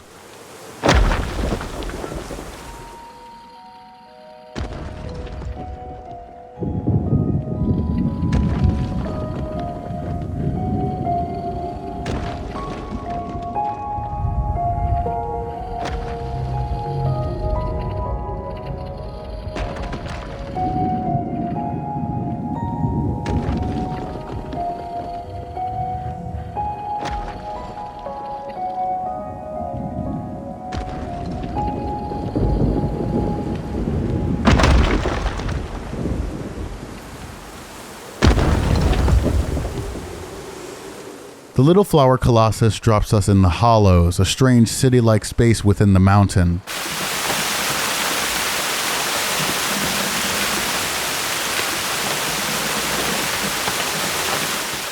The concept for this comes from my idea for original Waning's prequel, Orphan, where Yenna would find and battle earthen creatures within a mountain by a lakeside camp, culminating in a battle with an entity called King Crud during a landslide. Here's some of the music for that, just because I love it so fucking much.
Anyway, back to Sea of Flame.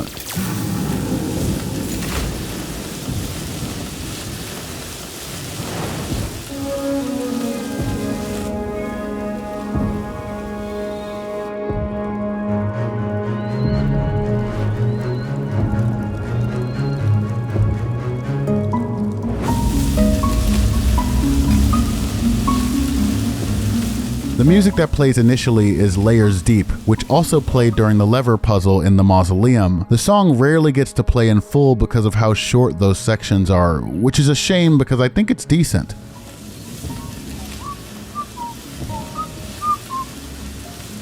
Oh,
Layers Deep is a variation on the Shadows theme, more prominently featuring Emily's Light in the Dark leitmotif. The initial idea was to have the Shadows theme play in several areas of the game, changing tone and composition based on context. That's why there are so many pieces which share the same key, time signature, and beats per minute as Afraid of the Dark.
Pressing on into the hollows, we awaken the Starsucker.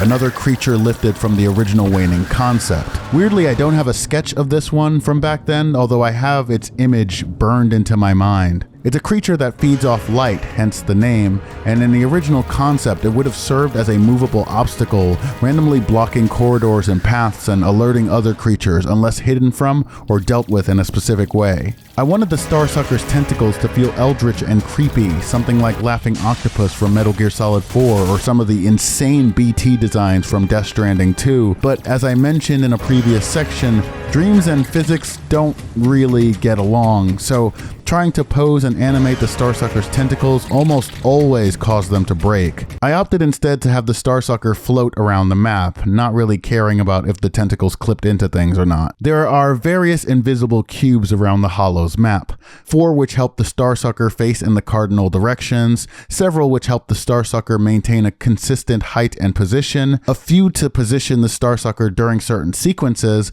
and one that follows Emily at a set distance. The Starsucker uses this last one as a positioning anchor when chasing Emily. Phase 1 has the Starsucker stalking the map, shining its light in random directions to find Emily. If alerted, the Starsucker has several attacks, and honestly, I'm only sure how to avoid most of them. Somewhere in designing this thing, I just sort of forgot about some of its moves, and it seemed too inconsequential to bother changing. Its main attack is this light beam, which can kill Emily outright if she doesn't stagger the Starsucker first.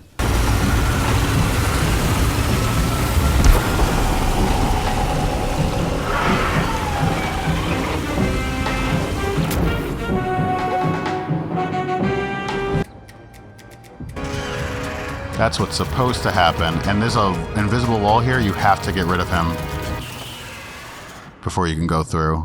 He didn't do that in my last playthrough, and I don't know why. I think sometimes when he's already stunned, when you destroy that Grendel root, he just goes straight to his next phase.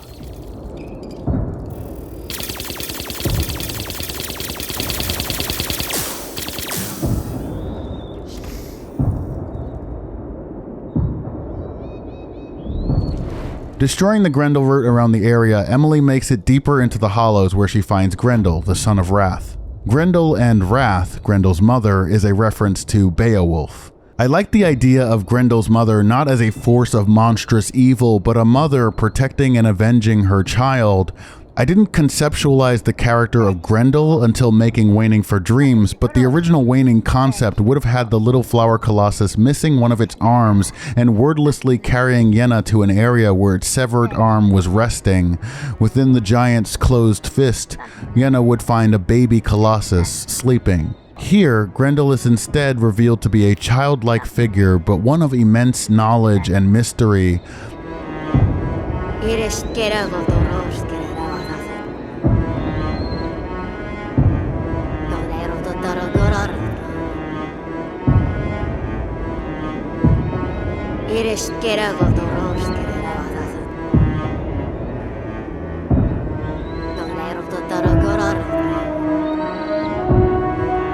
Grendel lends Emily his power so they may both escape the Hollows. This is my favorite backtrack of the game because it completely transforms the map, adding to it new dimensions, puzzles, and sights. It begins phase 2 of the Starsucker battle, where the Starsucker will appear at specific locations to cut off Emily's and Grendel's ascent. If Emily and Grendel fall back to the ground, the Starsucker reverts to its phase 1 logic until they rise again. In Sea of Flame, there are also several dots roaming the ground floor. I wanted another more complex creature here to complement the Starsucker, even back as far as the vanilla version, but decided it wasn't worth dealing with the memory limits to make them both work on the same map. Grendel has 3 abilities of which Emily can avail herself: a rising ability, a root throw, and an almost completely useless leaf shield. Again, I balanced this area around several major abilities and just sort of neglected the rest. Like, the Starsucker can make these little nodes attached to Emily, which can be detonated if it does a specific move afterwards. Emily can temporarily dislodge the nodes by blowing the cornucopia, but as for how to permanently get rid of them, As Emily and Grendel approach the broken bridge, the Starsucker arrives for one final confrontation. The Starsucker can shield its eye when it feels threatened, but this is easily handled with a root to the face. I'm wondering now what might have been if I'd made it possible for this sequence to occur before meeting Pride. In the original Waning Dreams concept, this was going to be another one of those optional sequences for the best ending, able to be missed if Emily allowed the little flower colossus to die during the first boss fight. But since all that's really necessary for this sequence is the lantern and, I guess, Pandora's box, I'm realizing it may have been entirely possible to allow the player to complete the sequence before meeting Pride and even Spring, making this sequence feel more like an extension extension of the Pandora's Box questline, just as Mira's story feels like an extension of the Cornucopia questline. Though I do like the game the way it flows now, and Pandora's Box isn't necessarily relevant during the sequence. The Starsucker is extremely vulnerable to Pandora's Box's soul spears, and once it's dealt with, Emily and Grendel continue onward.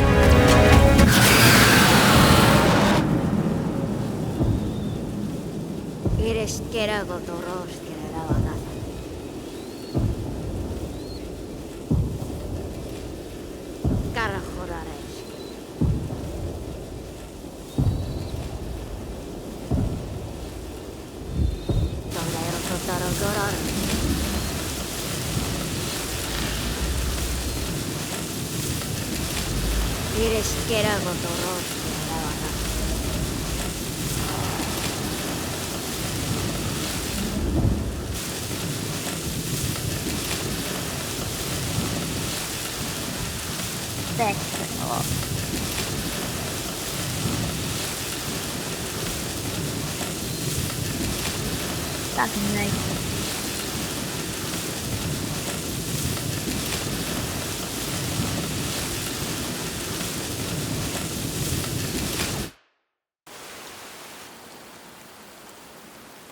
Eres kerago toros kerera banada.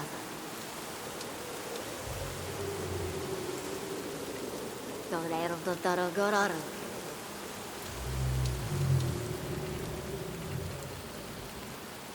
Eres kerago toros kerera banada. Tolero totoro gororo.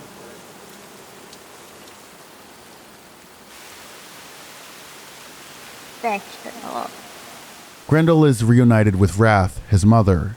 Wrath is simultaneously and paradoxically Grendel's shadow and Grendel's mother. There's a sense that Wrath is somehow subservient to Grendel, base and animalistic in the face of Grendel's knowledge, influence, and power.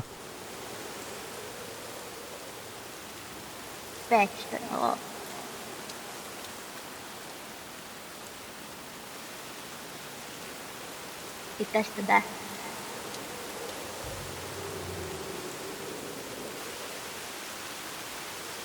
Ehkä tätä.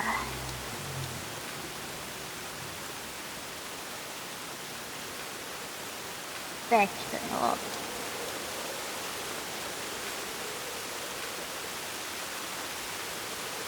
Ehkä tätä.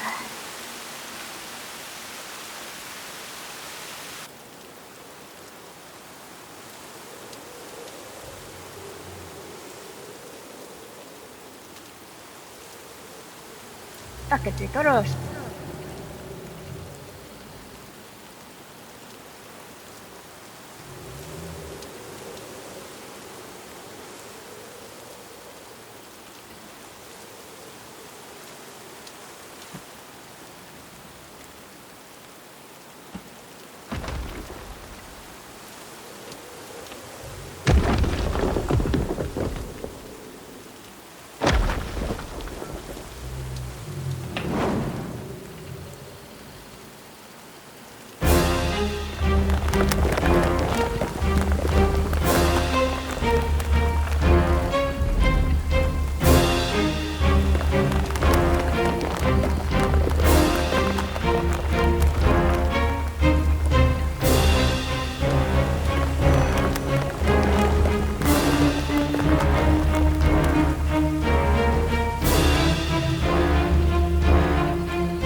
This golem doesn't have a canon name, at least not one that I've decided upon, but it serves as a final obstacle to prevent Grendel's escape. Wrath's attacks here are faster and snappier than they were previously. That's because this map is a different map than the other, and the animation changes I made here didn't affect the other. Wrath's health is dependent on how much health she had at the end of her boss fight in the Colosseum. My favorite thing here is that there's a unique animation for Emily and Grendel if Wrath is felled.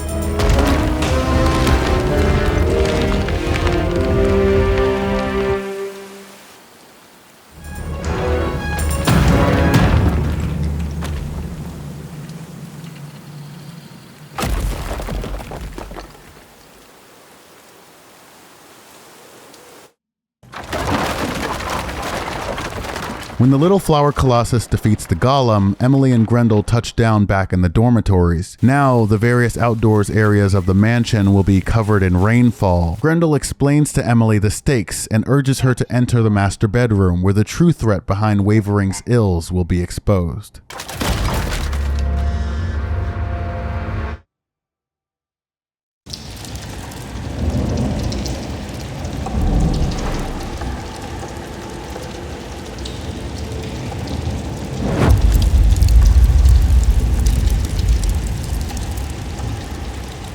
In the master bedroom, Emily finds nothing. There's another odd brazier, the last in terms of game progress.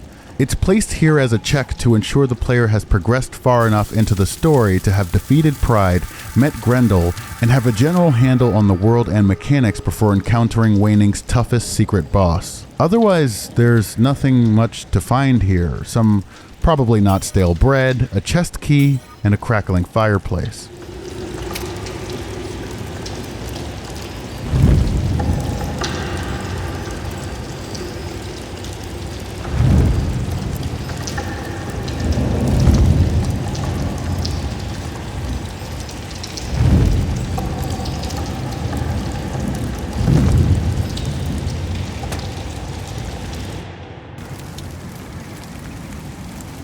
Typhonage.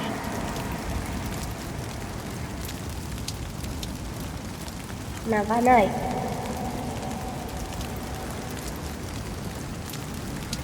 Typhonage.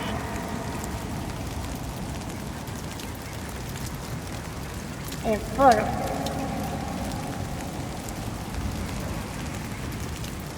Galate.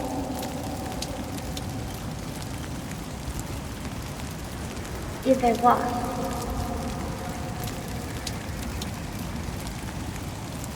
Navanai.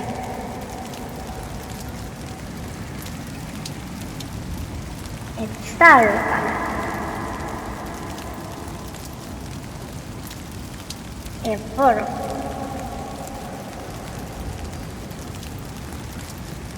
Typhonage.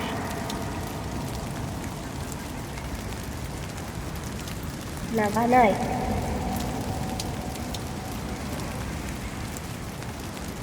Typhonage.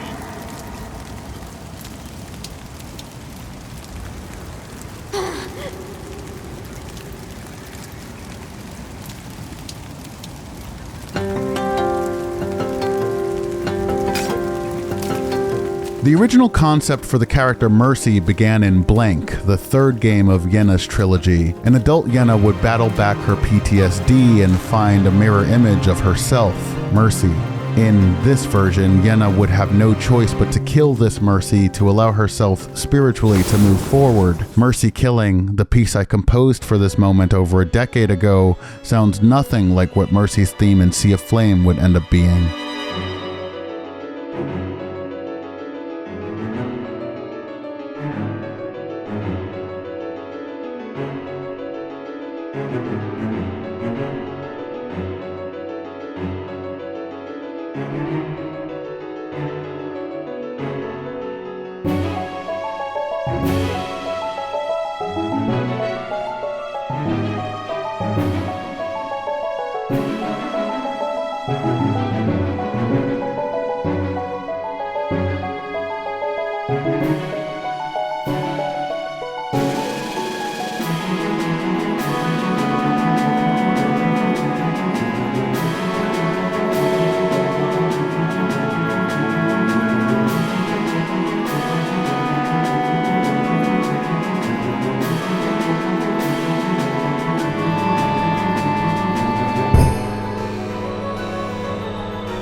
In Waning Dreams and Sea of Flame, Mercy's story was supposed to be another arc of Emily's moral choice, to embrace herself or reject herself. Players would have the choice to reconcile with Mercy or to kill her, but this changed to a linear narrative sequence as I continued to build Waning out. Phase 1 of this battle is exactly like the first time around. Soul Pulse, Rasengans, the whole shebang.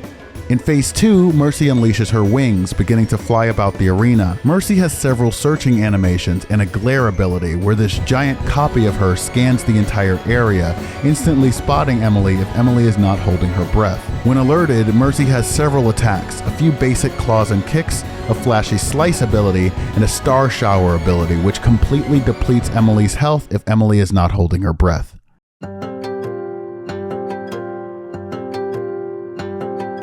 Mercy's theme is another simple one structurally. It reprises motifs from the title screen and the start of the game.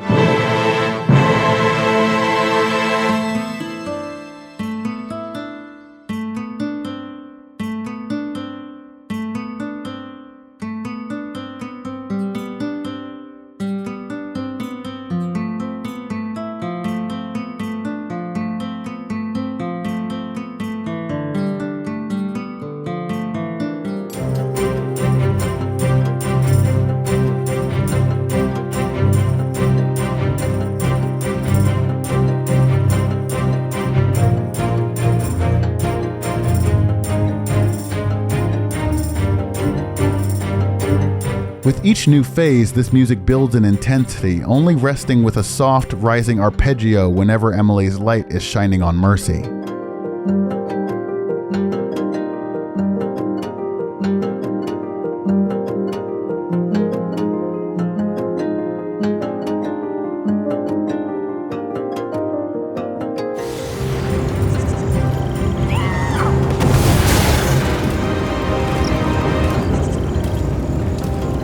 Phase 3 is a cinematic phase where Mercy threatens to destroy herself and Emily with a massive flaming meteor. Emily's health rapidly depletes as she wades forward. As she grows weaker, she releases her shame. Emily steadily uncovers her body as she attempts to make peace with herself.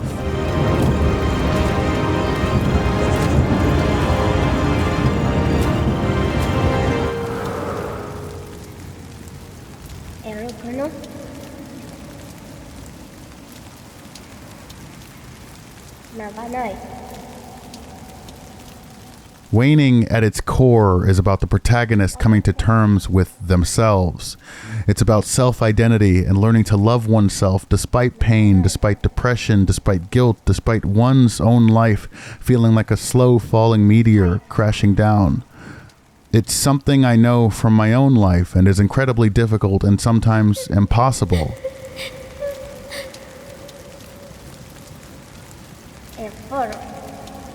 There's emotional love, loving your thoughts and ideas. There's spiritual love, loving your life, feeling fulfillment and purpose. Then there's physical love, loving your body, its quirks and its flaws.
When conceptualizing Blank, where Yenna attends college, I had the idea of a forest with a river of almost glowing cerulean water. When characters wade into the water, their clothes would drift from their skin and they would be forced, in a physical sense, to be alone with themselves. This is the concept that followed through to this boss fight with Mercy.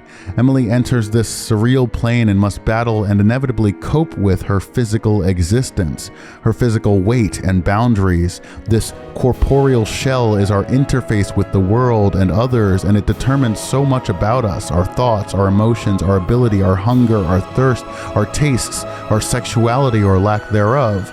After reconciling with Mercy, if Emily returns to the statue beneath the chapel, she'll find that its position has changed. As I see it, Waning, as a series and concept, argues that we can't begin to love ourselves until we can contend with this physical form. This is the same reason why Emily is nude when she touches the reservoir water.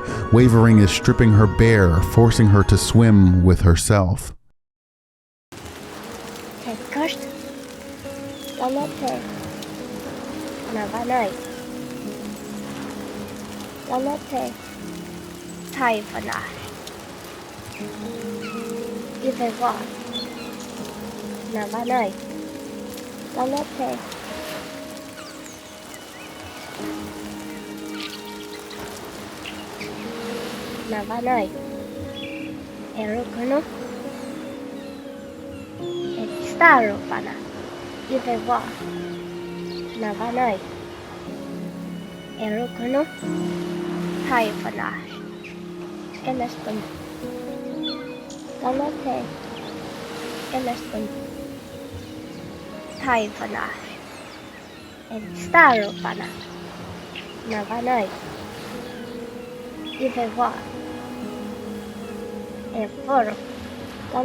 With Mercy and Emily reconciled, this is probably the best moment to take on the remaining secret bosses of Waning Sea of Flame. Firstly, there are some chests we can obtain if we didn't open any of the free chests in the hollows, and since there is really no reason to open them except for morbid curiosity, it's more optimal to open the chests in the trick room because they have the same exact items and also cost nothing. Then we head to the gallery.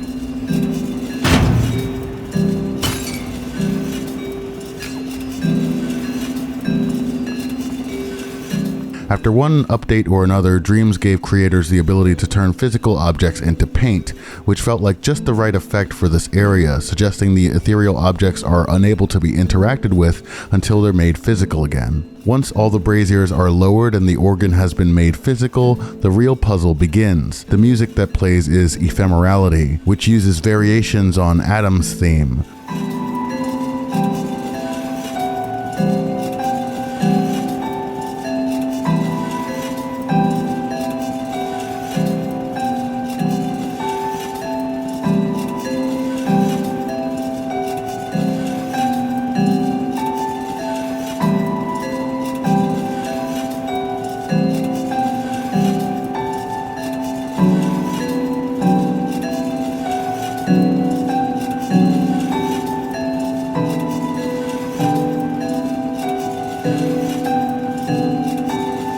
Which we heard with Wrath earlier and we'll be hearing much more of in just a bit. The chandeliers and censers reveal ethereal statues whose names are exposed when the lantern is raised. There's Flight of the Bumbling Bee, Lost at Sea, The G-Spot, and EE's Arsenal, which is a Metal Gear Solid 2 reference. Each title tells the player what notes need to be played on the organ. The bloody splotches and footprints on the floor also light up when the lantern is raised, hinting to the player to follow the footsteps to learn the note's order. This was a puzzle that scared me when I was putting it together because, again, it's really hard to test a puzzle that you've made yourself. I wasn't sure if the bloody footprints on the floor would be too subtle to lead players the right way, but it appears to have worked. This puzzle, by the way, uses much of the same logic as the keypad puzzle in Mira's, or in the down low, in the dressing room. It actually is, it's almost exactly the same logic. I just had to change some things because the layout is a little different and the number of options is different. But this came first.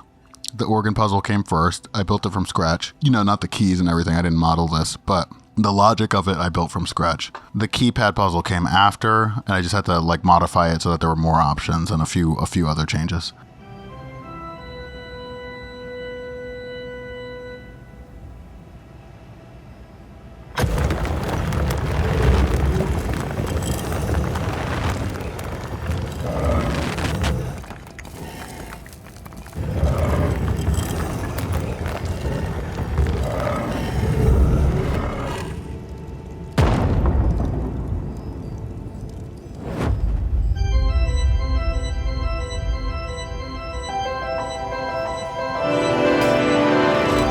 Nobody is currently in its petrified form. In Nobody's petrified form, it moves in stilted poses, almost as if possessed. Nobody is only vulnerable to the hook in this form, but the cornucopia can be used to weaken Nobody, causing it to take more damage from the hook's attacks. When Nobody's shell has taken enough damage, it breaks, and Nobody's shadow form is unveiled.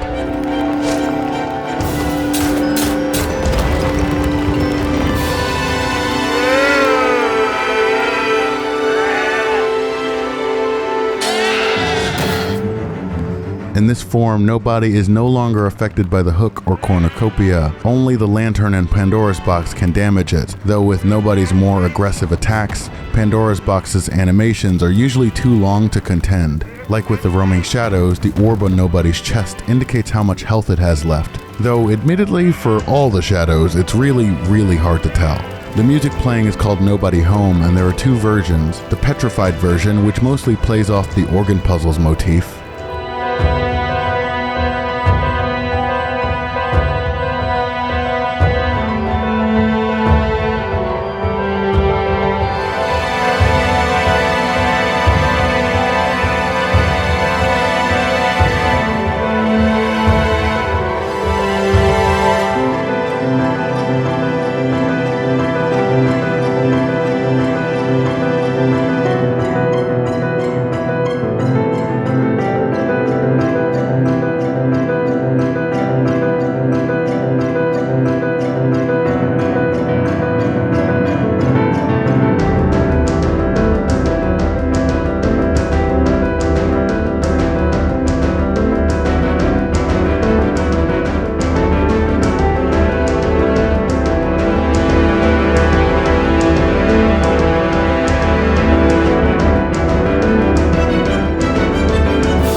and the released version, which is slightly more intense.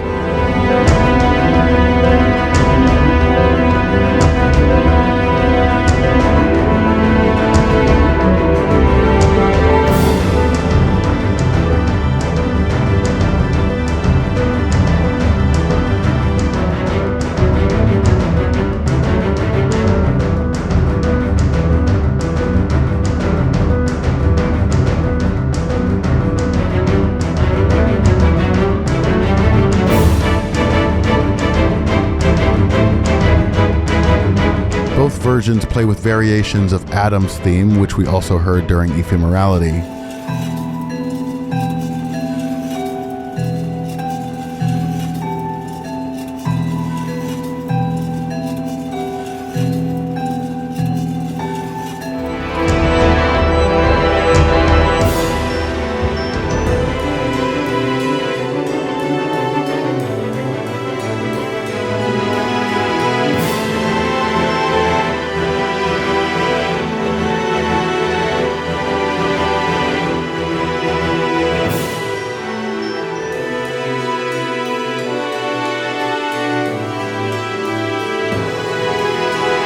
The released version also includes the Shadows theme, which begins normally in the cello and double bass before shifting to match Nobody Home's 5/4 time signature.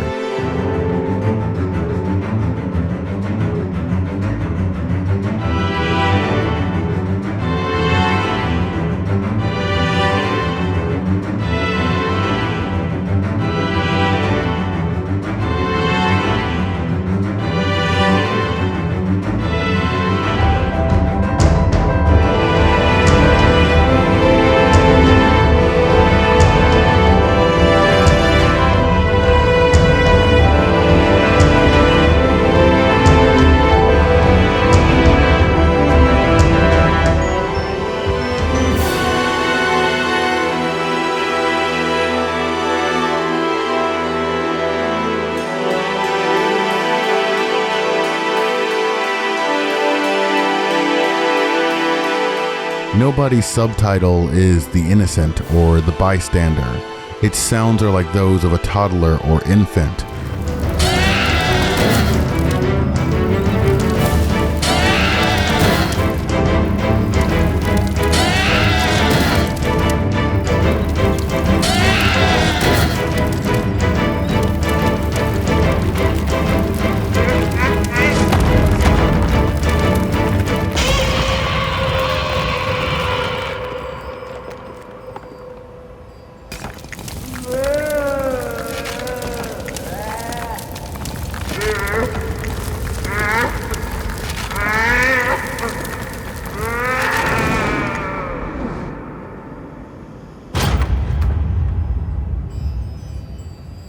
There's a sense that nobody simply wasn't meant to be there, like it was in the wrong place at the wrong time. Emily's triumph over it feels less like a victory and more like euthanasia. The concept of nobody is that, so Devotion came to life. Devotion was split from Adam. Devotion wants a human body. And so what Devotion does is Devotion sees another lost soul who has just been split from his shadow, and steals that body. Spring finds Devotion right in the middle of that process. So that's why Devotion looks all corrupted and falling apart. It's because he's just starting to form into his new body. The shadow that was left behind becomes petrified and becomes nobody. It literally has no body. And it's like this forgotten shadow that no one even knows exists because his human body was taken from it.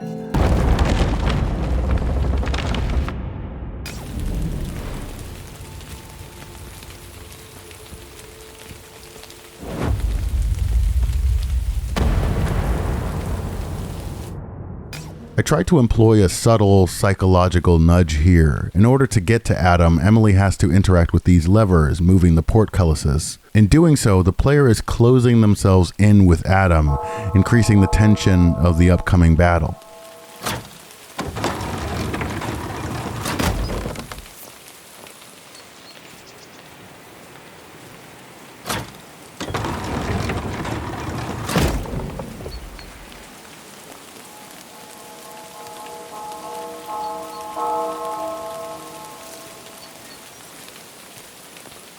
Adam is the final optional boss of Waning Sea of Flame and the most powerful in the game. Aside from Delphine, he likely has the most attack and movement animations of any of Waning's bosses. He's also the most Dark Soulsy of all of Waning's bosses, requiring the player to match his aggression with relentlessness of their own.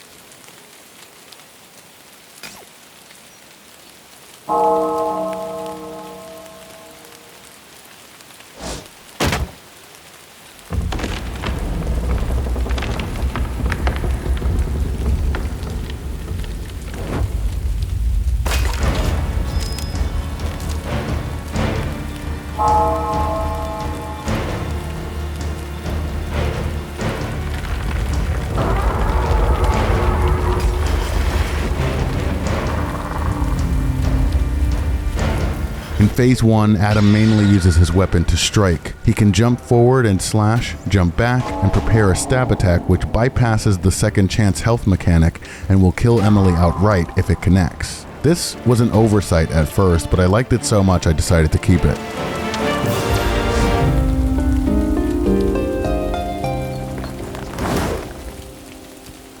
Adam can raise his sword to paralyze Emily before following up with a grab, a jump and slash, or very rarely, the aforementioned one-hit kill stab attack, which in this case is unavoidable. I really like fucking with the player sometimes, and I figured it was okay because the paralyze attack is so easy to avoid. Adam can also shriek, which will stun Emily, but the shriek can be parried by blowing the cornucopia.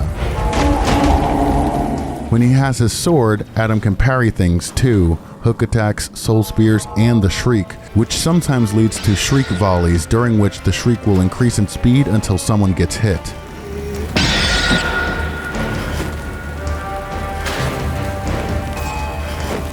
The stab attack is the biggest threat, but it's easily dealt with by flashing the lantern at Adam or if Emily holds her breath. During the stab's lead-in, Adam is much more vulnerable to stagger, meaning the key to overcoming him is to not back down. Adam can be staggered twice, once causing him to lean over, and then again which causes him to fall. While fallen, Adam takes much more damage from the hook and other sources. The music is molded from clay, a biblical reference to Adam and Eve.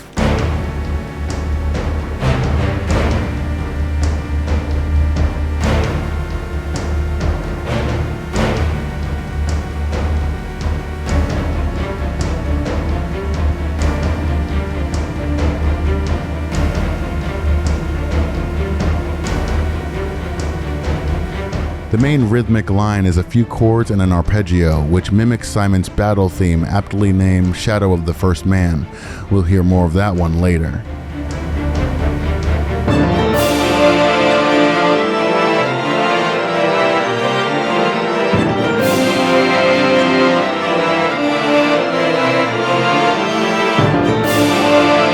Adam is supposed to be a fiendish, vampiric entity. It's why he bites Emily to absorb her soul. Pride and later Simon share similar behaviors. I wanted this first phase to have a theme benefiting a vampire king, so naturally I used organs and ascending phrases to make the dark chords feel grand, almost regal, as Adam towers over Emily.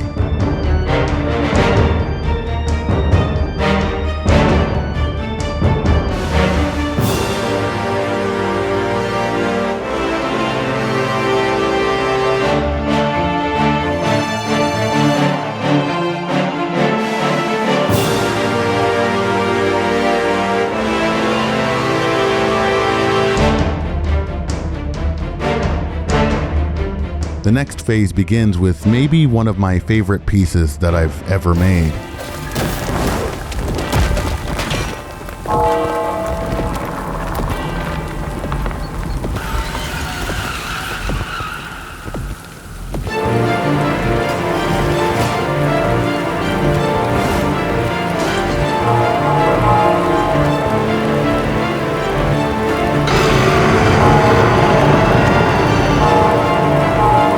Fell from Eden is the origin of Adam's theme.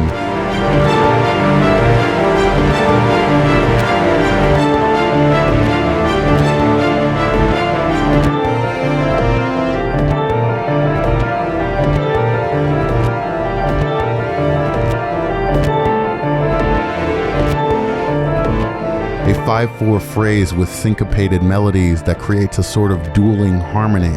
While Molded from Clay was darker, more sinister, Fell from Eden is transcendent, singing of immense godlike power.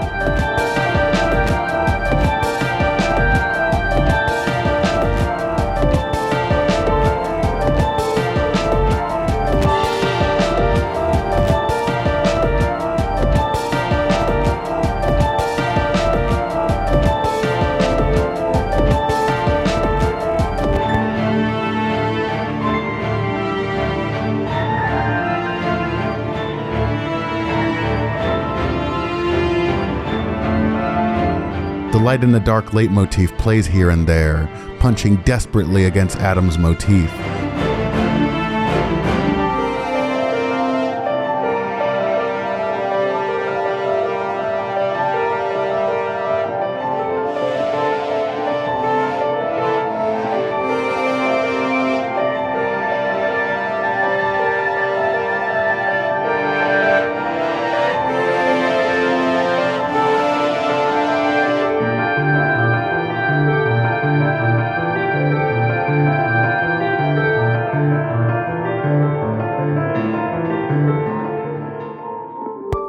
Eventually, Adam's motif quiets, spilling into an array of intensifying chords and arpeggios until it reaches the finale.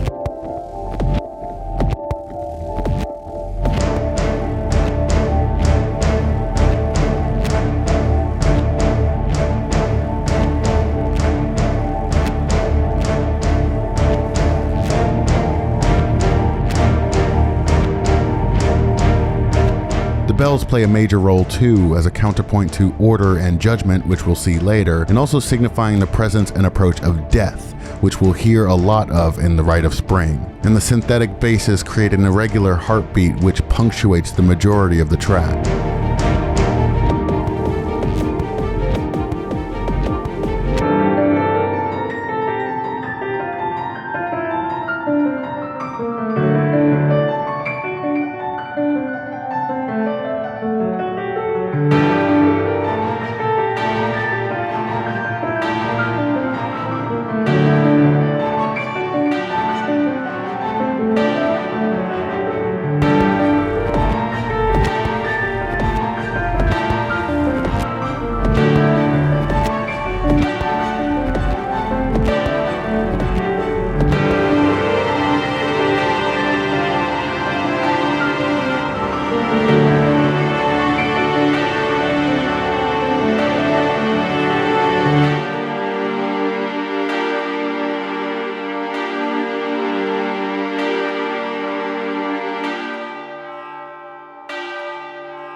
Adam begins phase 2 with his signature move, Rapture.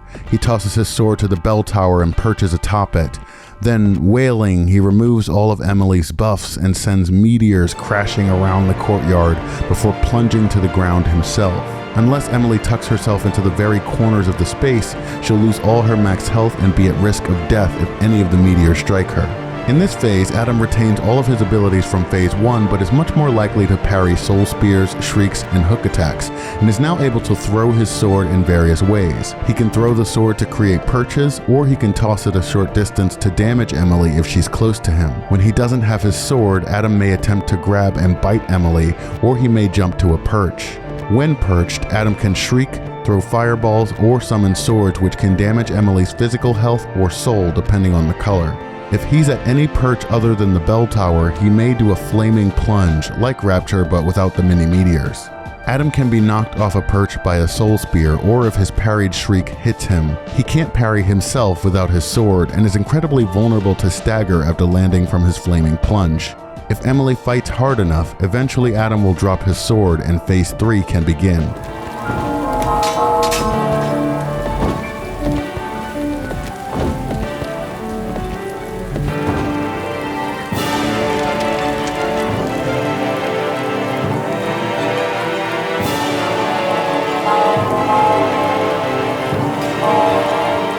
The sword internally is named the Rib of Adam, or the Rib of the First Man, another biblical reference to the creation of Eve. Something about Adam being this corrupted, vampiric figure, fallen from the light's grace while also immortal and immensely powerful, feels cool to me. This is something I just had the idea of expanding upon in a potential Waning sequel. What if Emily leans into this power? Simon already suspected that she was a vampire from the beginning, much like Adam. So what if Emily's lust transforms into bloodlust? She may be coaxed or charmed by a figure like Medusa and seeks the infinite power and knowledge of the Adam's apple to become an altogether more powerful, though corrupt being. It would be something that would put a rift between her and Mercy as well, offsetting their balance, their reconciliation. This final phase of the fight with Adam was first conceived back in the original concept of Waning, where Yenna would drag a greatsword atop the mansion during the zenith of a hurricane. The song that would play would be aptly named Hurricane Zenith.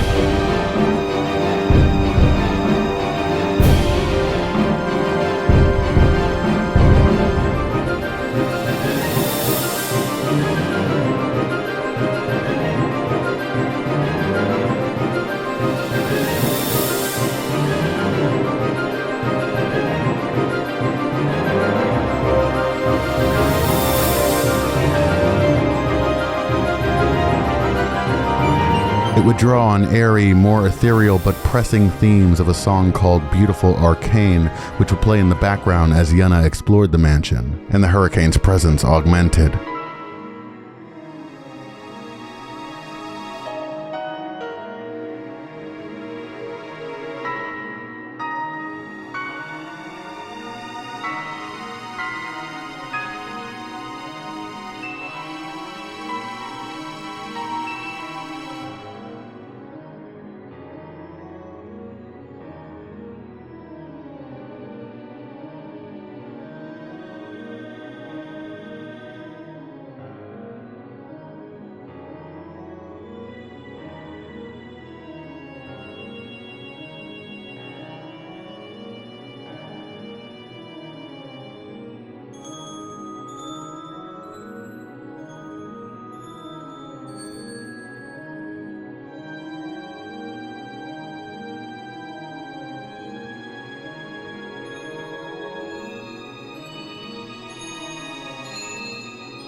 During the hurricane's zenith at the top of the mansion, Yenna would use the unwieldy blade to bat away and ultimately pierce and kill this kingly figure known only as Uncle. I don't know who Uncle was or why Yenna needed to kill him. I only knew that Yenna's family line was related to the mansion itself, and Uncle would represent the generational evils of that family line. Killing Uncle was like putting that family history to rest.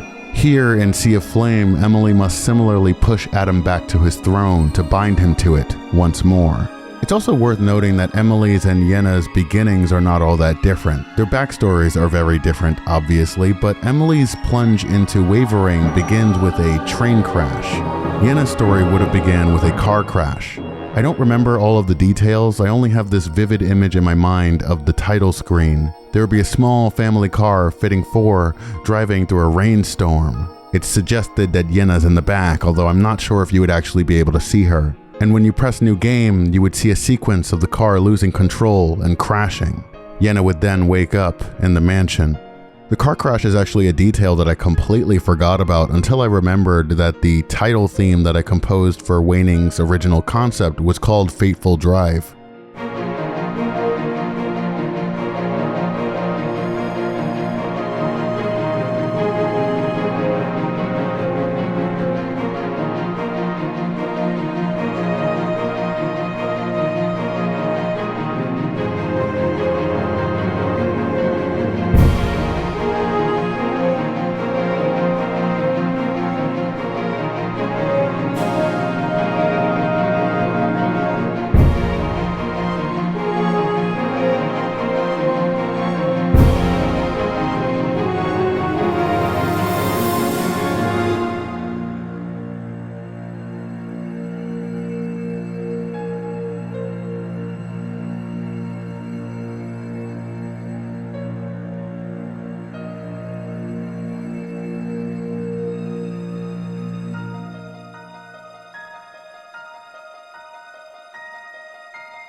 I'm actually not even sure how the car crash would have fit into the overall narrative. It may have just been a plot or framing device, just as the train crash is used in Sea of Flame. Waning's original concept also had the framing device of different natural disasters kind of shaping the story. So with Waning original, it would have been the hurricane. With Orphan, it would have been the landslide, and in Blank, it would have been a snowstorm and a meteor threatening to crash to Earth. Obviously, some of that meteor imagery was reincorporated as Mercy was reincorporated, but also I tried to incorporate some of the aesthetic of the hurricane and rainstorms. And there are definitely more ways in future Waning sequels, if I ever get around to making them, that I want to incorporate more natural disasters and weather phenomena into the game. In Phase 3, Emily no longer has access to her items or gadgets, so this phase really is all or nothing.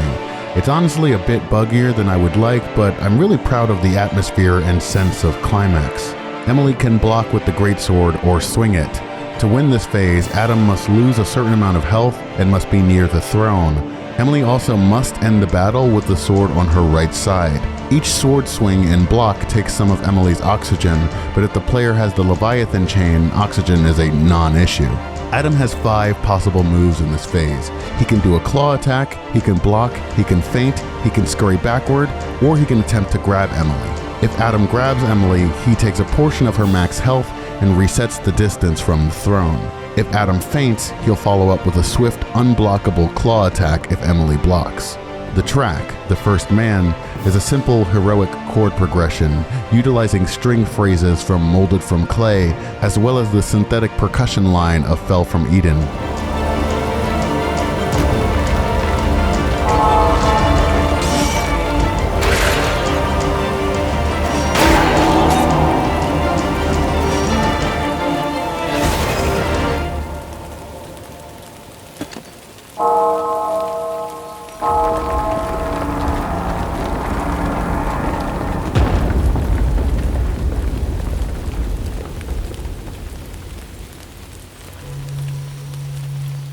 Adam isn't so much defeated as resealed.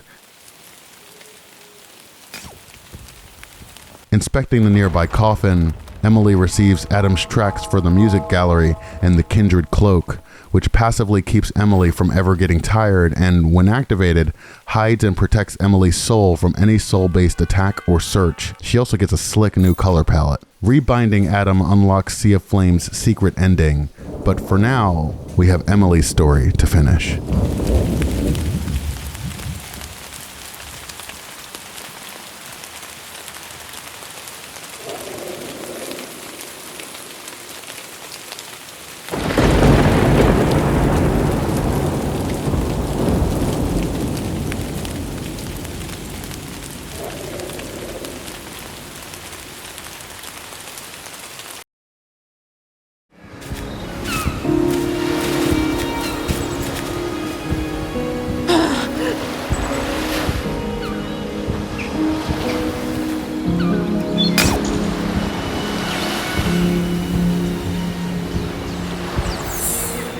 With Mercy in Haven, Lazarus can no longer become lonely. Mercy can also use her powers to teleport Emily to any Haven exit, making exploration a little easier for a short time. The player is encouraged to use this time to tie up loose ends, open some chests, get some upgrades, maybe kill a few shadows here and there, before returning to the master bedroom and venturing beyond its walls.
Emily is now in the deepest reaches of her subconscious, where her pain and self-loathing have festered unculled. She relives the night before her accident, the infidelity, the guilt, the hatred, the longing for oblivion. The music here is Guilty Conscience, Libido, which shifts as Emily interacts with three key areas around the bedroom: the cold pizza, the cell phone, and her naked body atop the bed.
This battle against libido is unwinnable. When planning Waning for Dreams, the libido fight was supposed to be the final moral choice of the narrative, to kill libido or reconcile with her. Afterglow would have been a larger, denser forest, and the battle with libido would have been a stealth-based puzzle. But as I built Waning, the idea felt more and more daunting, and I wasn't sure how exactly to weigh Emily's choices. It would have required 3 endings, one of self-rejection, one of reconciliation, and a third one, middling and purgatorial, maybe trapped in Wavering forever. As with all the other choices, I decided to scrap the complexity to keep Emily's narrative more linear. The music is Lust and Rage, which utilizes variations of Guilty Conscience, Runaway, and Mercy's Mirror Image.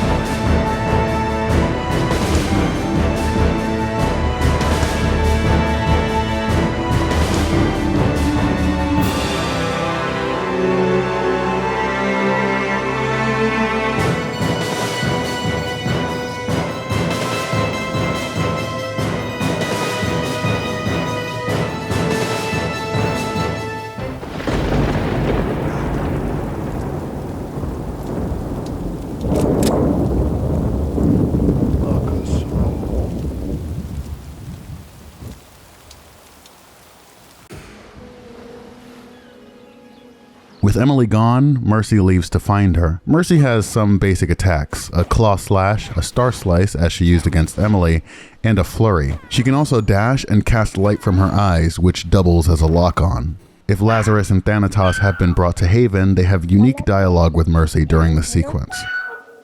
Oh shit! She's right there! So pretty. And she can't even see me. It's no fair. I'd give anything just for the chance to... Hey, who are you talking to? Mercy! You can hear me?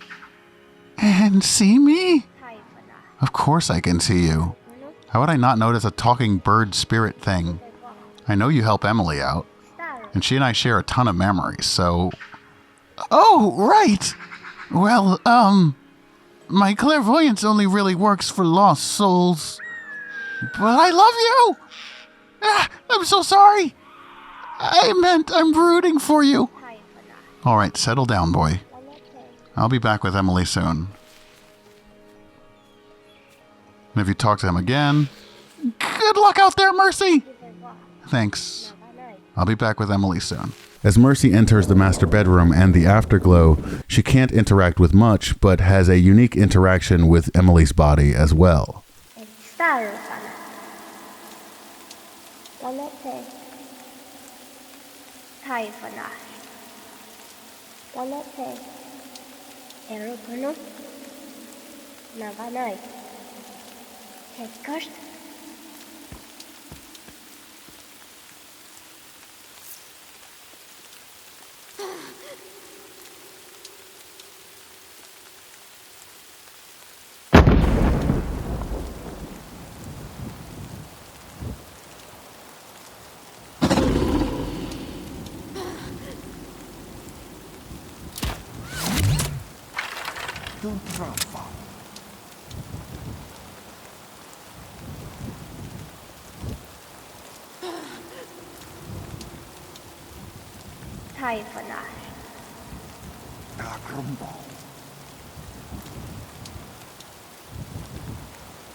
Dindero.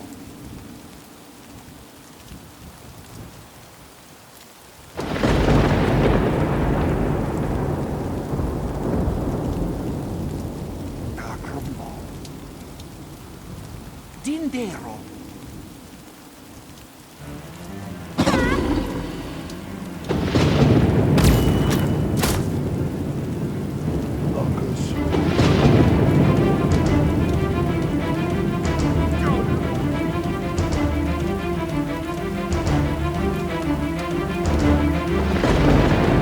This battle has a few gimmicks that add to its weight and atmosphere. The most important gimmick is that Libido every 30 seconds has a 3 in 4 chance of helping Mercy. Each head performs a different action, with one head healing Mercy, one head stunning Simon, and one head attacking Simon. The second gimmick is the fog, which randomly thickens, making it harder to spot Simon and forcing Mercy's lock-on to fail. Simon can perform several actions, his most common being shooting an arrow from his crossbow. If Mercy is close, Simon may shoot an arrow while jumping back, or he may raise his cross to slow Mercy as he backs away. Simon, like Adam, can spawn a sword to plunge into the ground, and he can use his cross to shoot balls of light toward Mercy. Finally, Simon can run away, and he runs away a lot. The music is Shadow of the First Man, whose arpeggio Adam's molded from clay emulates.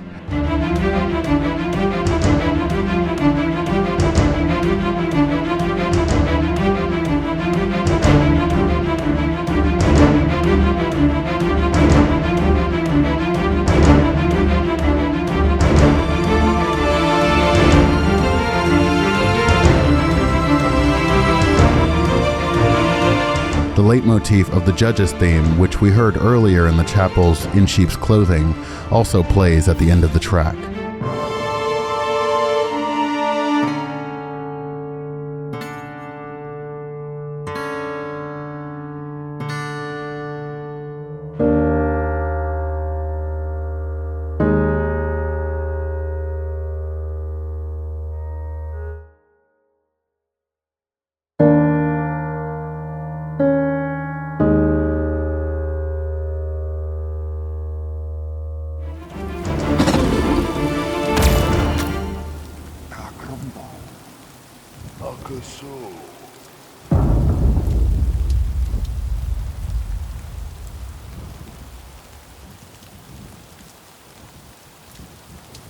Taifanar, Lamate, Enforo. Taifanar, Navanai, Lamate.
This final stretch is a mad dash to the bridge area. Emily can still explore the mansion, but cannot fast travel until she finds Lucius once more. In Lucius's lab, Emily finds a note urging her to head to the bridge. After an update, she can also prime a device called the Datar, which will allow for fast travel once more once calibrated. The shadows will hunt Emily unyieldingly during this sequence, but if they've already been defeated, there isn't much to worry about. Upon reaching the bridge, Emily finds a new door, near where she first woke in Wavering.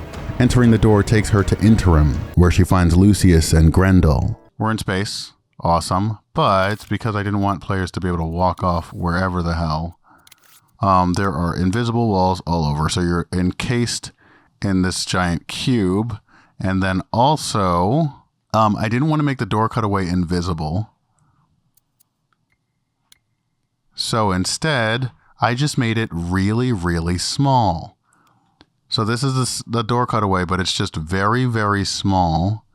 And if you go inside of it, you'll see the door leading back to Wavering. And it's just very, very small and very, very far away. Because otherwise you would be able to see it Interim exists mainly to be a point of no return rest station. There's no haven entrance here, but Lucius can calibrate the Datar to allow for fast travel and also to upgrade her Photar to level 3 if Emily hadn't received the upgrade earlier. The music here is just called Interim and plays a variation of the judge's theme toward the end.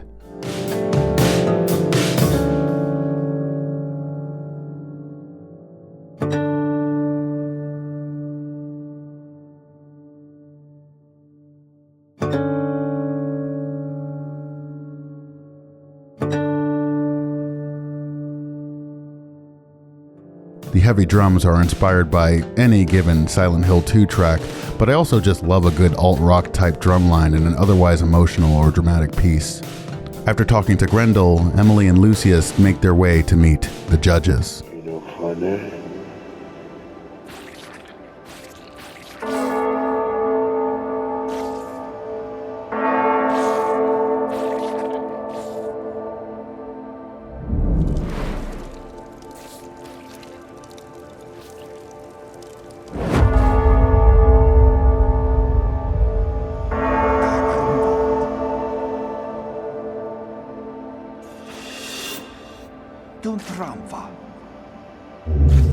They emerge in Society, a surreal realm where the judges, Oculus, Or, and Boca, finally make their appearance.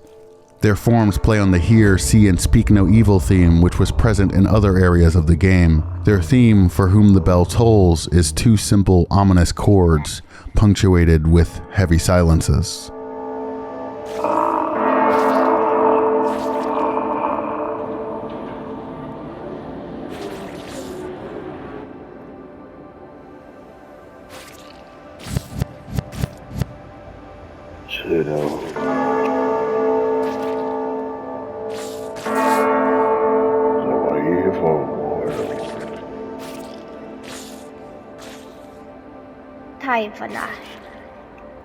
The judges explain their mission. People's regrets, desires, and traumas are pulled from them and given form in the shape of corrupt and murderous shadows. If a person can kill their own shadow, they can achieve absolution and penance on the judge's terms. Dindero. Shiro. Dindero. Imagina funny.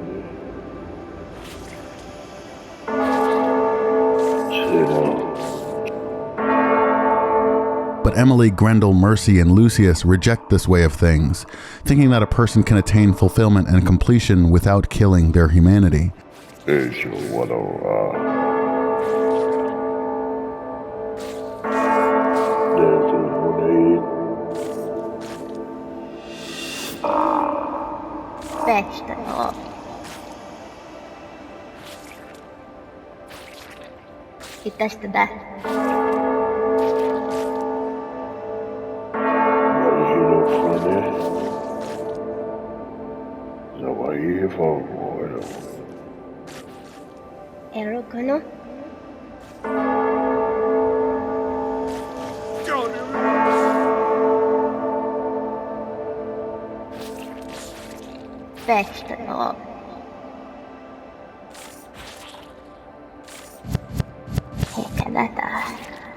They detail the afterlives of Spring, Raphael, Grendel, and Tandolfo if he was freed from his contract.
Taivanást, tanultál?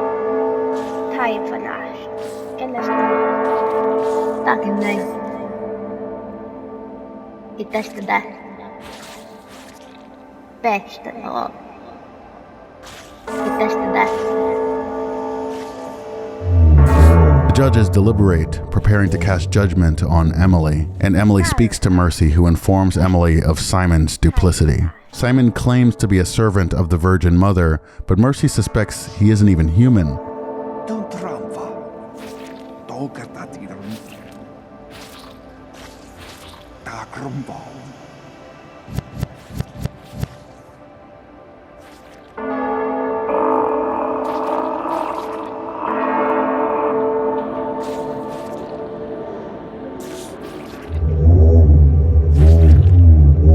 Flushed with the light of reconciliation, Mercy and Emily prepare to fight back the judge's order.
The song here is Arbitration, which combines several themes in a fast-paced medley. It begins with the main refrain of Afraid in the Dark and runs through several variations of Mercy's mirror image theme while falling back on the Shadows theme as a baseline pulse.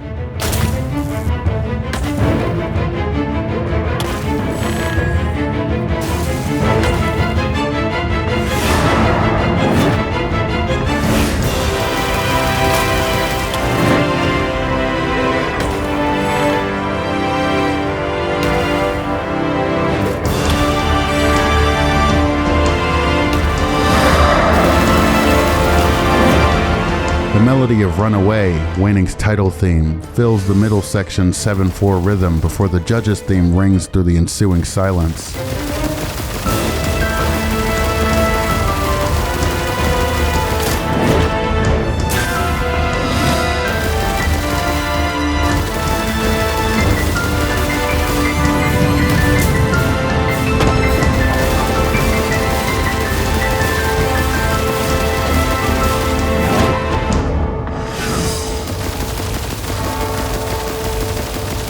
The song ends with Mirror Image once more, this time accompanied by an energetic breakbeat drum line and a chorus of hopeful strings.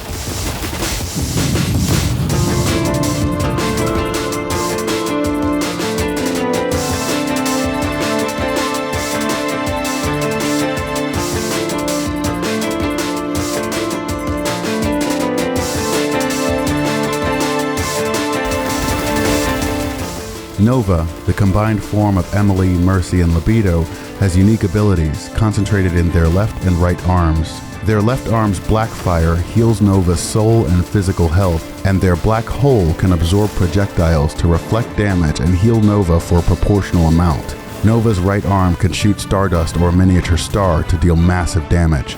The judges each have one attack and will constantly move in the space around Nova. Oculus will shoot a dart from its eye, or will shoot from its ear crosses that explode after a set time. Boca will spawn from its mouth an orb that casts an electrified explosion if anything touches it. When the judges fall, judgment rises, unwilling to yield to the profane, the mortal.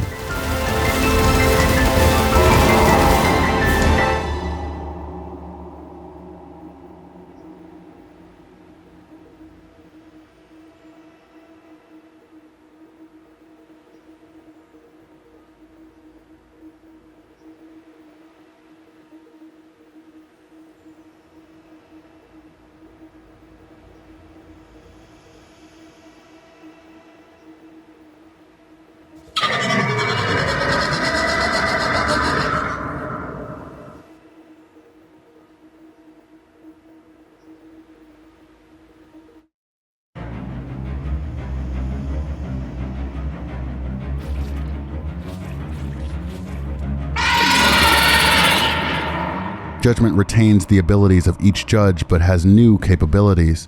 Judgment can strike with its sword or raise its shield to deflect almost all damage. When pressed, Judgment will bow and slash its sword to deplete all of Nova's health. But Nova's power rises as well.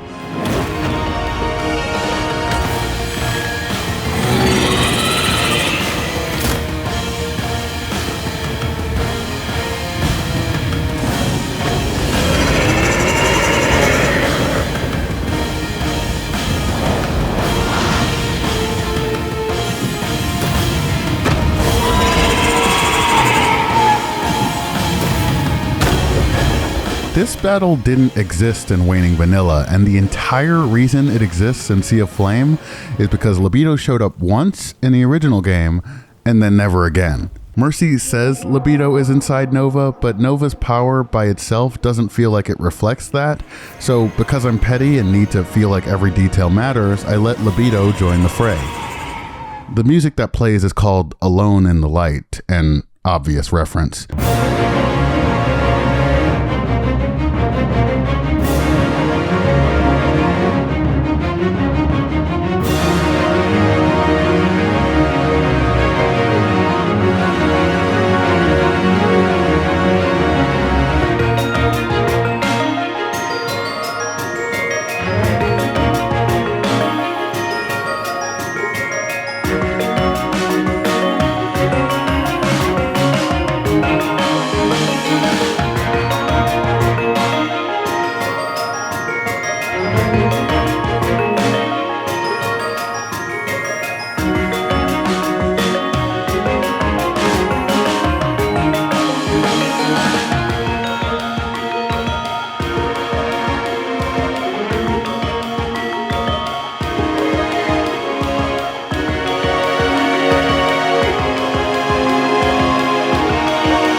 Traveled along the leitmotifs of the Shadow's bassy rhythms, the light and ephemeral arpeggios of Mercy's mirror image, and the boisterous hits of Afraid of the Dark before reaching its loud and explosive finale.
Akusu.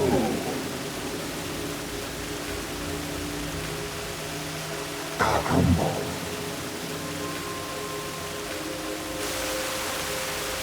Tokatapion.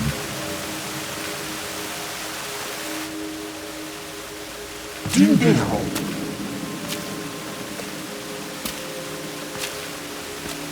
Akusu.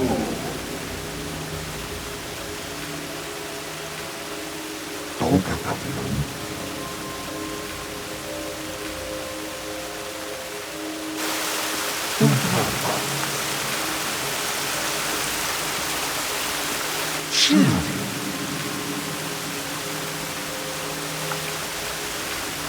Dindeho. Kakambo. Akusu.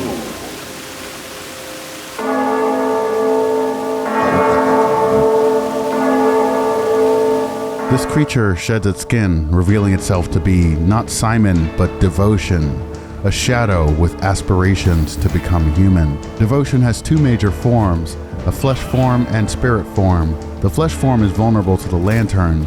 The spirit form is vulnerable to the hook and Pandora's box.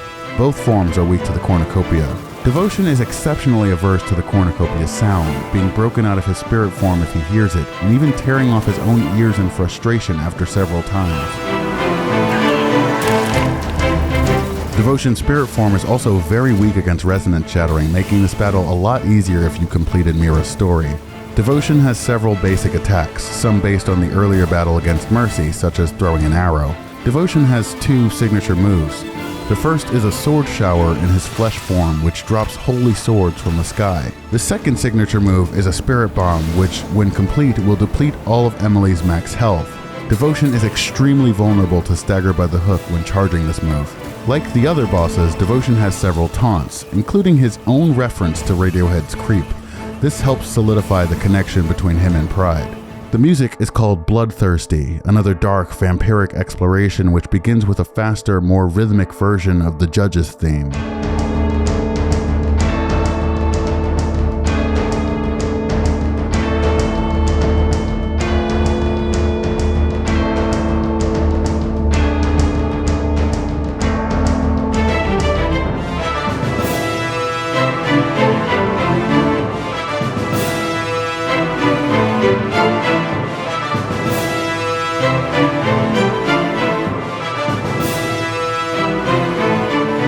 Sections of the music feel heroic, with firm string hits and rising chords which inevitably yield to sinister syncopation and cacophonies.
There's also a hidden time limit during this fight, but a beneficial one. As the battle goes on, the surrounding stars will disappear, giving way to a daylit sky. As the sun rises, Devotion will take massive damage until the battle inevitably ends.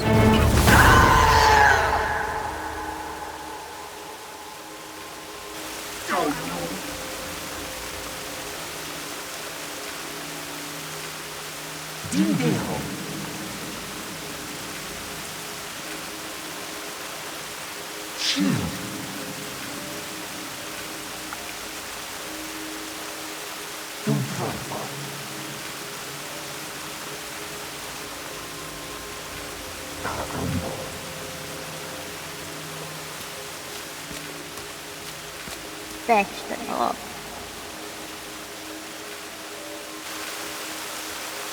Tack nej.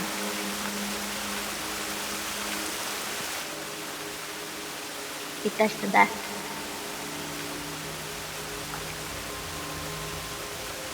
Fetch den upp.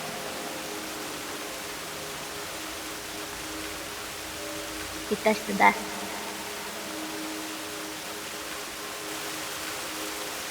Fetch den upp.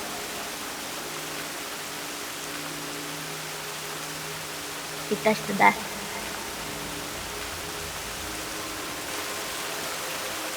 Tack nej.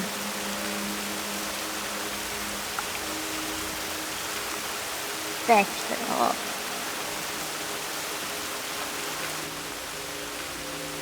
Eikä tätä.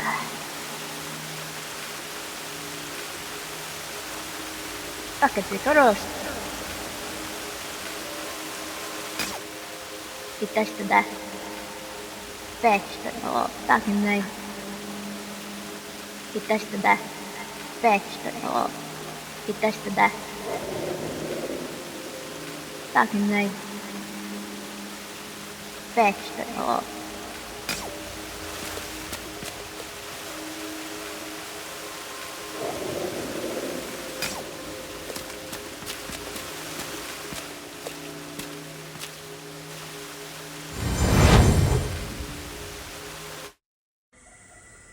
Emily is reunited with Mercy and Lucius in Meridian. Their escape from Wavering is finally within reach.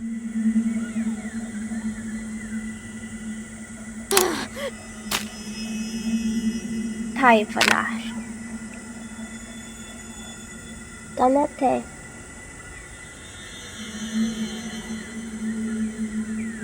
Navanai.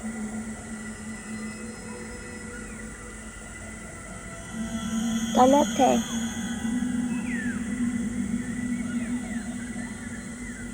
Taifanash.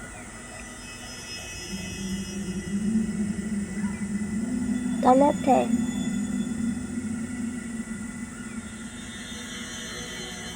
Taifanash.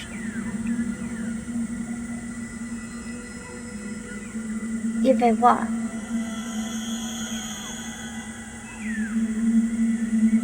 Donate.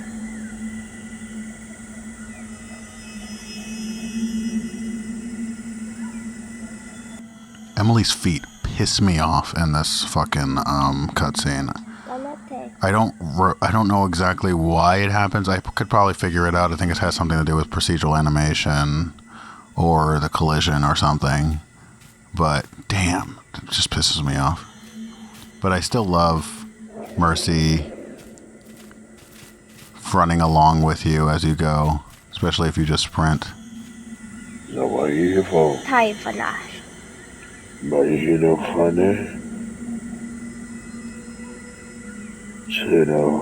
There's a water, there's a model, there's a money. Take cost. Hold on, there's a water, so what are you here for?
Normally, the game would end here, but if the player has beaten Adam, they are treated to one final scene, tying together some of Sea of Flame's lore and loose ends.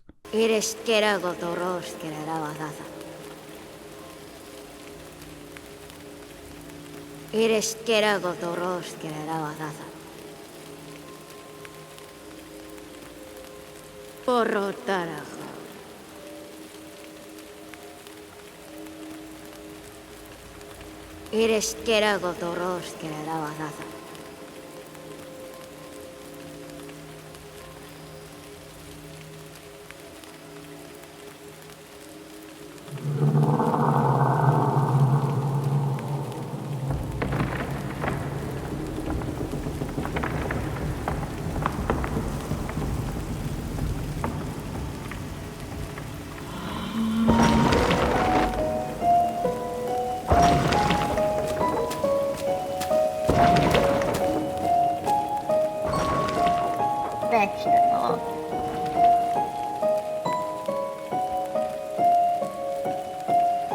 Vegetable.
One may have noticed while looking at the footage that Waning isn't all that horrific. While I did build some of the characters myself out of disparate parts like Spring, Mira, Vodyanoi, Delphine, Lazarus, and Lucius, I didn't design the separate parts myself, and most of the aesthetic assets in the game were not my design either. Needless to say, these are not the character or monster models I had in mind when I originally started conceptualizing Waning. I've flashed a few of my sketches of Waning's original concept, some of them dating back over 10 years. The models in Dreams are a bit more cartoony than I'd like, and each have different art styles. One of the cringiest things is how going from Simon to Devotion, Simon's hands completely changed. I liked Simon's blocky hands originally because they were posable, even though they broke all the time because, well, physics. But when I settled on character hands that I liked, even changing Emily's hands from semi-ovular nubs to something resembling a human's, I quickly grew sick of Simon's original hands. I'm also mad I never changed the statue's hands in the library to something more fitting the realistic style, but you know. There's lots of stuff I could have done with lighting or level design or gameplay to compensate for the aesthetic shortcomings, but Dreams has a definite learning curve, and I maybe wasn't skilled enough to execute on it. And also, I don't know, maybe full-on horror wasn't what I was going for. Waning as a concept was never supposed to be full-on horrific a la Silent Hill. It was always supposed to be fantasy horror, filled with character and whimsy. Even listening back to some of my old music, you can get this vibe. This is Love and Somber Ecstasy, which I made for a boss battle against a Lamia-like Medusa in Orphan.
This is Pyramid Song, The Earth on Turtle's Back, which is both a Radiohead reference and separately a reference to a Native American creation myth, which I think is also shared around other cultures.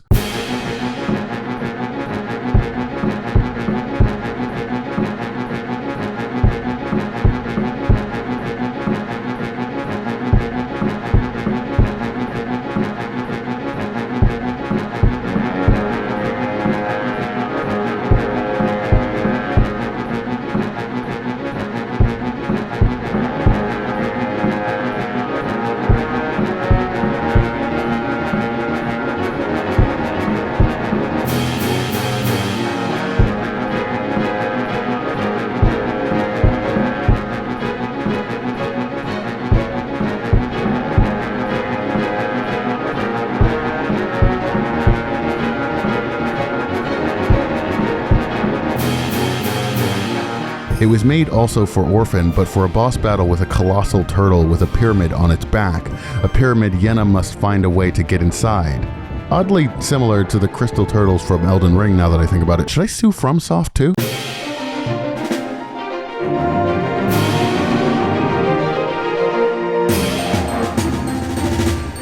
This is Discordia, a general alert theme for the original Waning concept. It's inspired significantly by the Dragon Boy from Spirited Away.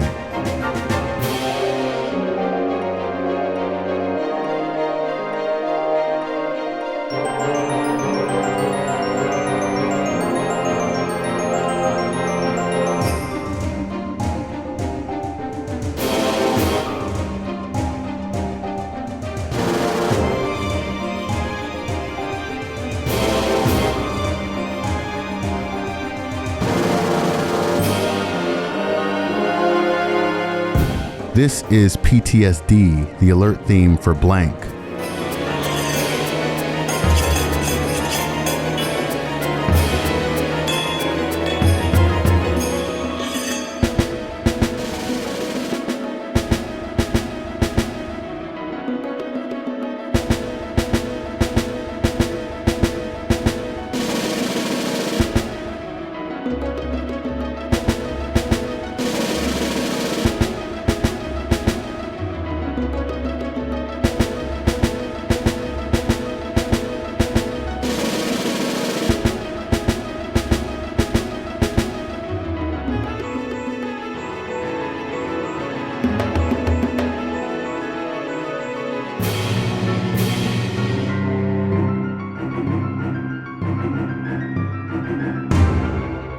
This is Blackface.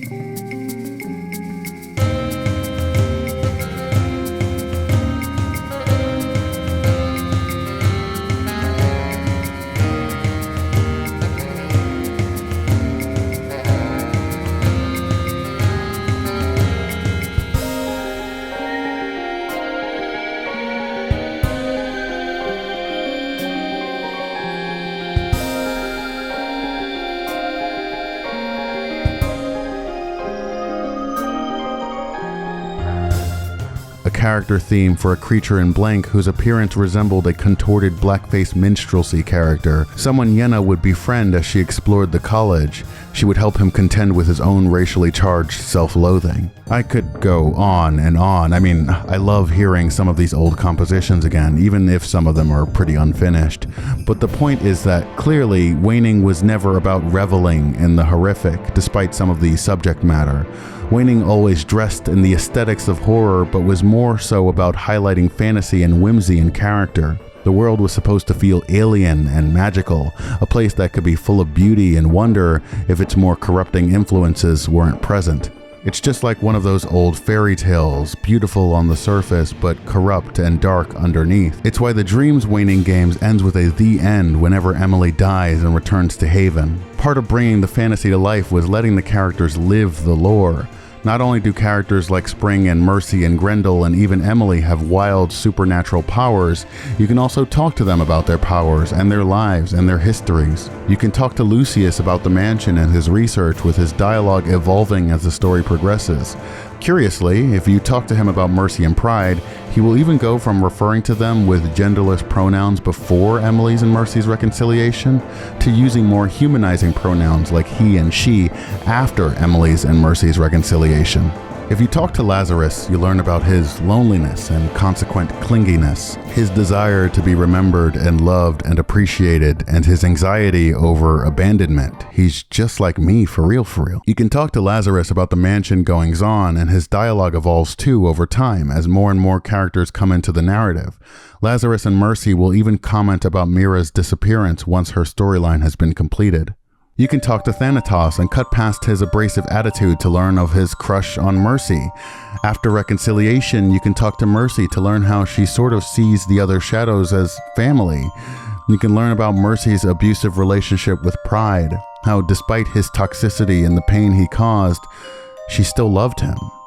She's just like me, for real, for real. That joke is a lot darker in context. Furthermore, you can learn from Mercy more about Emily, how Emily swam in high school, how Emily doesn't like her mom and feels guilty about cheating on her boyfriend, Ken. I packed as much detail as I could into these interactions because it really felt like fleshing out the world and helping bring the fantasy to life.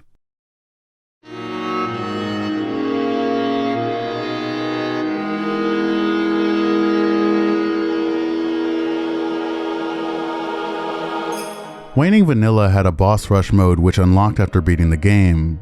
It was a simple mode with a single order of bosses and very little fanfare. When making unlockables and secrets and hidden stuff in the game, I had to be mindful that this is a Dreams game, and even if it wasn't, in general it probably wouldn't be that popular, so most people, even if they wanted to, wouldn't see all of the stuff that was in it. So there are some things I tried to make accessible from the very beginning, or at least otherwise very easily accessible. Given the scale and scope of the Sea of Flame update, I necessarily had to either remove the boss rush entirely or update it with the new bosses. So, because I don't know how to half-ass things, I completely overhauled Boss Rush. I added Thanatos' boss tips, even for bosses that he wouldn't talk about in the original game, like the Little Flower Colossus. I added changeable background music, I added a training mode, I added different challenge runs, I added runs with random orders, and I even added perks and achievements. I think all of this, if nothing else, was just the bare minimum for celebrating the effort I put into these bosses. Someone without the time to get through Sea of Flame could jump into Delphin's fight. They wouldn't know what the hell they were doing or what was going on, but they'd for sure see the care and heart that went into it. Thanks to the help of Dennis95, who has played through and 100%ed all of my games, I learned I could put dreams within other dreams, obligatory Inception clip. So while I initially released this updated boss rush mode as a completely divorced experience, I eventually tied it into Sea of Flame, allowing players to access it right from the beginning on Sea of Flame's title screen. There are limits to how many scoreboards a dream can have, so unfortunately I couldn't have charts for times against individual bosses.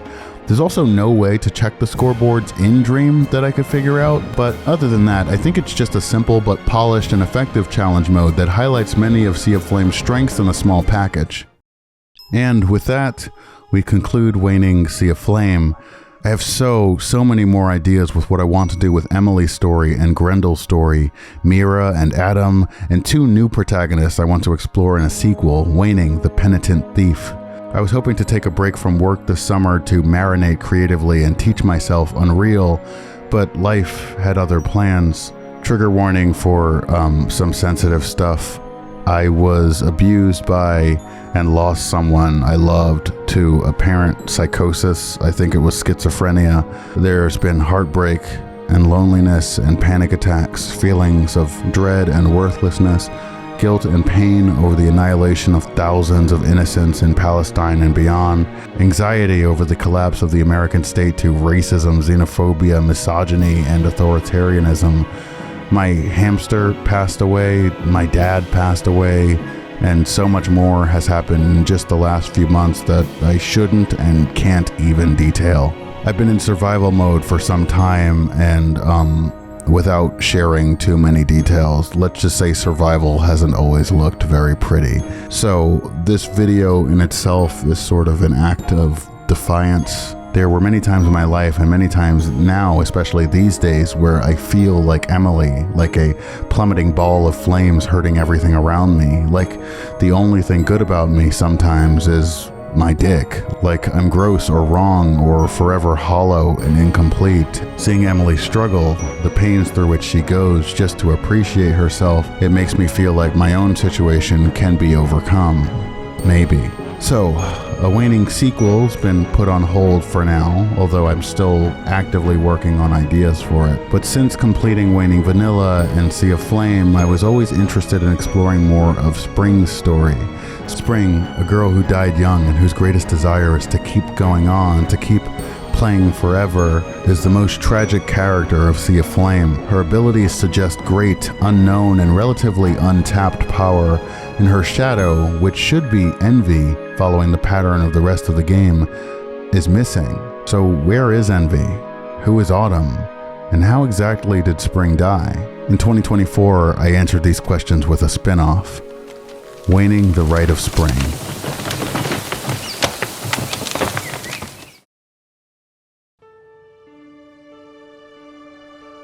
Almost immediately after Waning Vanilla, I'd drafted a small debug level featuring Spring and Autumn. I wanted to explore more of the fantasy side of fantasy horror, leaning into Spring's whimsy and magical understanding of the world while defanging the demons Spring's kept locked away. In this small test level, I had only a new animation for Spring's cornucopia blow, something punchier with more of an action focus, and simple controls for Spring to crouch and walk. The contrast would be starker and the colors more vibrant, less muted than in Sea of Flame. What I love most about this test level is how grim the evergreen feels, as though Spring is lost in a vast forest. The player would prime the cornucopia with L2 and hold the analog stick in a certain direction while pressing R2 to play either a normal tone or to create a decoy. I also began arranging a piece based on Spring's theme, but didn't feel any ideas come together. Inspired by works like Pan's Labyrinth and Spirited Away, my favorite movie ever, I would return to Dreams after completing Sea of Flame and Boss Rush with more ideas for a Spring spin-off. I started rebuilding the game from the ground up, focused more on what made Spring unique, her exceptional powers. Between Waning Vanilla and Sea of Flame, I'd given Spring a slingshot, but there was much more to her than even that. Spring is small, fast, can climb trees. She's a great shot. She's the only one besides Emily who wields the cornucopia and even uses it in ways that Emily can't. Spring is also an inherently musical character, as the glockenspiel and her boss theme suggest. She has unique time symbolism and mechanics that none of the other Wavering characters share. And she seems to have some control or relationship with age and illness, two non-shadow entities from Waning who otherwise go unexplained. I wanted to create the sense that Spring was much more powerful than she let on, perhaps on equal footing as Emily even. That if she weren't a child, she would be just as capable as Emily is. I created a new debug level and began to flesh out these powers, including systems that went unfinished in Waning Vanilla and Sea of Flame. I'd progress a small ways at first, then crunch for about 6 months before finally completing Waning the Rite of Spring.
For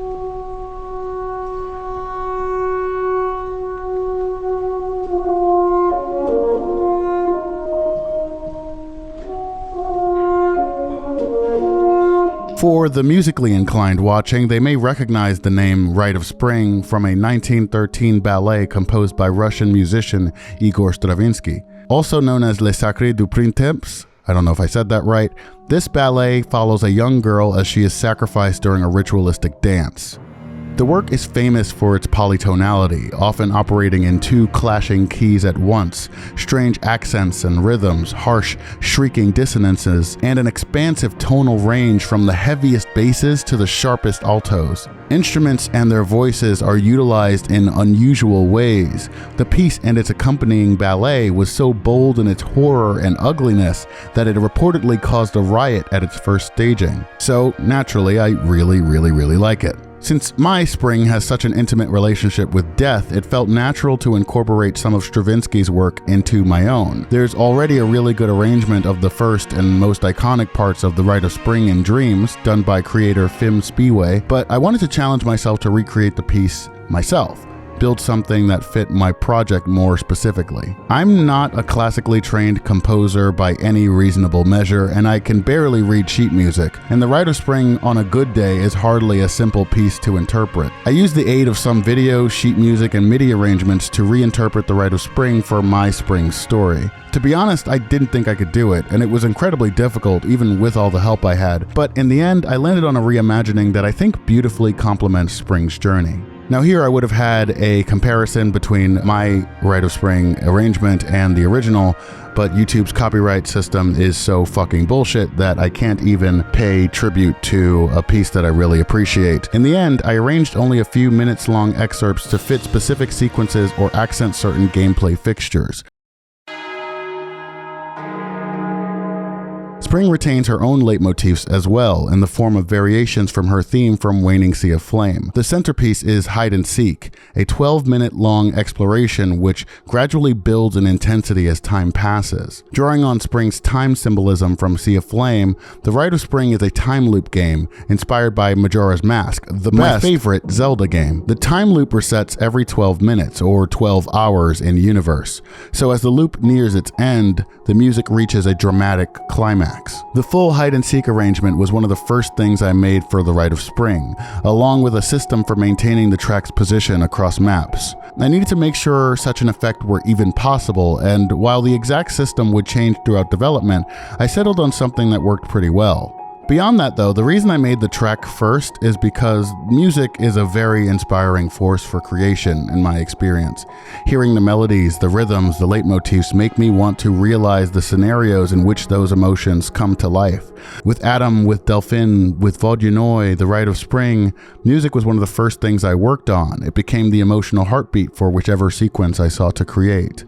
With the musical stage set, the mechanics coming together, and unlike Sea of Flame, the development of modular transferable systems taking shape, Spring's experience really began to evolve. Spring's experience would be darker than Emily's. It would have less action and more puzzles. It would focus greater on seamless gameplay than long cutscenes. The experience would be shorter, but denser, with a more intentionally designed world. I wanted the enemies to be smarter and more oppressive than in Sea of Flame, so unlike in Waning Vanilla, where I started designing the major enemies from the start, in The Rite of Spring, I made sure almost every map and mechanic was playable before designing any enemies, except Death, who was there from the start. I knew age and illness would make a return in The Rite of Spring.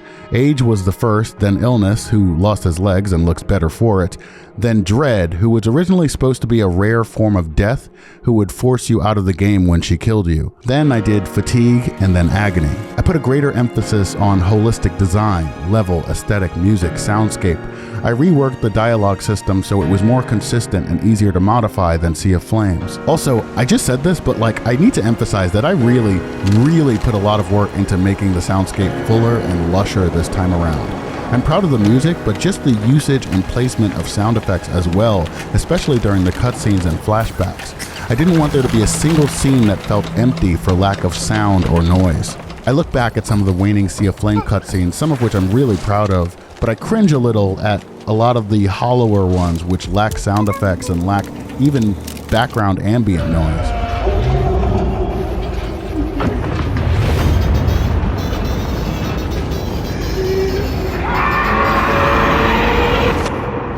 My entire design philosophy had matured, and I think the Rite of Spring shows that, even if I reuse some old tricks like the infinite scroll in the title sequence. There are configuration settings now, the programming's much cleaner so that even updating the game almost a full year after release to make grace mode stop Spring from tripping randomly, also known as the best mechanic in the game, was as simple as plugging up one keyframe. All this is to say, Waning the Rite of Spring is an entirely fresh experience, from the back-end stuff to the stuff the player gets to experience in their own hands.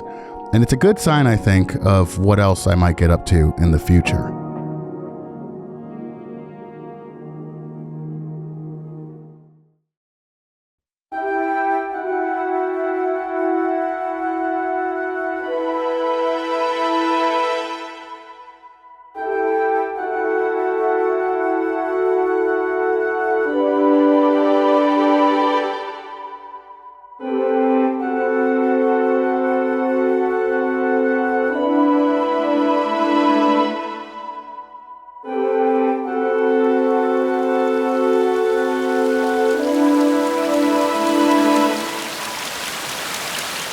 Waning the Rite of Spring starts off with its main theme, Reborn, then Unborn Again. Despite utilizing some variations of Spring's leitmotifs, this piece stands out on its own. Different style, different tone. It evolves quite a bit throughout its run, but frustratingly there's no place in the game where the entire theme plays uninterrupted from start to finish. Reborn, then Unborn Again plays with Spring's themes, but introduces a few motifs of its own, which will show up here and there throughout the game. The motifs are all made to work with one another, complementing Spring's existing leitmotifs to expand on the ideas and expressions.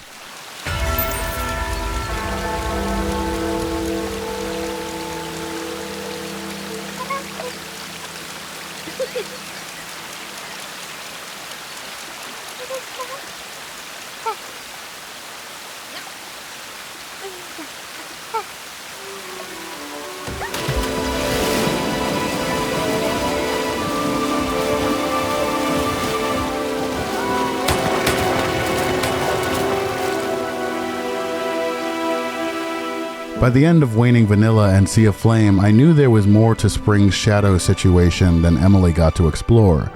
Spring's connection to envy was hinted at, but Autumn as Spring's shadow didn't represent envy. Autumn was always supposed to be a stoic but caring voice of reason and acceptance.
Envia is posed initially as a mysterious character of dubious trustworthiness. Her demeanor is at odds with Autumn's more tranquil, understated character.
We meet Spring in the Wavering dining hall, where the player is finally given control after a small tutorial.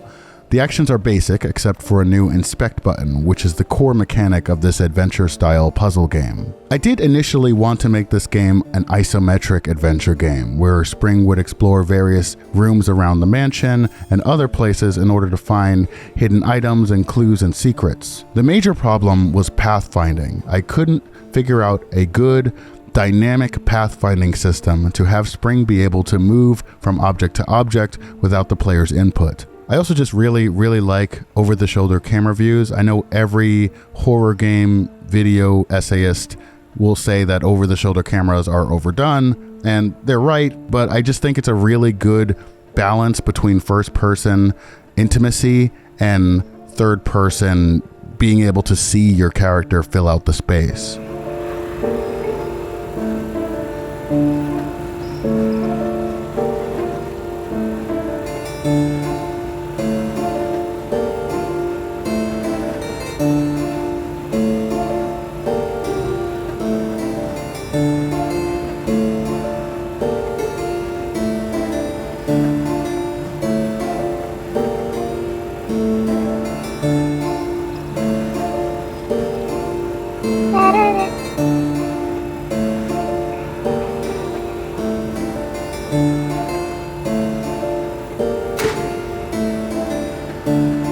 We're looking for the key to the kitchen. There are some small interactions to do and blurbs to read here, but nothing critical to the player's progress.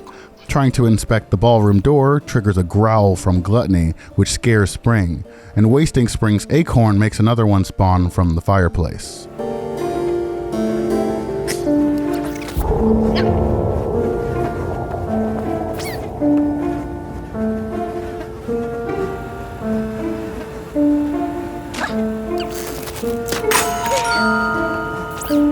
Apparently, and this is a game design blunder, some players were stuck on this tutorial map for hours upon hours. My sincerest apologies to you, gaming from Canada specifically. We have little... What the hell do you want?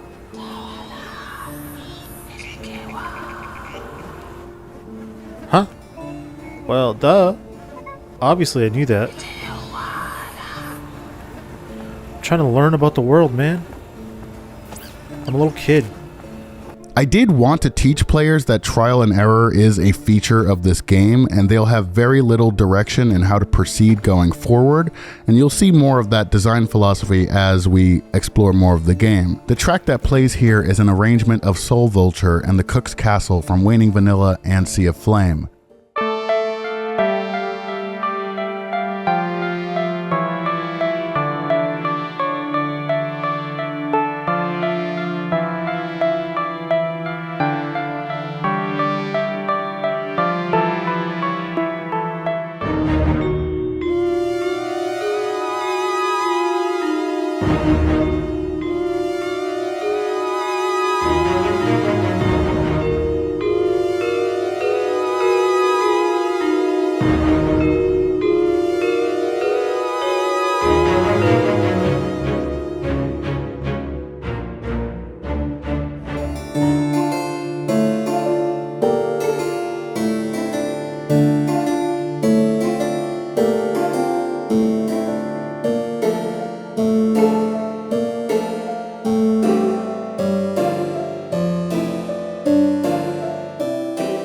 Rite of Spring's version is capricious, setting a silly, almost childishly bright mood, which sets up a dramatic tonal shift later.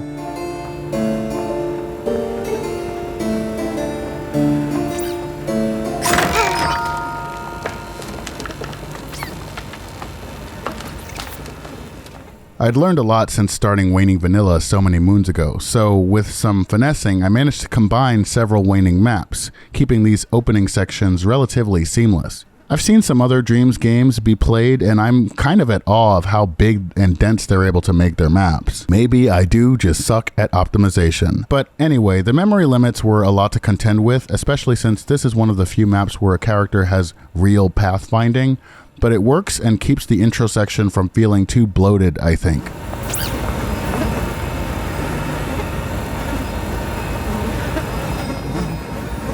In the freezer, Spring finds a cardboard box whose blurb has a Metal Gear Solid reference. Within, Spring finds her treasure, the cornucopia.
I had a small joke in Waning that was never fully realized.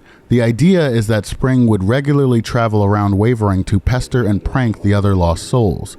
Lucius watches Spring on his monitors when she leaves the Evergreen, but believes she's never been in his lab. He thinks he's perfectly secure there, but it's revealed that Spring has been in Lucius's lab and has likely snuck in on more than one occasion. So Lucius's note here is another little comedic jab at that idea. When planning the Rite of Spring, I thought of having all or most of it just take place in the normal Wavering maps, to explore more of what happened before Emily's arrival. Part of this would involve putting spots around the map where Spring could feasibly sneak from one place to another. The idea was to have some scene with Spring listening in on Emily's and Lucius's conversation through the vent in Lucius's lab, but I ended up finding Spring's individual story much more compelling than the overall story of the mansion.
Raphael has one of the most vile and gruesome visages in Sea of Flame, which creates an interesting contrast with his jovial personality when Emily releases him from his thrall. In the Rite of Spring, he's still well under the control of Gluttony, and marks a sudden, extremely dark shift in Spring's experience.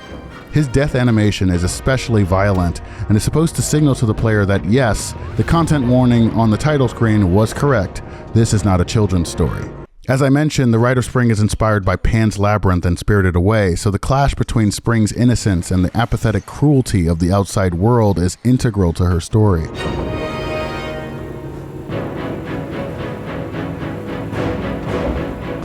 I was excited to arrange this part of Stravinsky's work, The Auguries of Spring.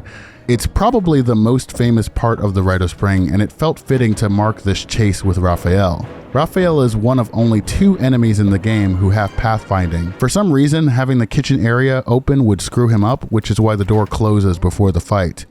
The system also needs a few seconds to calibrate when first initiated, so there's a pretty lengthy black screen whenever the map is reloaded after a death. This also is the first instance in which you can see how I managed to evade the Dreams sensors.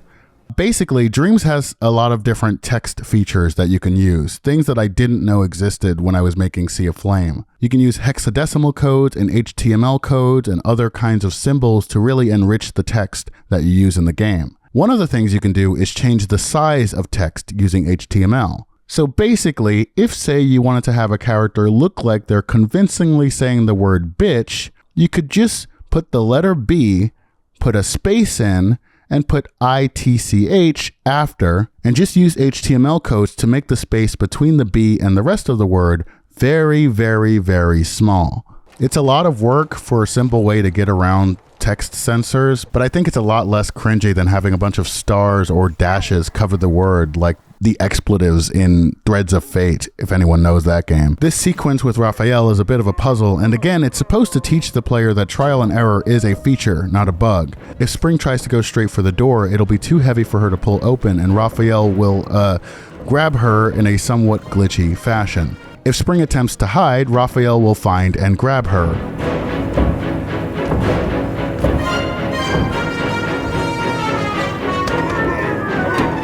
There's a correct order to things. Spring first needs to stun Raphael, either with the slingshot if she still has an acorn, or with her newfound cornucopia.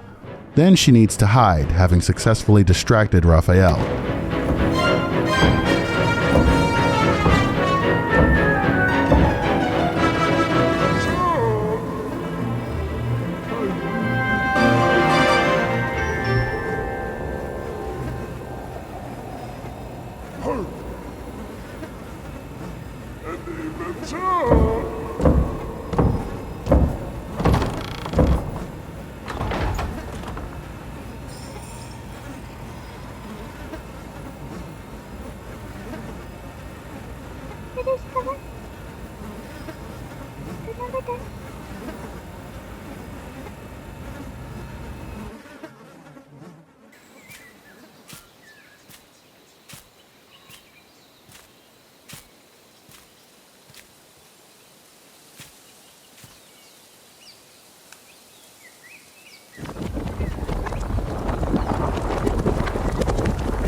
This is the part of the Rite of Spring I really couldn't wait to arrange. It's my favorite part of the work.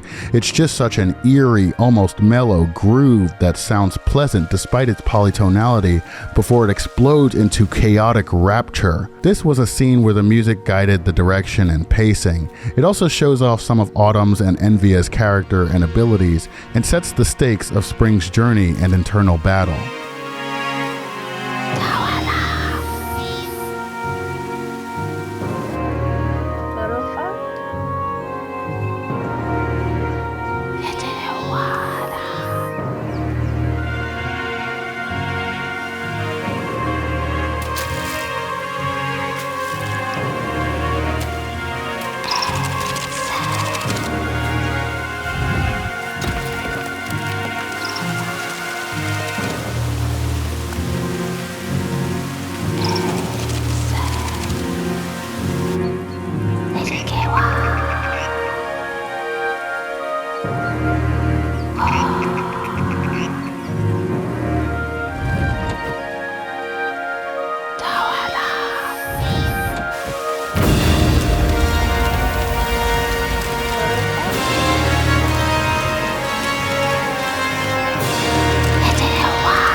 Spring is now in the connecting hallway, and for those who have played Sea of Flame, that might seem a bit weird. The quickest way from the dining hall to the Evergreen is directly across the North Junction. However, the upcoming sequence made most sense lore-wise to take place just outside the gallery. Plus, Emily has just entered Wavering, and for her and Spring to cross paths, Spring would need to be heading south.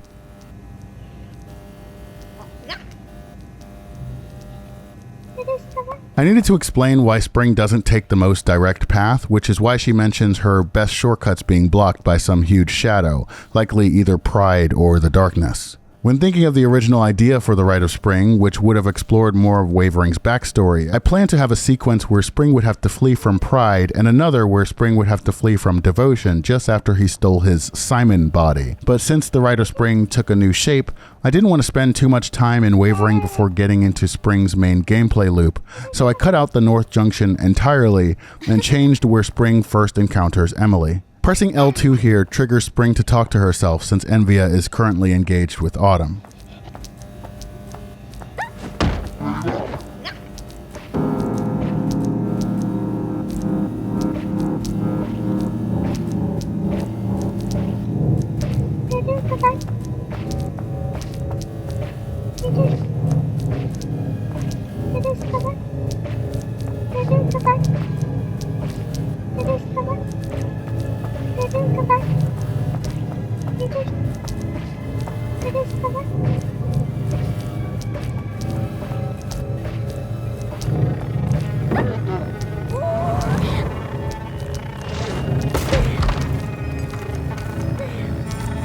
The music here is a mix of the motifs for Bloodthirsty and In Sheep's Clothing.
This is probably the most traditionally horrific piece in all of Waning, and it was my first time using Dreams' audio effect fields, which I learned are a great tool for manipulating sounds and instruments further than the built-in tools can. They're fun to play around with, if a little unwieldy at times.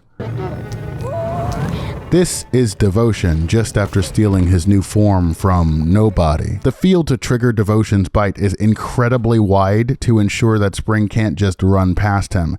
Even if she could, it wouldn't break the sequence considering she can't leave or even inspect anything. I wanted to keep these maps as identical to their Sea of Flame counterparts as possible, but I ran into a problem. Float flowers. I'd already designed much of the core game by this point and didn't have a tutorial for float flowers anywhere. As the cornucopia was new to Spring, her discovery of float flowers needed to be accidental, and it needed to happen before the main game loop began, where it would otherwise go unexplained.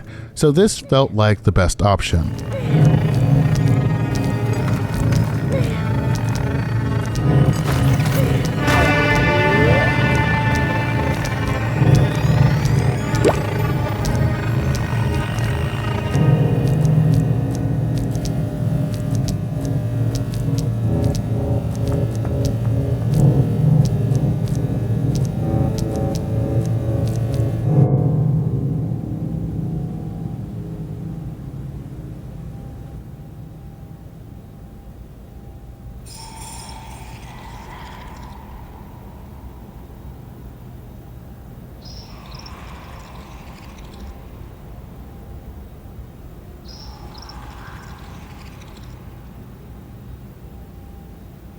ですかわ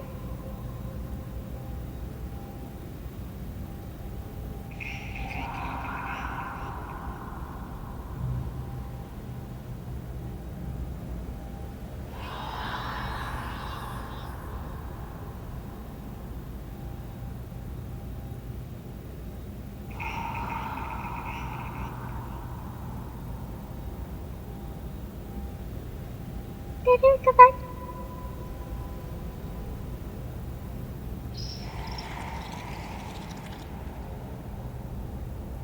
出ですかわ出ながだ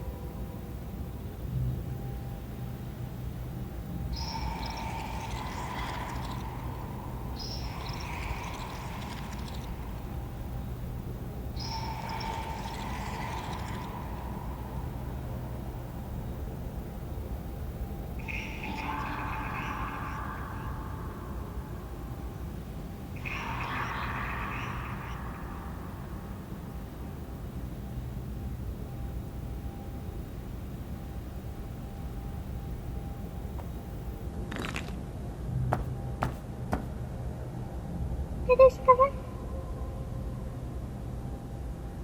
出ながだ出です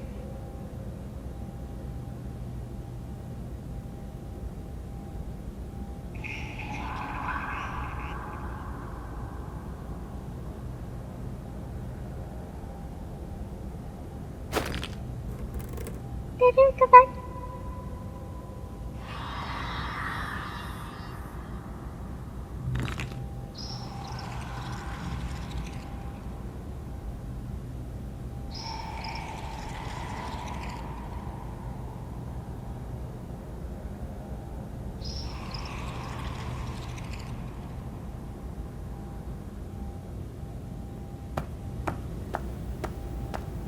Here, you're more formally introduced to the best mechanic in the game.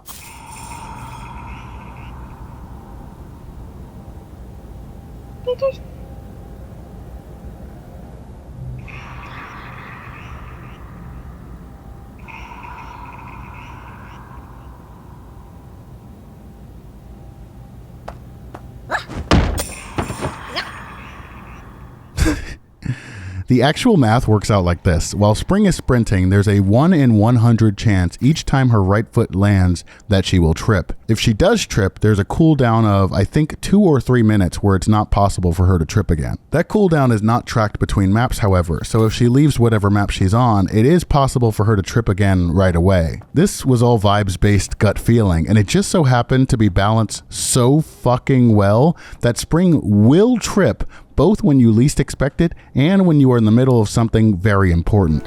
I can do it here. That's fine. Okay, next split. All right, now we go. I'm surprised she hasn't tripped yet, not once. Oh, there we go. As I say that, that's really funny. I like watching speedruns, but they get boring to me when it's less decision making and more rote memorization and execution. I really like the idea of RNG in an experience, and I thought it would be extremely funny if a player were at the end of a time loop with one major task to go, racing against the clock, only for Spring to trip and ruin the entire loop. I genuinely think that is so fucking funny, and I loved the random tripping in all my playtests. There is this feature called Grace Mode, which is a simple toggle which originally just made it so that time would stop ticking along if you were in the middle of a door transition. But I did, in the last update of the game, make it so that Grace Mode now prevents Spring from tripping. This is the worst way to play the game, in my correct opinion. Tripping explanation dialogue is a little, albeit really, really small nod to Final Fantasy IX when the shopkeeper calls Vivi a little klutz as Vivi trips in the alleyway.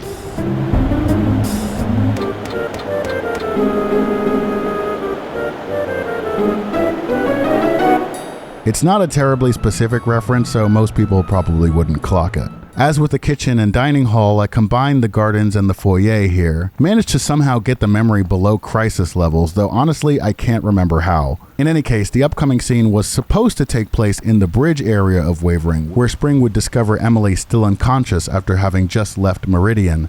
But Spring really had no reason to go that way, since it would put her farther from the Evergreen, and even getting her there would completely screw up the pacing of the intro. The intro was already overstaying its welcome, and I had to get Spring to the Evergreen quickly, which meant taking the shortcut through the gardens and into the west hallway. Technically, the door is locked at this point, but also technically the player would be able to see Spring if they just looked up as they got the lantern frame, so we're dealing with some strong technicalities here.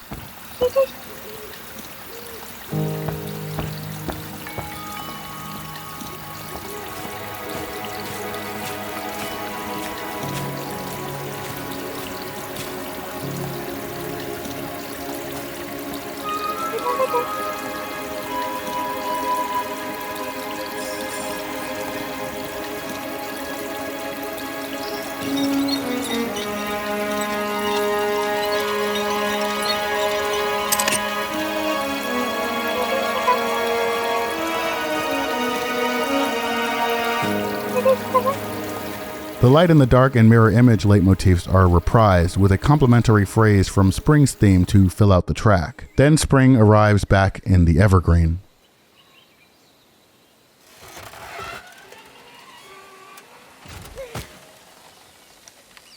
Come on.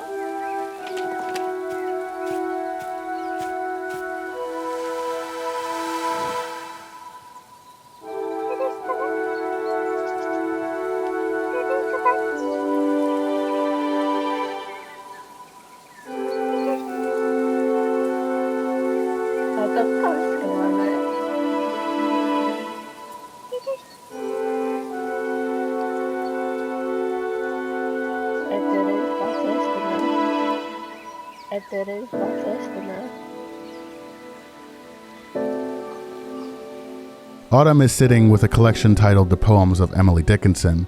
The book falls open to the poem Because I Could Not Stop for Death. The text is taken specifically from the Johnson version on the Emily Dickinson archive.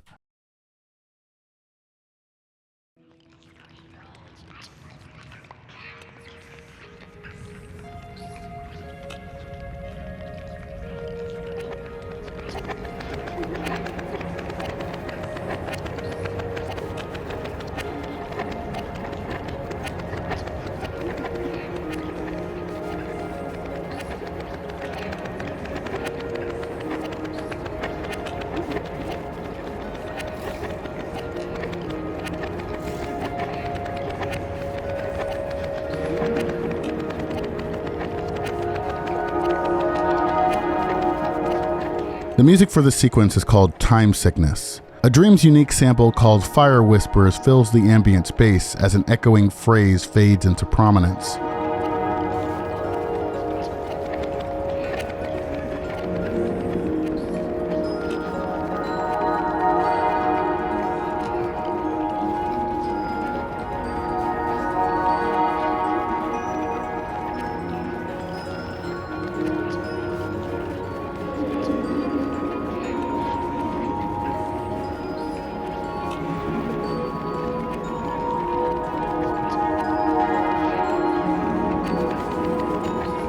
The rapid 5/4 rhythms rise until they burst into a chorus of strings and brass.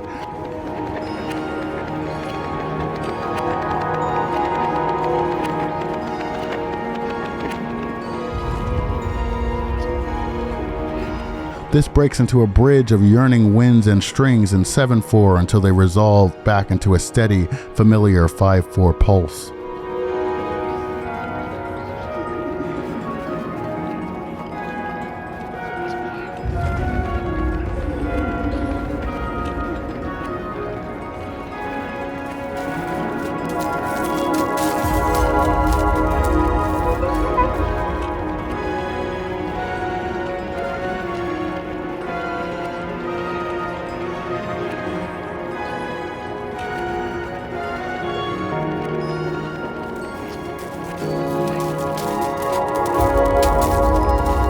I wanted this sequence to be as minimalistic as possible. No more text boxes or explanations, just a control prompt with no buttons and the player's own intuition to guide them.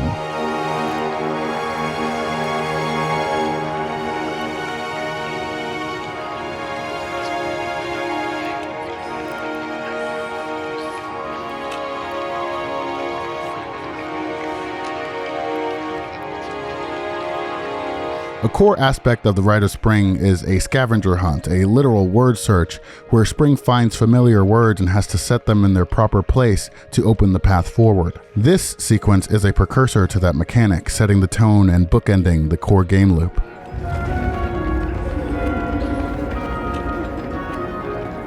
The correct answer is no here, obviously, but if the player says yes, they are prompted with a quiz.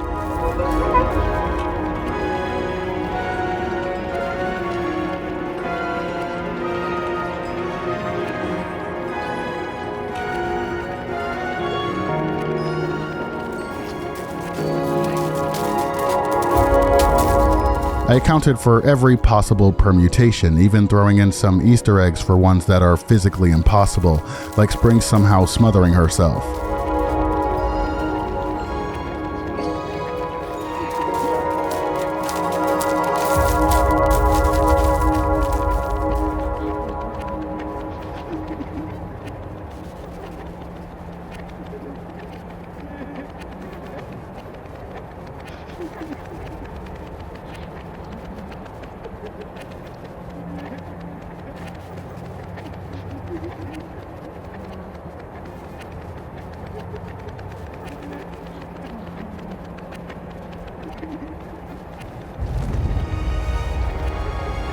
It's unlikely for the player to select the correct answer here, but they do get unlimited tries, and if they do happen upon the right choices, the game just ends.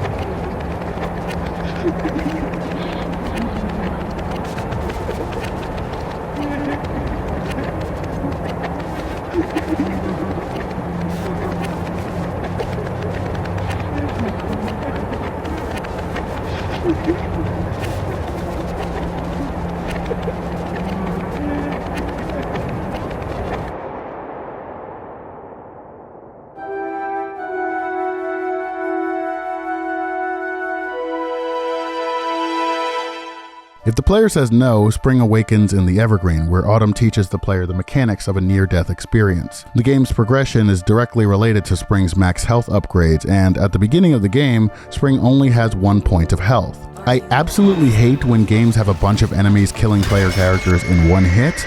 I think it's a major sign of unfairness and imbalance, especially in games like Security Breach. It's why Adam's piercing ability has 2 different, very easy ways to counter it. The question I had to figure out from a gameplay perspective was what to do if Spring completely runs out of her 1 point of health this early in the game. The earlier foyer tutorial area explicitly teaches that Spring can still be alive with no health, so the idea I came up with was the near-death experience. It's taught a lot better in gameplay, but essentially when Spring loses all her health, the time loop timer moves much faster, bringing death that much closer. For now, Spring eats a rich berry from the cornucopia to restore her strength.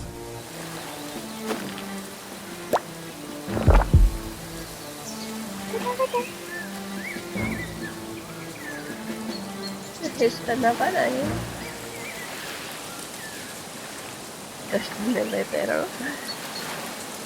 Opa.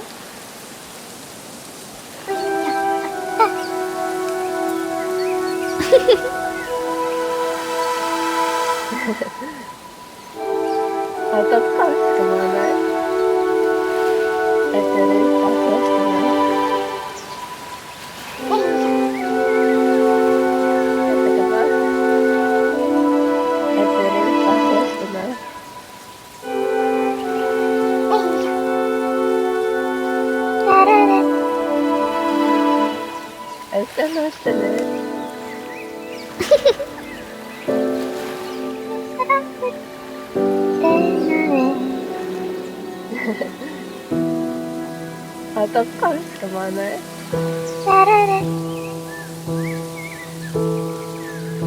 Atau pas kemana? Atau pas kemana?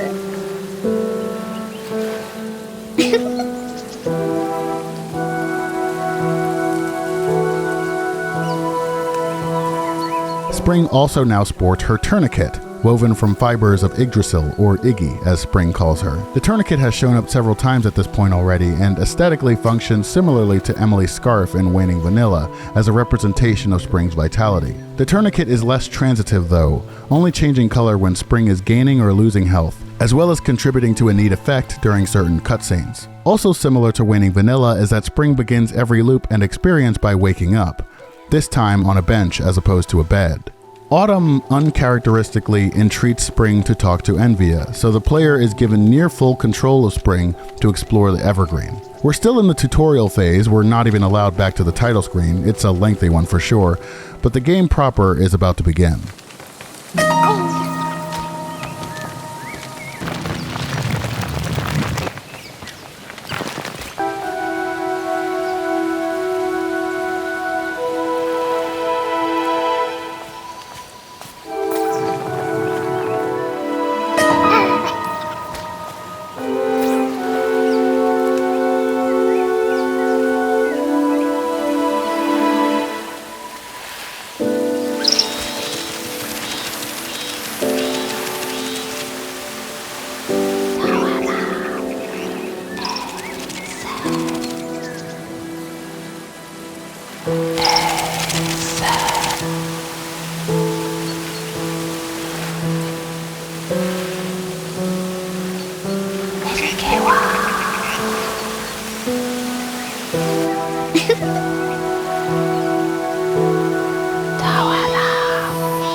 With both Autumn's and Envia's blessing, Spring returns to Yggdrasil where the true Rite of Spring begins to take shape.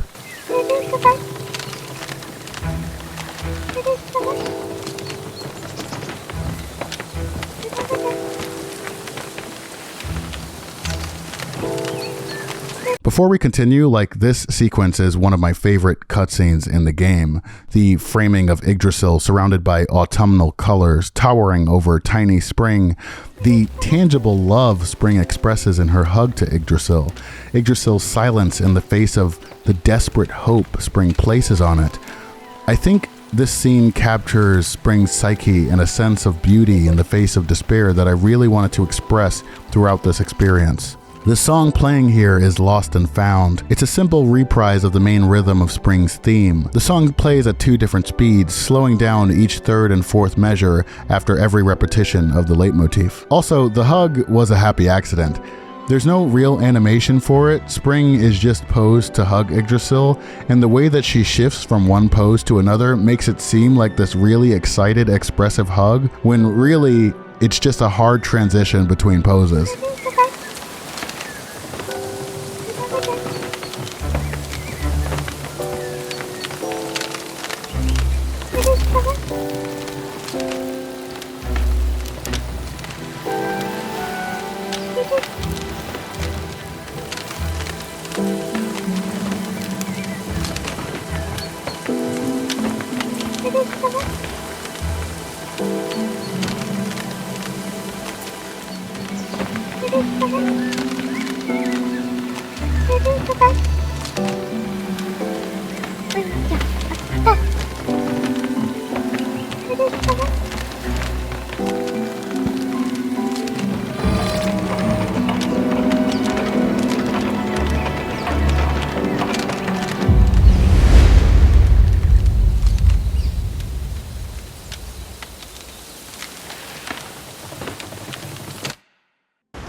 The music that just played was Lost to Time, sometimes known as Lost in Time if I just fucking forget. Lost to Time introduces 2 new leitmotifs, also made to complement Spring's existing themes. These ones are simple arpeggios, one beginning high and descending in 6 notes repetitively, and the other beginning low and ascending in 3 notes at a time. The descending arpeggio is often accompanied by a reversing effect, making it feel like time is going backwards. These 2 motifs together represent the dueling flows of time and show up in a few other songs throughout the game.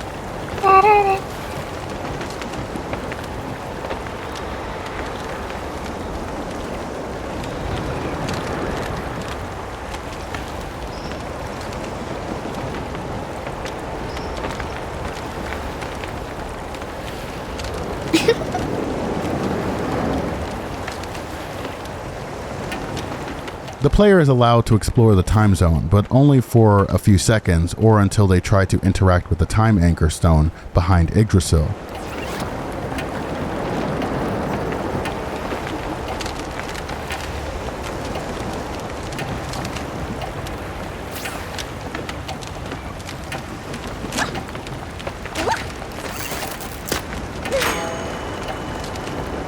If either time runs out or the stone is inspected,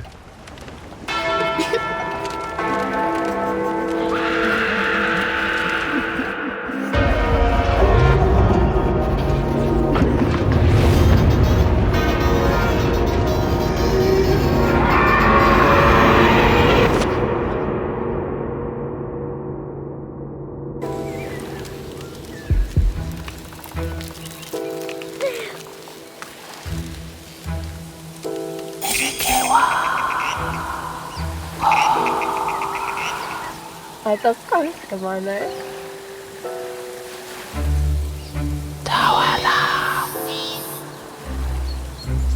Just a minute pero ito rin process na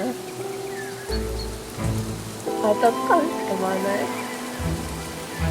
ito rin process na ito rin process na ito ka ba? Meron pa?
So the stakes are set, and the rules for the time loop are explained. Players get 12 hours, or about 12 minutes in-game, to explore the time zone and its related areas before death takes her. This brings context to the near-death experience. Spring only fails the time loop if time runs out, or if she runs into death. So if Spring has no health, death approaches much, much quicker.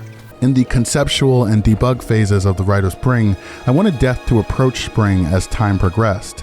Death would be unaffected by Spring's gadgets and would phase through walls and objects.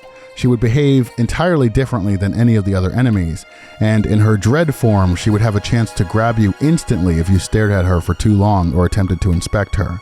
In the end, dread ended up changing to something better fitting the narrative, and I kept running into problems with death. If I set her following distance to be inversely proportional to the amount of time left, she would occasionally end up grabbing Spring before 12 minutes were up, or just have weird animation issues. So now death spawns in random locations around whichever map Spring is on. The player can also inspect death to be insta-killed if that somehow is more palatable than returning to the evergreen from the touchpad menu. Death was also originally supposed to FNAF jumpscare Spring on whichever map Spring was on. This made the animation punchier and more immediate, but caused other problems.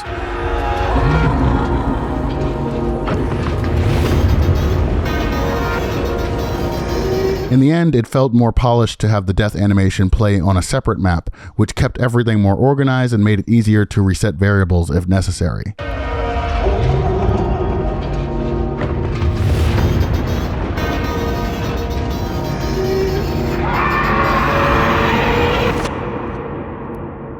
It also brought down some of the memory usage. See, I can optimize sometimes. From here, we can talk to Autumn or Envia. We can return to the title screen, or we can shoot Autumn with our slingshot, the Giant Slayer, a biblical reference to David and Goliath.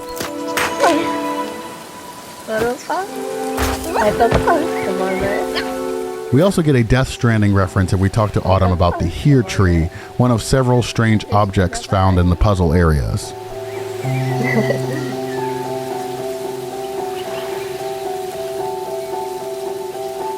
But the game loop has begun, and there really is very little direction given to the player. I wanted the player to discover and explore solutions to these puzzles almost entirely on their own. Failure, trial and error, they're important parts of the process, and in case players need a little extra support, Autumn can provide cheats like invincibility and infinite consumables as a built-in difficulty slider.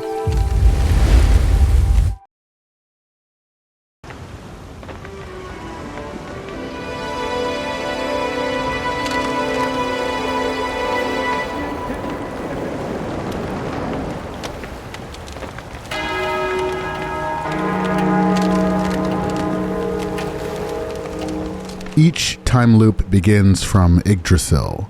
The music is hide and seek. The entire 12-minute suite, including its sped-up version, is built as one track, but is split up to 3, Ready or Not, Minutes to Midnight, and Near-Death Experience in the music gallery. That was so that players can listen to whichever portion they like. The first 3 minutes is incredibly ambient, almost no music or even sound to speak of. In fact, the first minute is cut out of the music gallery version because it's entirely silent. Heavy cathedral bells mark the beginning of each new hour.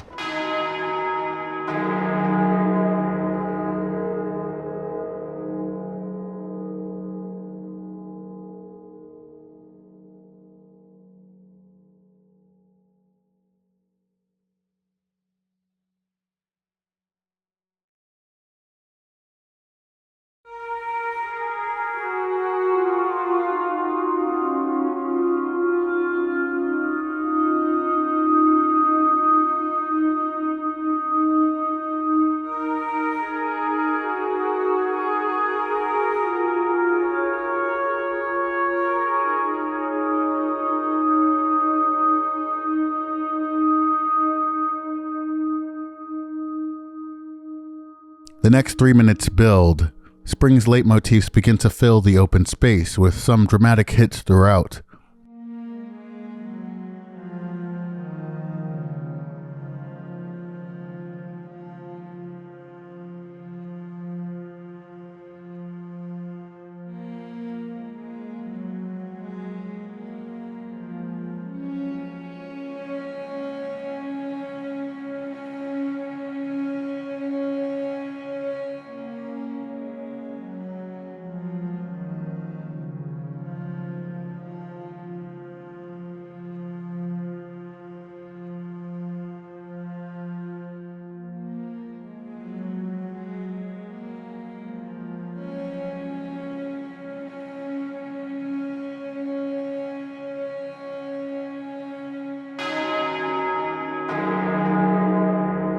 At 5 minutes, the track becomes busier and busier and ends with a melody on the strings.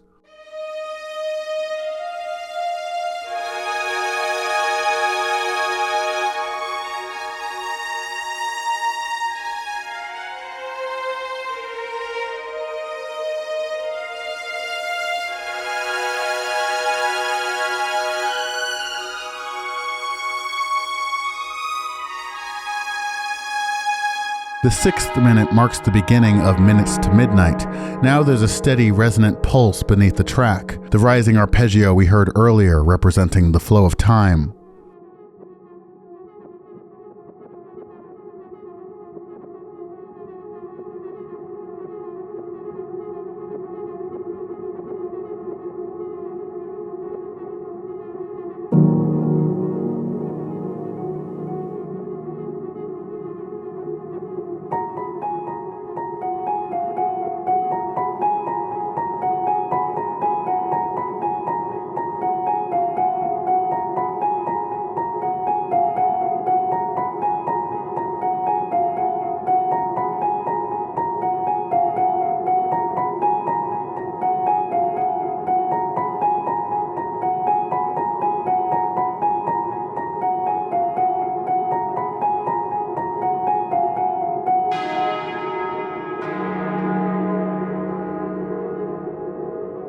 Spring's motifs and chordal hits sound with greater frequency, growing tension and desperation. A deep cello accents the quickened pace. At 9 minutes, the melodic strings return, this time with cinematic fervor. Spring has reached the end game. Whatever she still needs to do, she should do it fast.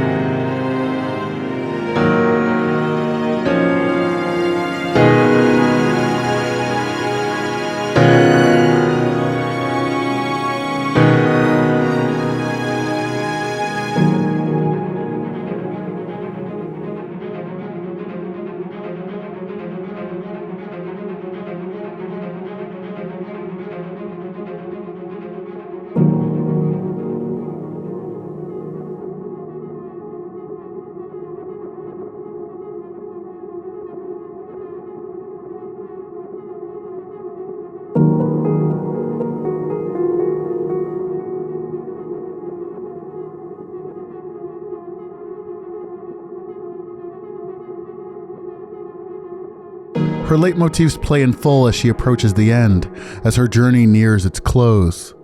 At least for me, Spring's crippling fear of death becomes tangible at this point.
At around 11 minutes 30 seconds, the piece reaches its climax, a brassy, rhythmic crescendo as Spring's motif plays helplessly beneath.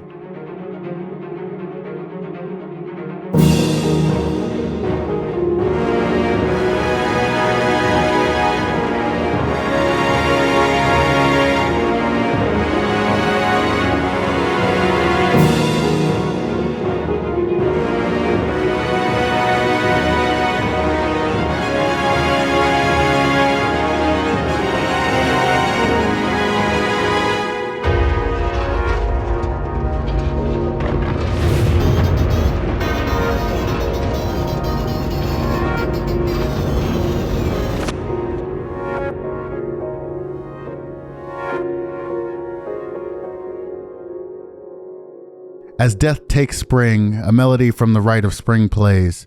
This melody plays at the end of the movement Auguries of Spring. It's a variation of the leitmotif that plays during the movement Round Dances of Spring. During the death sequence in-game, the phrase doesn't play in full as the sound effects and animation are much shorter, but you can hear the whole thing play out in the music gallery. This phrase also plays during exploration whenever Spring activates a dragon flute or when she opens a time gate. In the time zone, there isn't much Spring can do this early on, so the goal is just to interact with the time anchor to create a bridge to the ring stump and open the first time gate.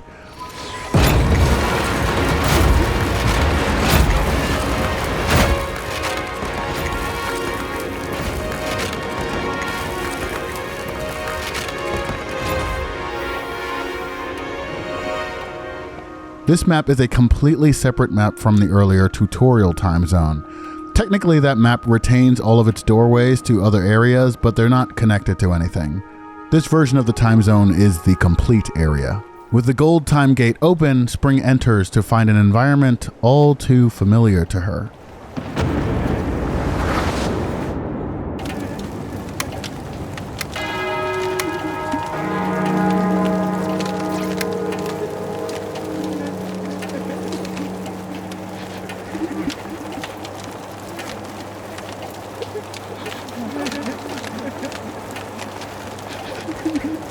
The first puzzle is a simple one. Players are most likely to float flower upstairs where they'll be met with a locked door.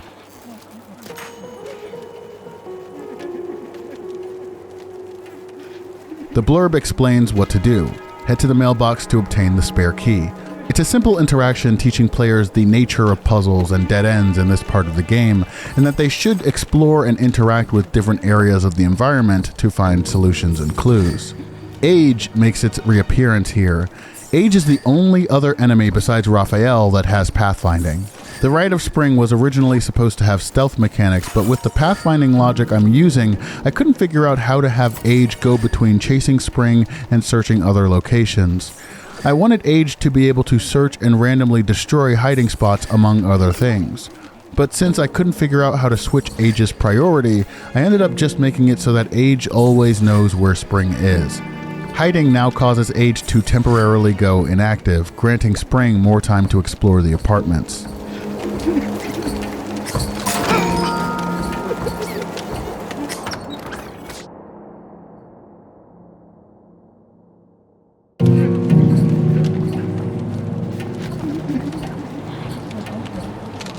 Each of the enemies, aside from Fatigue and Agony, have attacks requiring Spring to hide.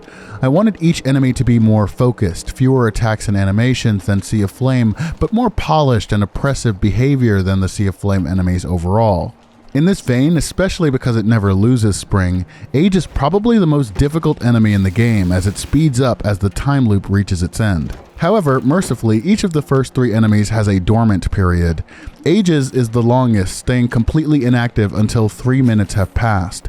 This is more than enough time for Spring to entirely complete the initial apartments puzzle on a fresh loop. I basically expect Age to kill the player here on the first time through, to reinforce that yes, failure is a part of the experience, and you get a better understanding of the world, the creatures, and the mechanics by coming at them from different angles and perspectives. I wanted to build the sense that there are small-scale puzzles, but the world is a puzzle in itself. Players are supposed to memorize details and locations with each loop, so I cut back on RNG in these sections. The words that Spring needs to find are in the same places each time, and their locations are hinted at by a hot and cold style controller vibration and the sound of the fire whispers. There are a few Easter eggs we can find, the homes of Ethan Winters, James Sunderland, and Hideo Kojima, as well as some bits of lore and some of Spring's dad's porn. When all the words are found, Spring can interact with the word wall, returning to this familiar mechanic to unlock the way forward.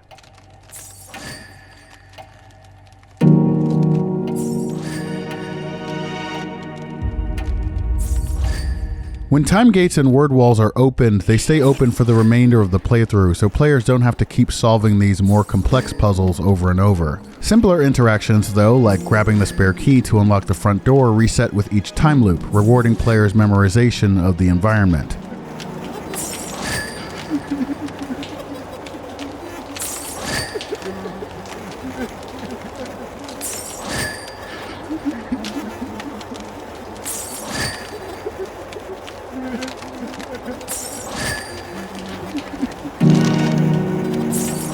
From here, she has some options.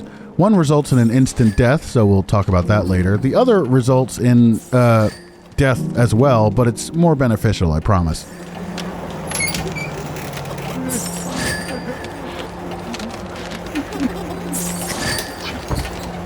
The core progression path of the game is planting rose cuttings in these overgrown planters.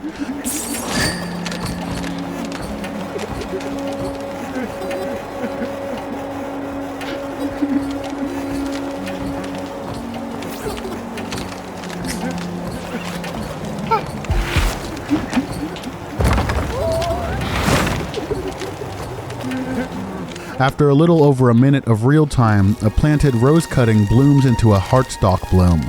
Spring absorbs the heart, killing the plant but bolstering her own vitality.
The decoys are the key to unlocking the way forward. For each new heart Spring attains, she can create one more decoy.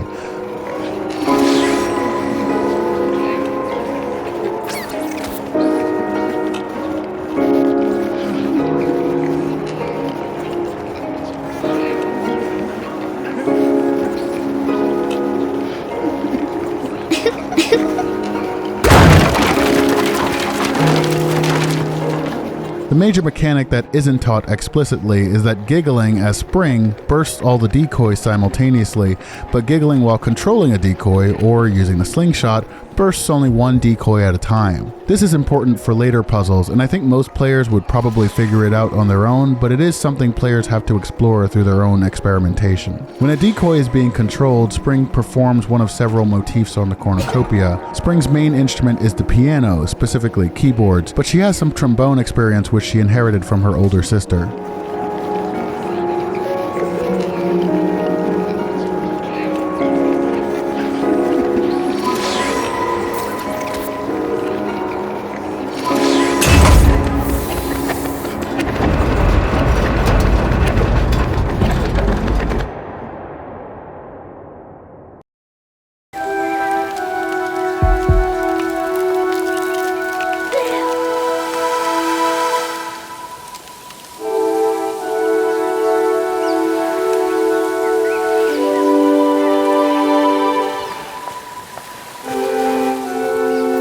With one decoy available, a branching path is now open to the player.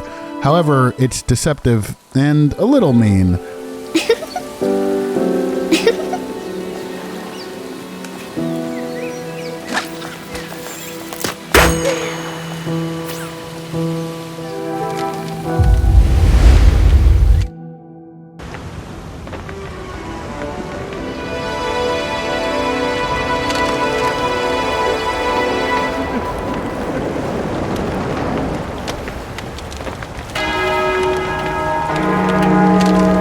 The player has the choice between opening the Ruby time gate or the Amethyst time gate. The Ruby time gate takes Spring to the camp where there are things to explore and find, but there's no way to progress the game until later. It's actually possible to beat the game without ever opening the Ruby time gate, though opening it makes it a lot easier and probably faster. It's a little mean to let the player run unknowingly into a dead end, but I like it. Again, trial and error, failure, exploration, it's all a core part of the experience. The player can come back to the camp with knowledge gained from having explored it. This word won't can be seen through a crack in this abandoned building's side face.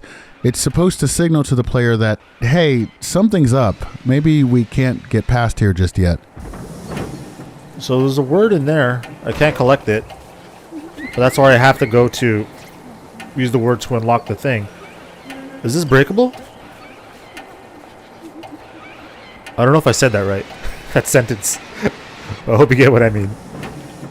Alright, let's try this out. Nope.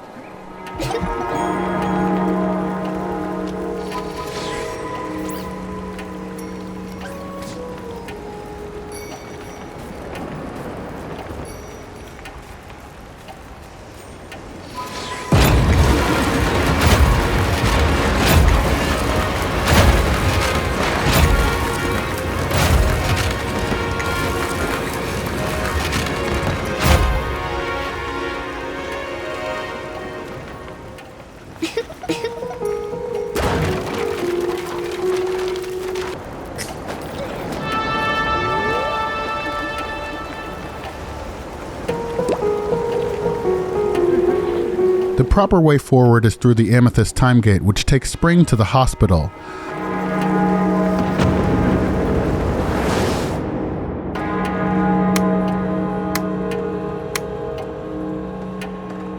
The hospital is home to Illness, also making its return from Waning Sea of Flame, except this time, it's got no legs. I like it better this way, it feels less awkward than the original version. Illness is dormant for 2 minutes at the start of every loop, though there's a random chance it'll strike anyway. Then as time goes on, Illness strikes with increased frequency.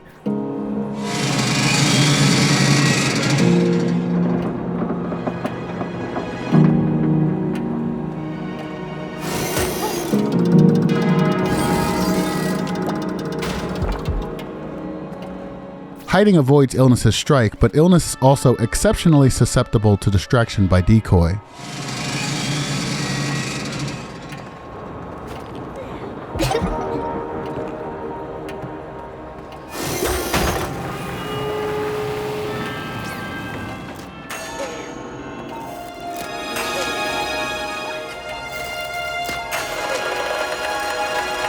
Solving the target puzzle allows Spring to get the blank ID card. Key items float alongside Spring in colored bubbles, and she can hold up to 3 at a time. I was initially thinking of having an inventory management system, but the whole idea felt too clunky and unnecessary for this kind of minimalistic experience. The cornucopia is the reason bubbles carry Spring's key items. It's why Spring physically holds the kitchen key during the tutorial. Autumn explains this if Spring talks to her about the cornucopia. The way this works mechanically is that there are 3 little cubes that follow relatively close to Spring's left shoulder.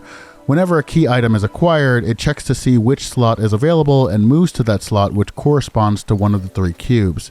There was a glitch where some inventory items would double dip and take up more than 1 slot per item, leaving 1 empty bubble floating. I actually saw this in Gaming from Canada's video, so apparently it's not fixed, but it's a lot rarer now. This wouldn't be game breaking, but it could screw with players by causing them to not have enough inventory slots for whatever they were doing. Weirdly, the way I fixed this, or made it rarer as I said, was just to increase the delay during the item slot selection from 0.1 second to 0.2 seconds. Yeah, I love game dev. It's also possible to hover the imp over items Spring has picked up to check their descriptions, but for items that are in a container when picked up, they can't be inspected on the same map that they were obtained because of a failsafe I implemented to prevent double dipping when picking up a key item from a container. Trying to bring a key item into the time zone will crash the game. I'm just kidding. Trying to bring a key item into the time zone triggers a conversation between Spring and Envia. This becomes very important later.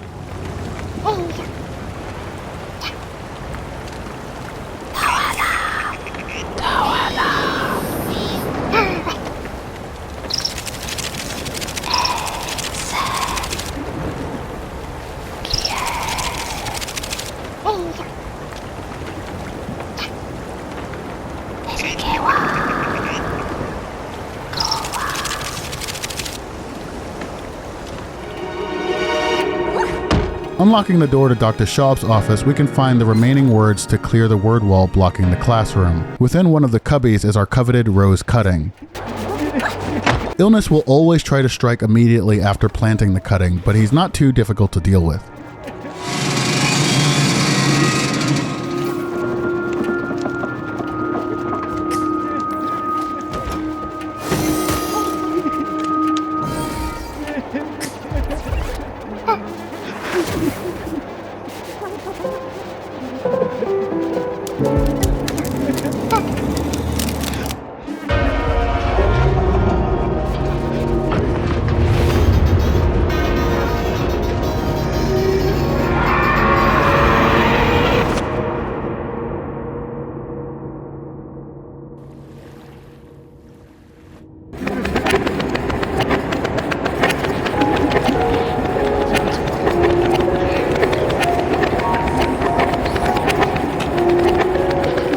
With another heartstalk gained, we awaken in another dream where we're presented with 2 golden walls.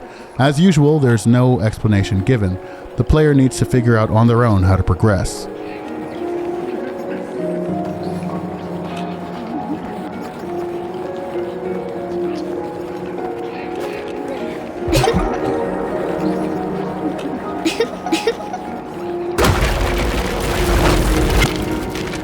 These dream sequences are set to trigger once Spring spawns in the Evergreen, so they're unavoidable. Even if the player leaves and comes back, they'll trigger again until complete. The track that plays is Time Sickness Reprise, which obviously is a reprise of the melodies and rhythms within Time Sickness. This version is softer and less dramatic, but retains the fire whisper motif.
With the ability to use 2 decoys, we can open the Emerald Time Gate. It's never necessary in any of the memory areas to use more than 1 decoy. I wanted to have many more puzzles and obstacles, including timed events in these locations, but the enemies, existing obstacles, float flowers, spring, death, all take so much memory on their own that I had to severely limit the ideas I had for filling out these locations. Even prop-wise, I wanted to make each location feel more lived in, but quickly hit the limits of what I was able to accomplish. The time zone puzzle for the Emerald Gate is the hardest, and it's possible to get soft-locked during it. In fact, it's possible to get soft-locked in several locations throughout. But that's the reason for the Return to Yggdrasil option in the touchpad menu. Not only is it a quick way to quit a loop without waiting it out, I also wanted getting stuck to be part of the trial and error process. None of the puzzles are super obtuse, requiring the player to read my mind or anything.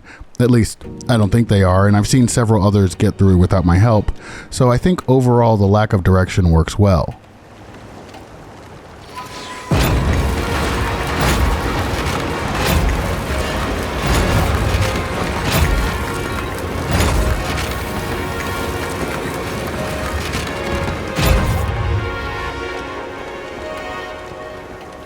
With the Emerald Gate open, we enter the old house.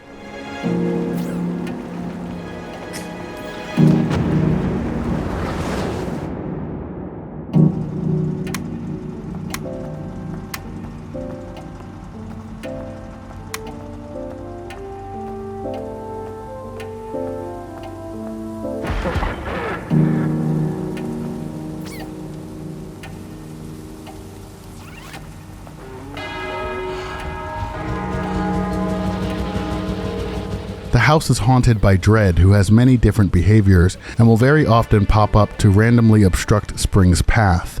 These behaviors are based on memories, and there are pleasant ones and traumatic ones. If Spring looks at a pleasant behavior, she'll regain all her hearts. If she looks at a traumatic behavior, all her hearts will be depleted. If Dread laughs, Spring has to hide, or the time loop will progress rapidly for several seconds.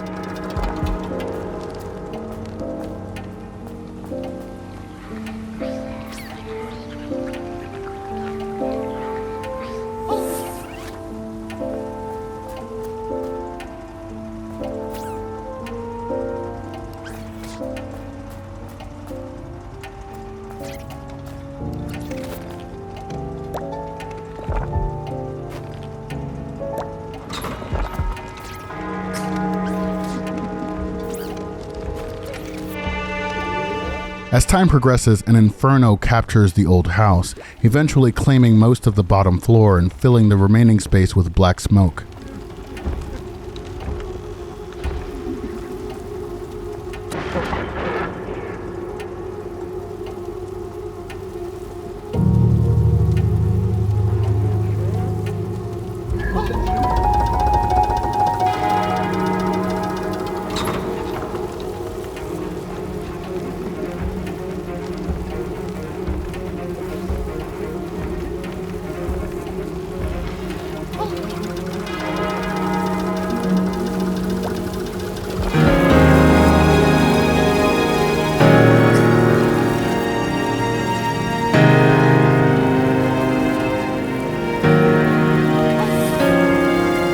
There is no rose cutting in the old house, but there is a heartstalk bed.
Solving the word wall gives Spring access to the backyard, where a dragon flute can be used to lower the attic window. This is hard to spot, but I'm expecting players to go back and explore, eventually noticing that something has changed.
I'm sorry.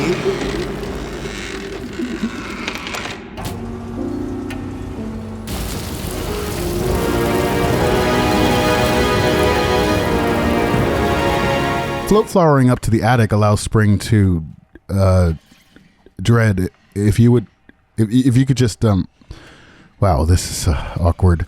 Let me just yeah, there we go. Float flowering up to the attic allows Spring to grab the chalk flower. This is my favorite moment of the game. Inspired by Chalk Zone and Pan's Labyrinth, the chalk flower simply allows Spring to jump from one area to another without visiting the time zone, but the implications are much greater.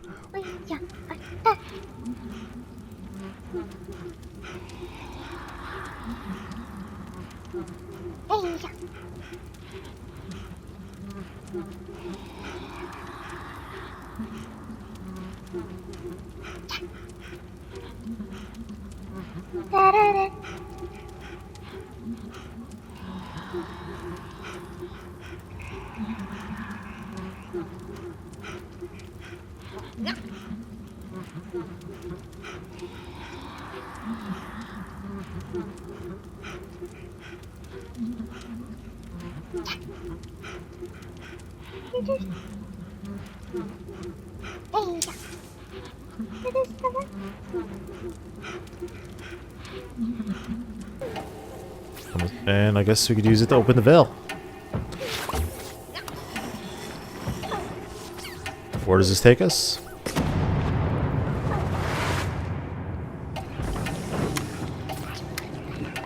Poor National Park. Oh, we're in here. Oh, this is cool. This ability allows Spring to carry anachronisms from one time period to another. The player is no longer solving individual puzzles, the world itself has become a puzzle to solve. I would have loved to take this idea much further, but the strict memory limits and the fact that every key item needed to be loaded into every explorable map meant that I was only able to have so many anachronisms in the game. So I settled on 3 anachronisms and 3 related blue flames, which are the key to one of the final and most significant puzzles.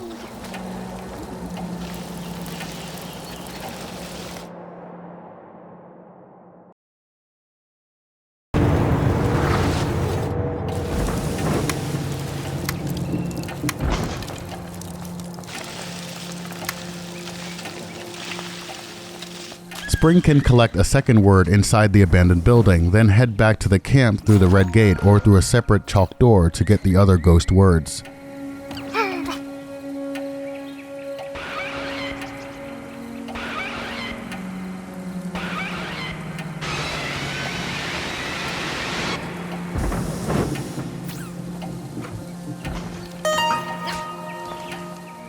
Solving the word wall grants Spring quick access to the abandoned building from either side, though the Here Tree Bridge between both entrances will reset with each time loop. The 3 anachronisms are Spring's dad's cell phone, a toy crank, and a car key.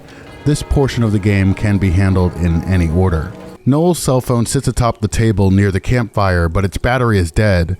This is the least consequential anachronism, as you don't need the phone itself, only the information it provides. Spring takes the cell phone through the chalk doors back to Noel's apartment, where plugging the phone into Noel's laptop charges the phone. Very, very slowly. It's just like real life.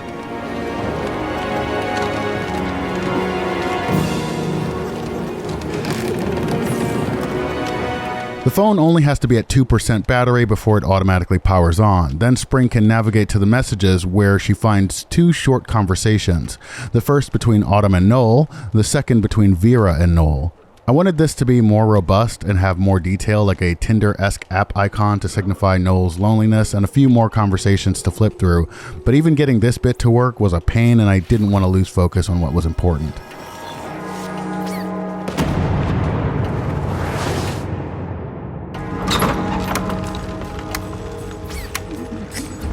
The puzzle solution is the code to Noel's gun safe, which is back in the parents' room at the old house. The gun safe logic is literally exactly the same as it was in Sea of Flame, with the exception of a new code and some aesthetic bits and baubles. I thought about randomizing the code each time loop, but memorization is supposed to be rewarded, so it would be unfair to suddenly challenge that philosophy. I could have had a set of possible codes that initialize at the start of a new game. I think some of Silent Hill's puzzles are like that, but I never ended up implementing that. A fun detail I like here is that Dread's different behaviors change the location of props around the house. So if Dread is sitting on the bed, the revolver disappears from the safe while Dread fiddles with it. Opening the gun safe grants Spring her first blue flame, which she sets in the camp. These flames stay even after the end of a loop, so while it's possible to collect all 3 in one loop, players are encouraged to focus on one at a time.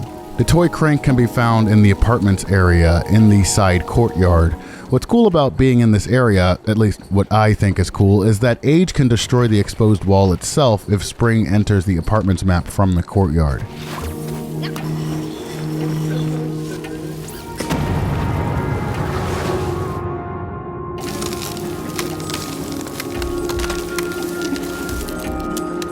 Atop one of the classroom tables is a broken Jack-in-the-Box. The toy is a hand-me-down that Spring gave to some of the preschoolers she met during her visits to the hospital.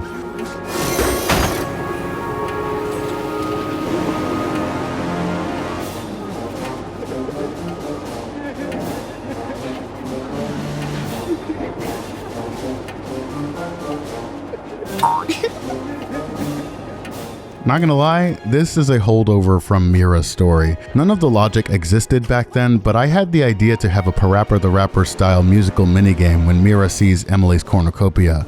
This small QuickTime event was a nod to that concept. It's mean too. The R2 button has to be held the entire time, and all of the face buttons, D-pad buttons, and remaining shoulder buttons are fair game. It's completely random too, and illness is still active, so bad luck can really screw the player here.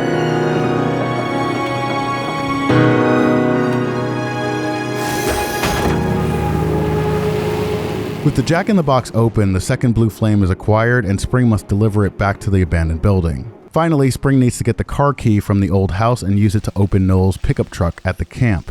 This one seems simple enough, but it is very easy to run into dead ends if the player forgets to reopen certain pathways along the way. Inside the pickup truck is the final blue flame, which can be quickly delivered to the abandoned building if the camp word wall has been solved.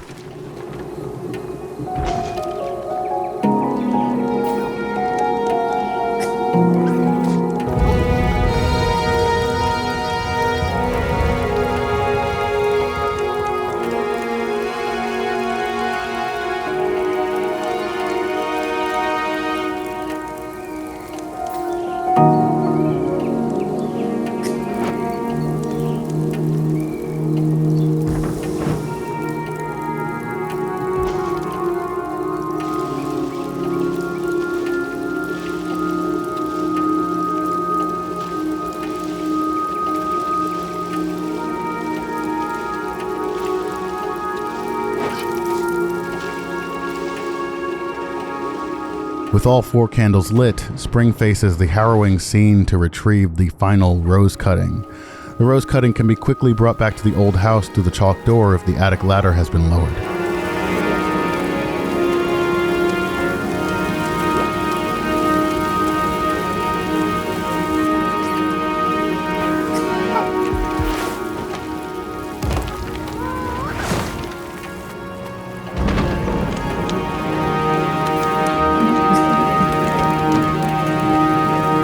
If Spring looks at Dread here, it's an instant game over. All the exits from the room are closed, so there's no way out. Thankfully, Dread isn't interested in Spring. Dread only wants to look at herself in the mirror beside the bed.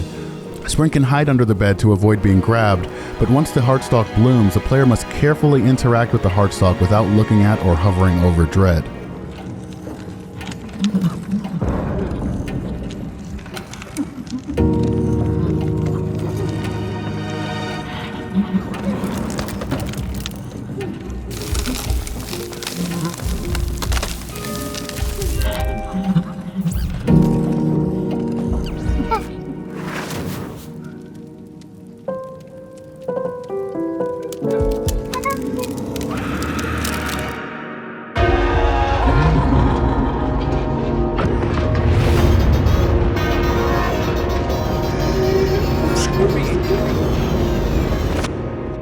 After being grabbed by Dread again, Spring returns to the Black Gate. There's no explanation for how to get there. Autumn states that failure may just be another path forward, but beyond that, the player needs to surmise on their own that being captured by Dread sends them to this place. Now capable of spawning 3 decoys, Spring can open the Black Gate and discover what lies beyond.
This final entity is Agony.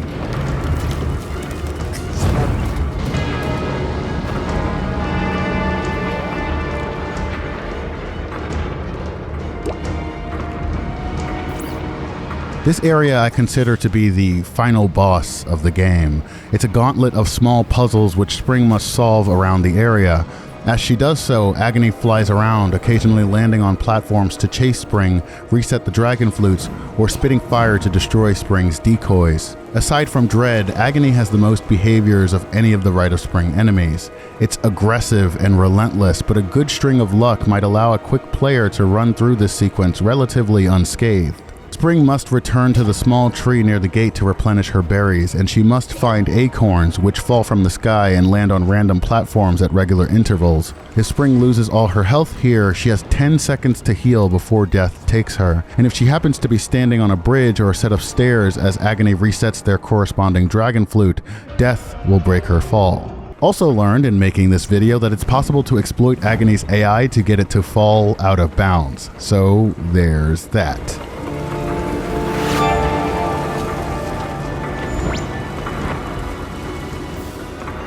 I ended up fixing this, by the way.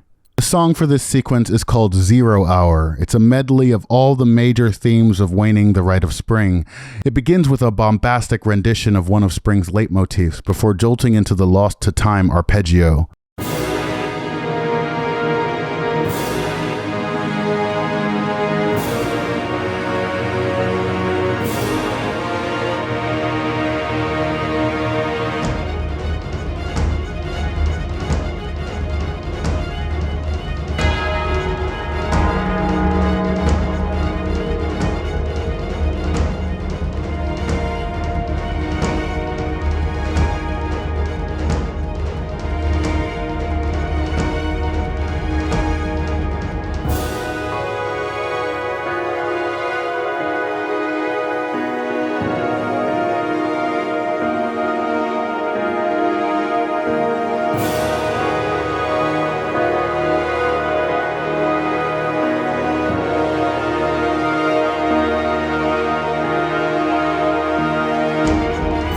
There's a sense of scale to the track, an oppressive grandeur as Agony rains stellar fire from above. The arpeggio returns in rapid, anxious harmonies before giving way to Stravinsky's Rite of Spring's opening passage.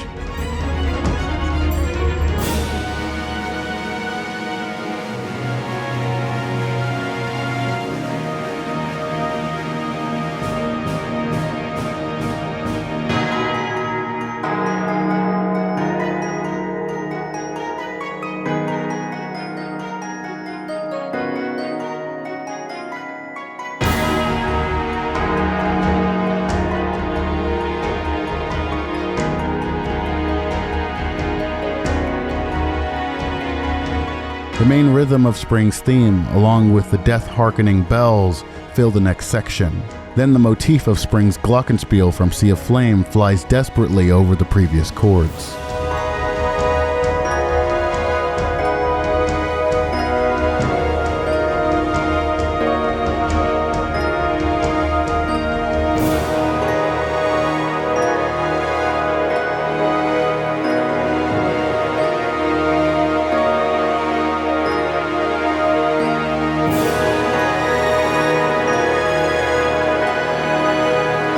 Dueling horns and woodwinds clash in the climax, and the piece ends with a phrase from Reborn, then Unborn again.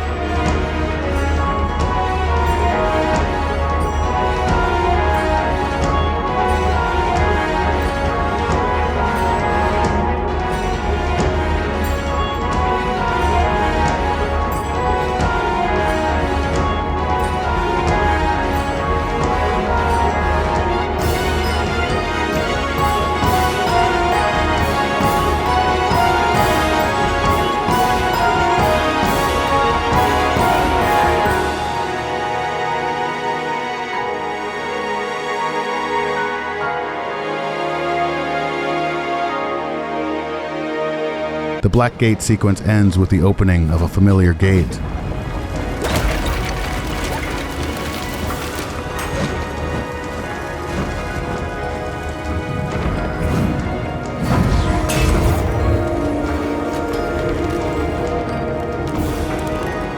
Spring races to the portal, hopeful that she's found her way out of Wavering.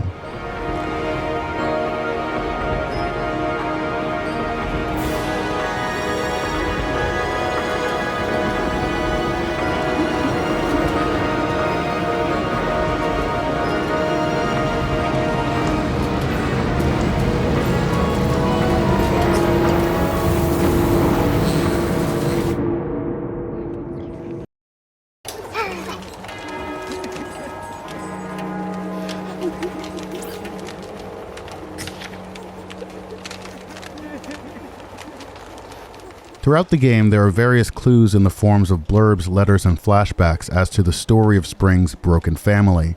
There are 4 letters to be found, from Noel to Spring in the apartments, from Vera to Spring in the hospital, from Vera to Noel in the camp, and from Autumn to Spring in the old house. These letters, along with other details like the text messages, the pills, a restraining order in Noel's desk, and the panic-inducing sight of the Tempora River, tell the story of a family racked with torment, abuse, tragic loss, and the ensuing trauma. In the hospital, in Dr. Schaub's office, Spring can inspect the computer to find a transcript of Spring's meeting with the child psychologist. Then still, there are 3 flashbacks to find, buried deep in Spring's psyche. Examining the revolver at the camp gives us a horrific glimpse.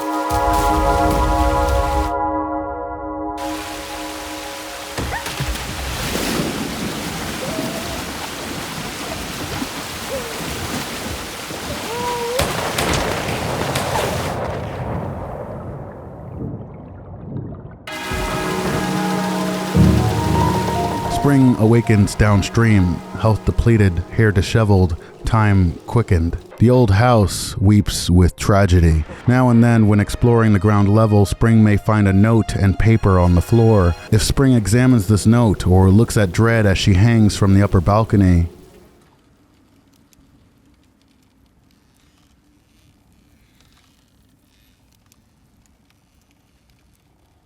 returning from the flashback, Spring finds her house in flames as the loop comes to an end. The final flashback is in the apartment. Spring's bed is tucked unassuming into the corner of the room.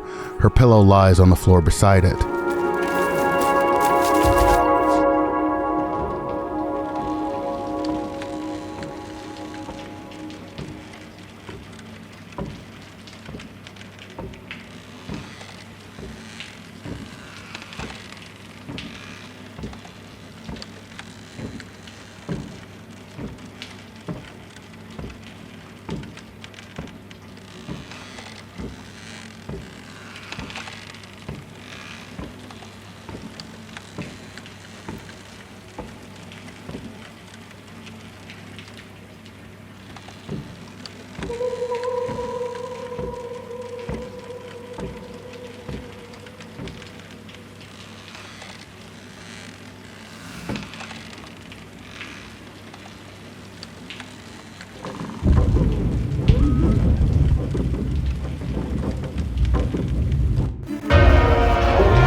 These flashbacks fill the gaps in Spring's story and provide much needed answers for what is to come. I was worried that they'd be a little too obscure, a little too out of nowhere to inform the players what they needed to know, but it seems to have worked out pretty well. Having made it past Agony and beyond the Black Gate, the players met with a familiar scene.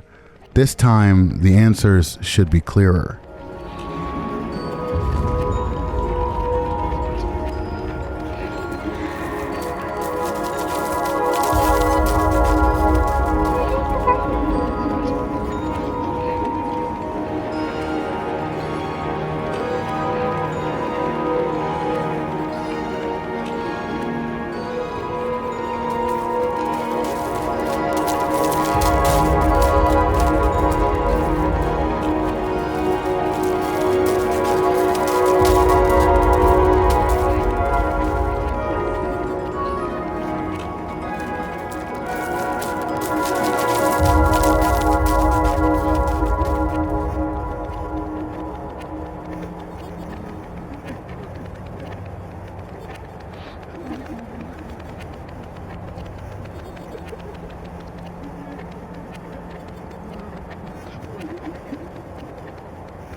Autumn's voice echoes in Spring's mind, walking Spring through a past of trauma and pain.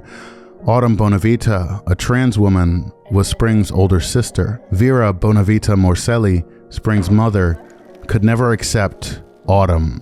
She tormented Autumn, excluding, ostracizing, verbally and physically abusing to the point where Autumn struggled to contend with her physical body, her very being.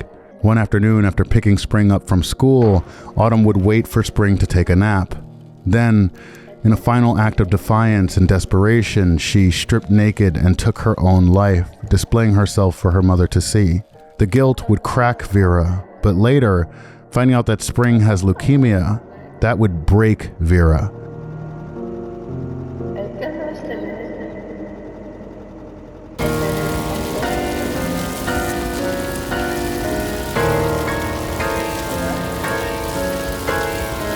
Sending her into a psychotic spiral that would tear apart her family and bring her to threaten, harm, and ultimately kill her only remaining child.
I wanted to take a moment to show off how some of these sequences work. These moments are the darkest in the game, but also ended up being some of the most narratively dense and visually interesting. The camp flashback is the shortest and simplest. So short, in fact, that some players might not realize you can move the camera.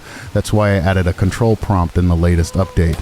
The prompt disappears for the rest of the scene once the camera is rotated, so it doesn't interfere with the scene's minimalism. For all these scenes, the Spring you normally play as is not the Spring being controlled. The gameplay Spring is off somewhere behind the dummy Spring. The title screen cutscene was the first version of this narrative sequence, so Vera's animation and the rest of the scene was timed to that. The dummy Spring has a simple repeating animation and drifts ever so slightly in a single direction. There is a spotlight on the revolver, but because of how lighting works in the game, the spotlight isn't very powerful even at max settings. The apartment flashback is notable for having 2 springs. I couldn't figure out how to make the first person camera behave properly. It seems like the best way to do it is just to attach an actual camera to the dummy's face instead of using the built-in first person camera that every dummy has. I don't know why this is the case. But anyway, one spring is just a decorative prop and the other is used for the camera. Vera is fully animated. I wanted players to infer that she breaks into the house using the spare key in the jammed mailbox. So Vera walks in from the front door, stops at Spring's door, then enters, grabbing the pillow before her act of filicide.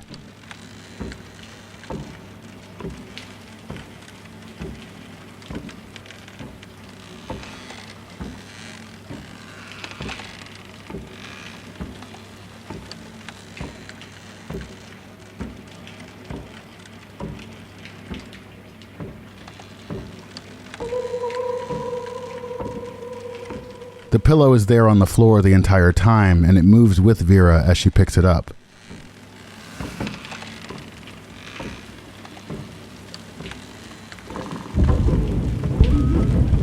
The house flashback has a prop of nude Autumn floating in the air. The dummy Spring kneels beside the suicide note, which is legible but hard to read through the blur. It's clearer to read in gameplay.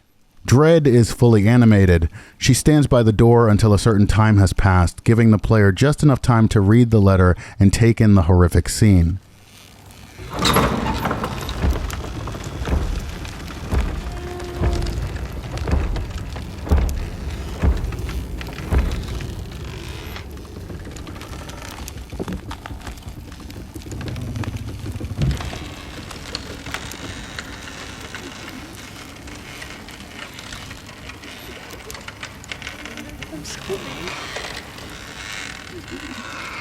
Dread's I'm Sorry is made up of several different voice lines I found in the Dreams verse.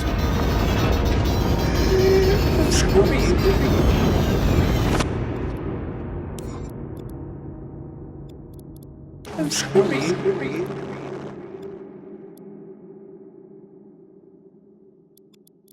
I'm sorry. I'm sorry. I'm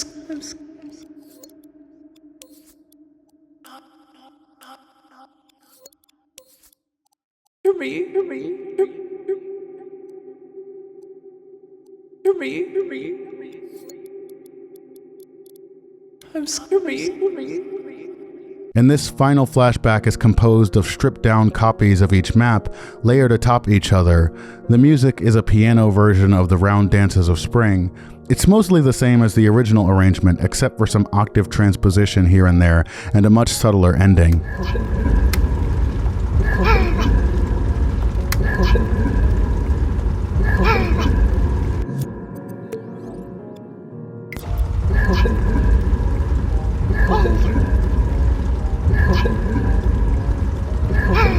With that sequence over, Spring awakens at the end of her journey within Yggdrasil.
Spring is presented with a final choice. place her trust in Envia's conviction to overcome death, or place her trust in Autumn's design for inner peace.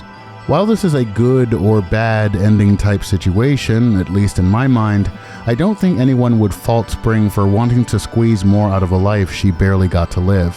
Where Emily was not yet dead, and thus her arc revolved around learning to appreciate herself and carry on, Spring has already passed. Spring's arc demands that she end the game and finally take time to rest.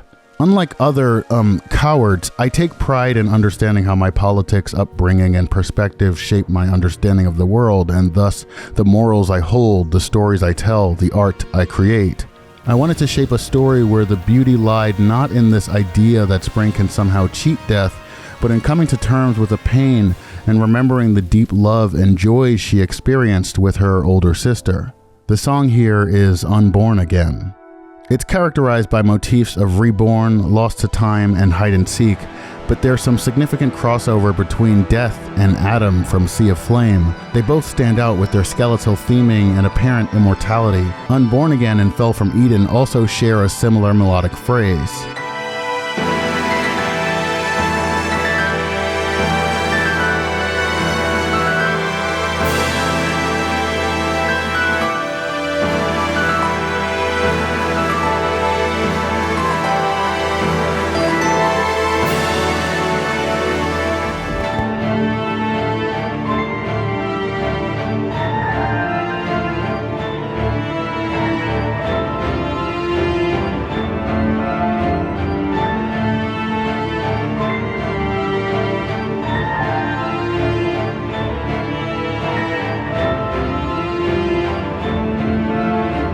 Is death somehow related to Grendel, to entropy, in a similar way to Adam?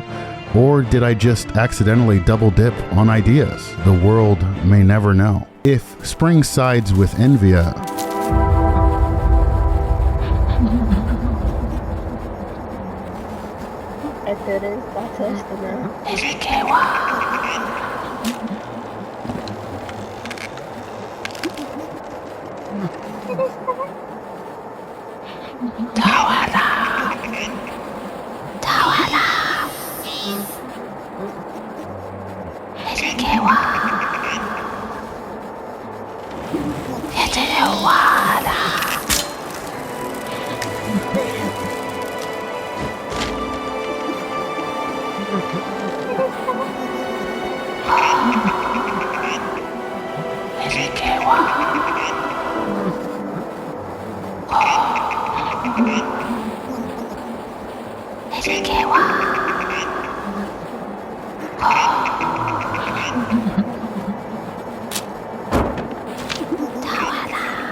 I had the idea to create another series of puzzles here. Age, illness, and fatigue would also return, striking Spring all at once.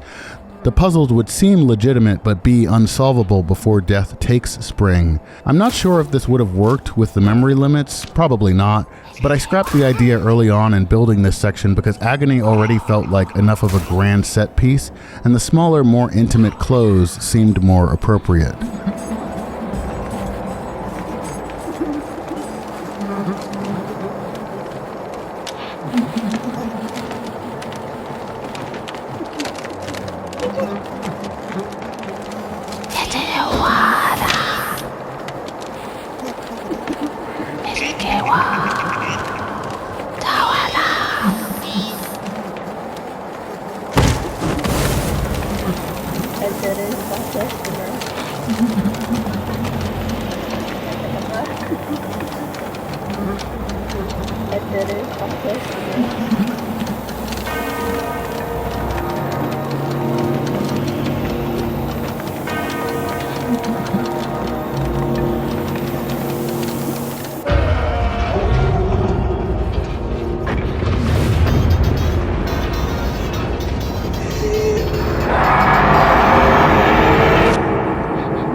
If spring sides with autumn,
this ending is the entire reason the Rite of Spring has different clothing colors. Spring's inspect mechanic is narratively connected to Envia. It's how Envia communicates with Spring when they're not physically next to each other. But if Envia's fucked off to go beat death, Spring needs another way to interact with the world. Narratively, this is Autumn's reconciliation with Spring, similar to Nova. Spring can use this hold ability to hug Autumn, Envia, and even Yggdrasil, which also unlocks the final collectible in the model viewer.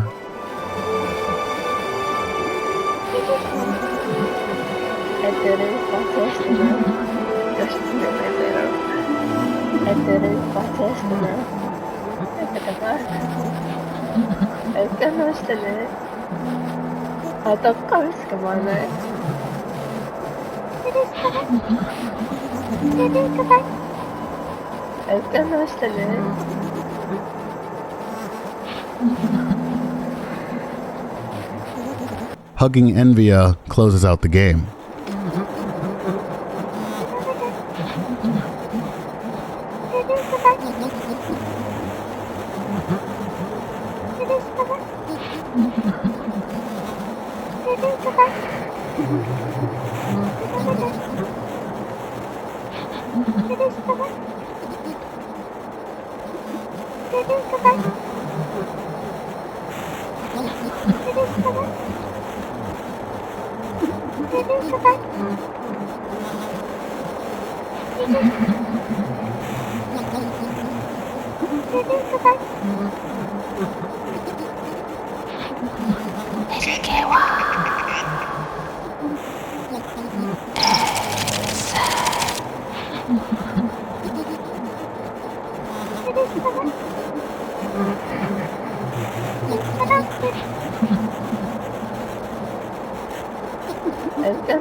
pero...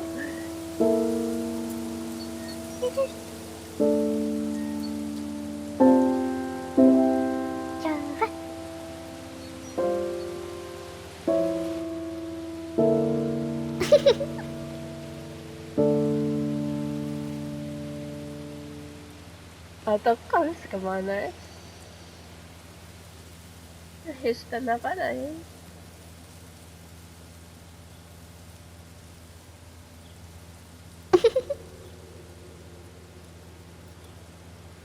Eterin Patestana.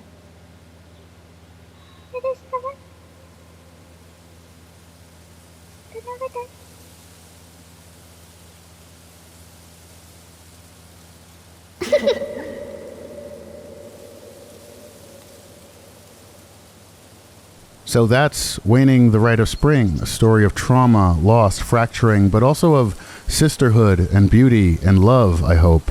The ending theme is Sister's Duet. There's a final dedication to the children being murdered, starved, and tortured at the hands of a genocidal state in Palestine. Then the game comes to a close. This game came amid heaps of pain in my personal life. For months, it felt like the only thing keeping me going. When I released it, I felt lost, like I didn't know what to do with myself. These many months later, I'm still so proud of it, all of its magic, all of its flaws. I'm proud that a person like me could bring something like this into being, something beautiful, something meaningful, I think.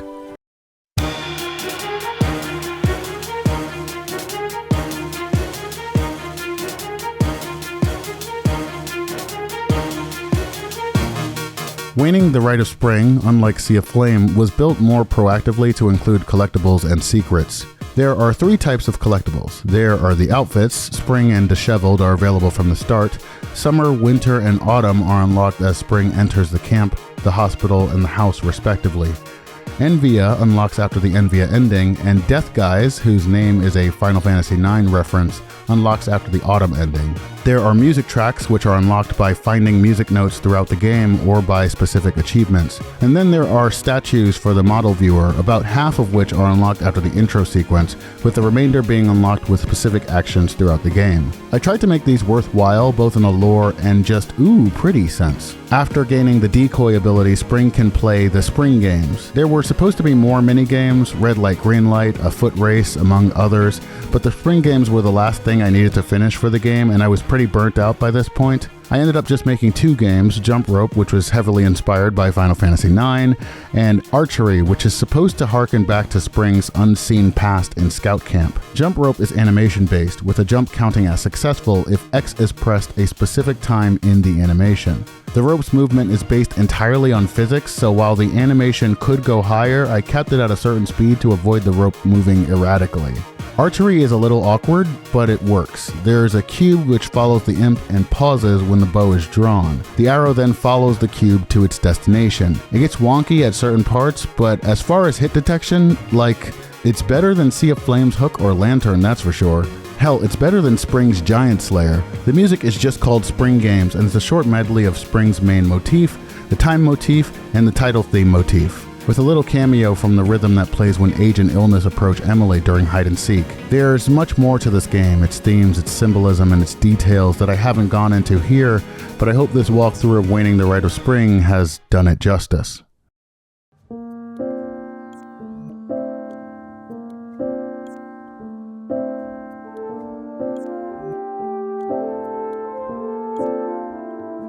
With the storage limits making it so that anytime I even think to update one of these games, I'm faced with potential hours of deleting things just to make room, I'm not sure there's anything left for me to create in Dreams. I have ideas for many games, a Strand-type game that I wanted to make about a homeless man dealing with mental illness.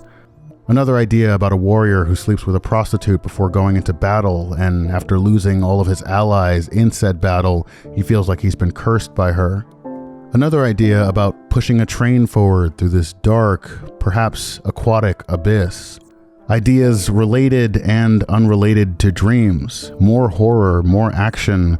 As I mentioned before, I even mocked up some character ideas for a Waning sequel, The Penitent Thief. For now, I'm not even sure what life has in store for me. There's a lot of healing I need to do, a lot of figuring myself out, figuring the world out, figuring out what the future even means. And at some point, I need to make some time to learn how to love myself.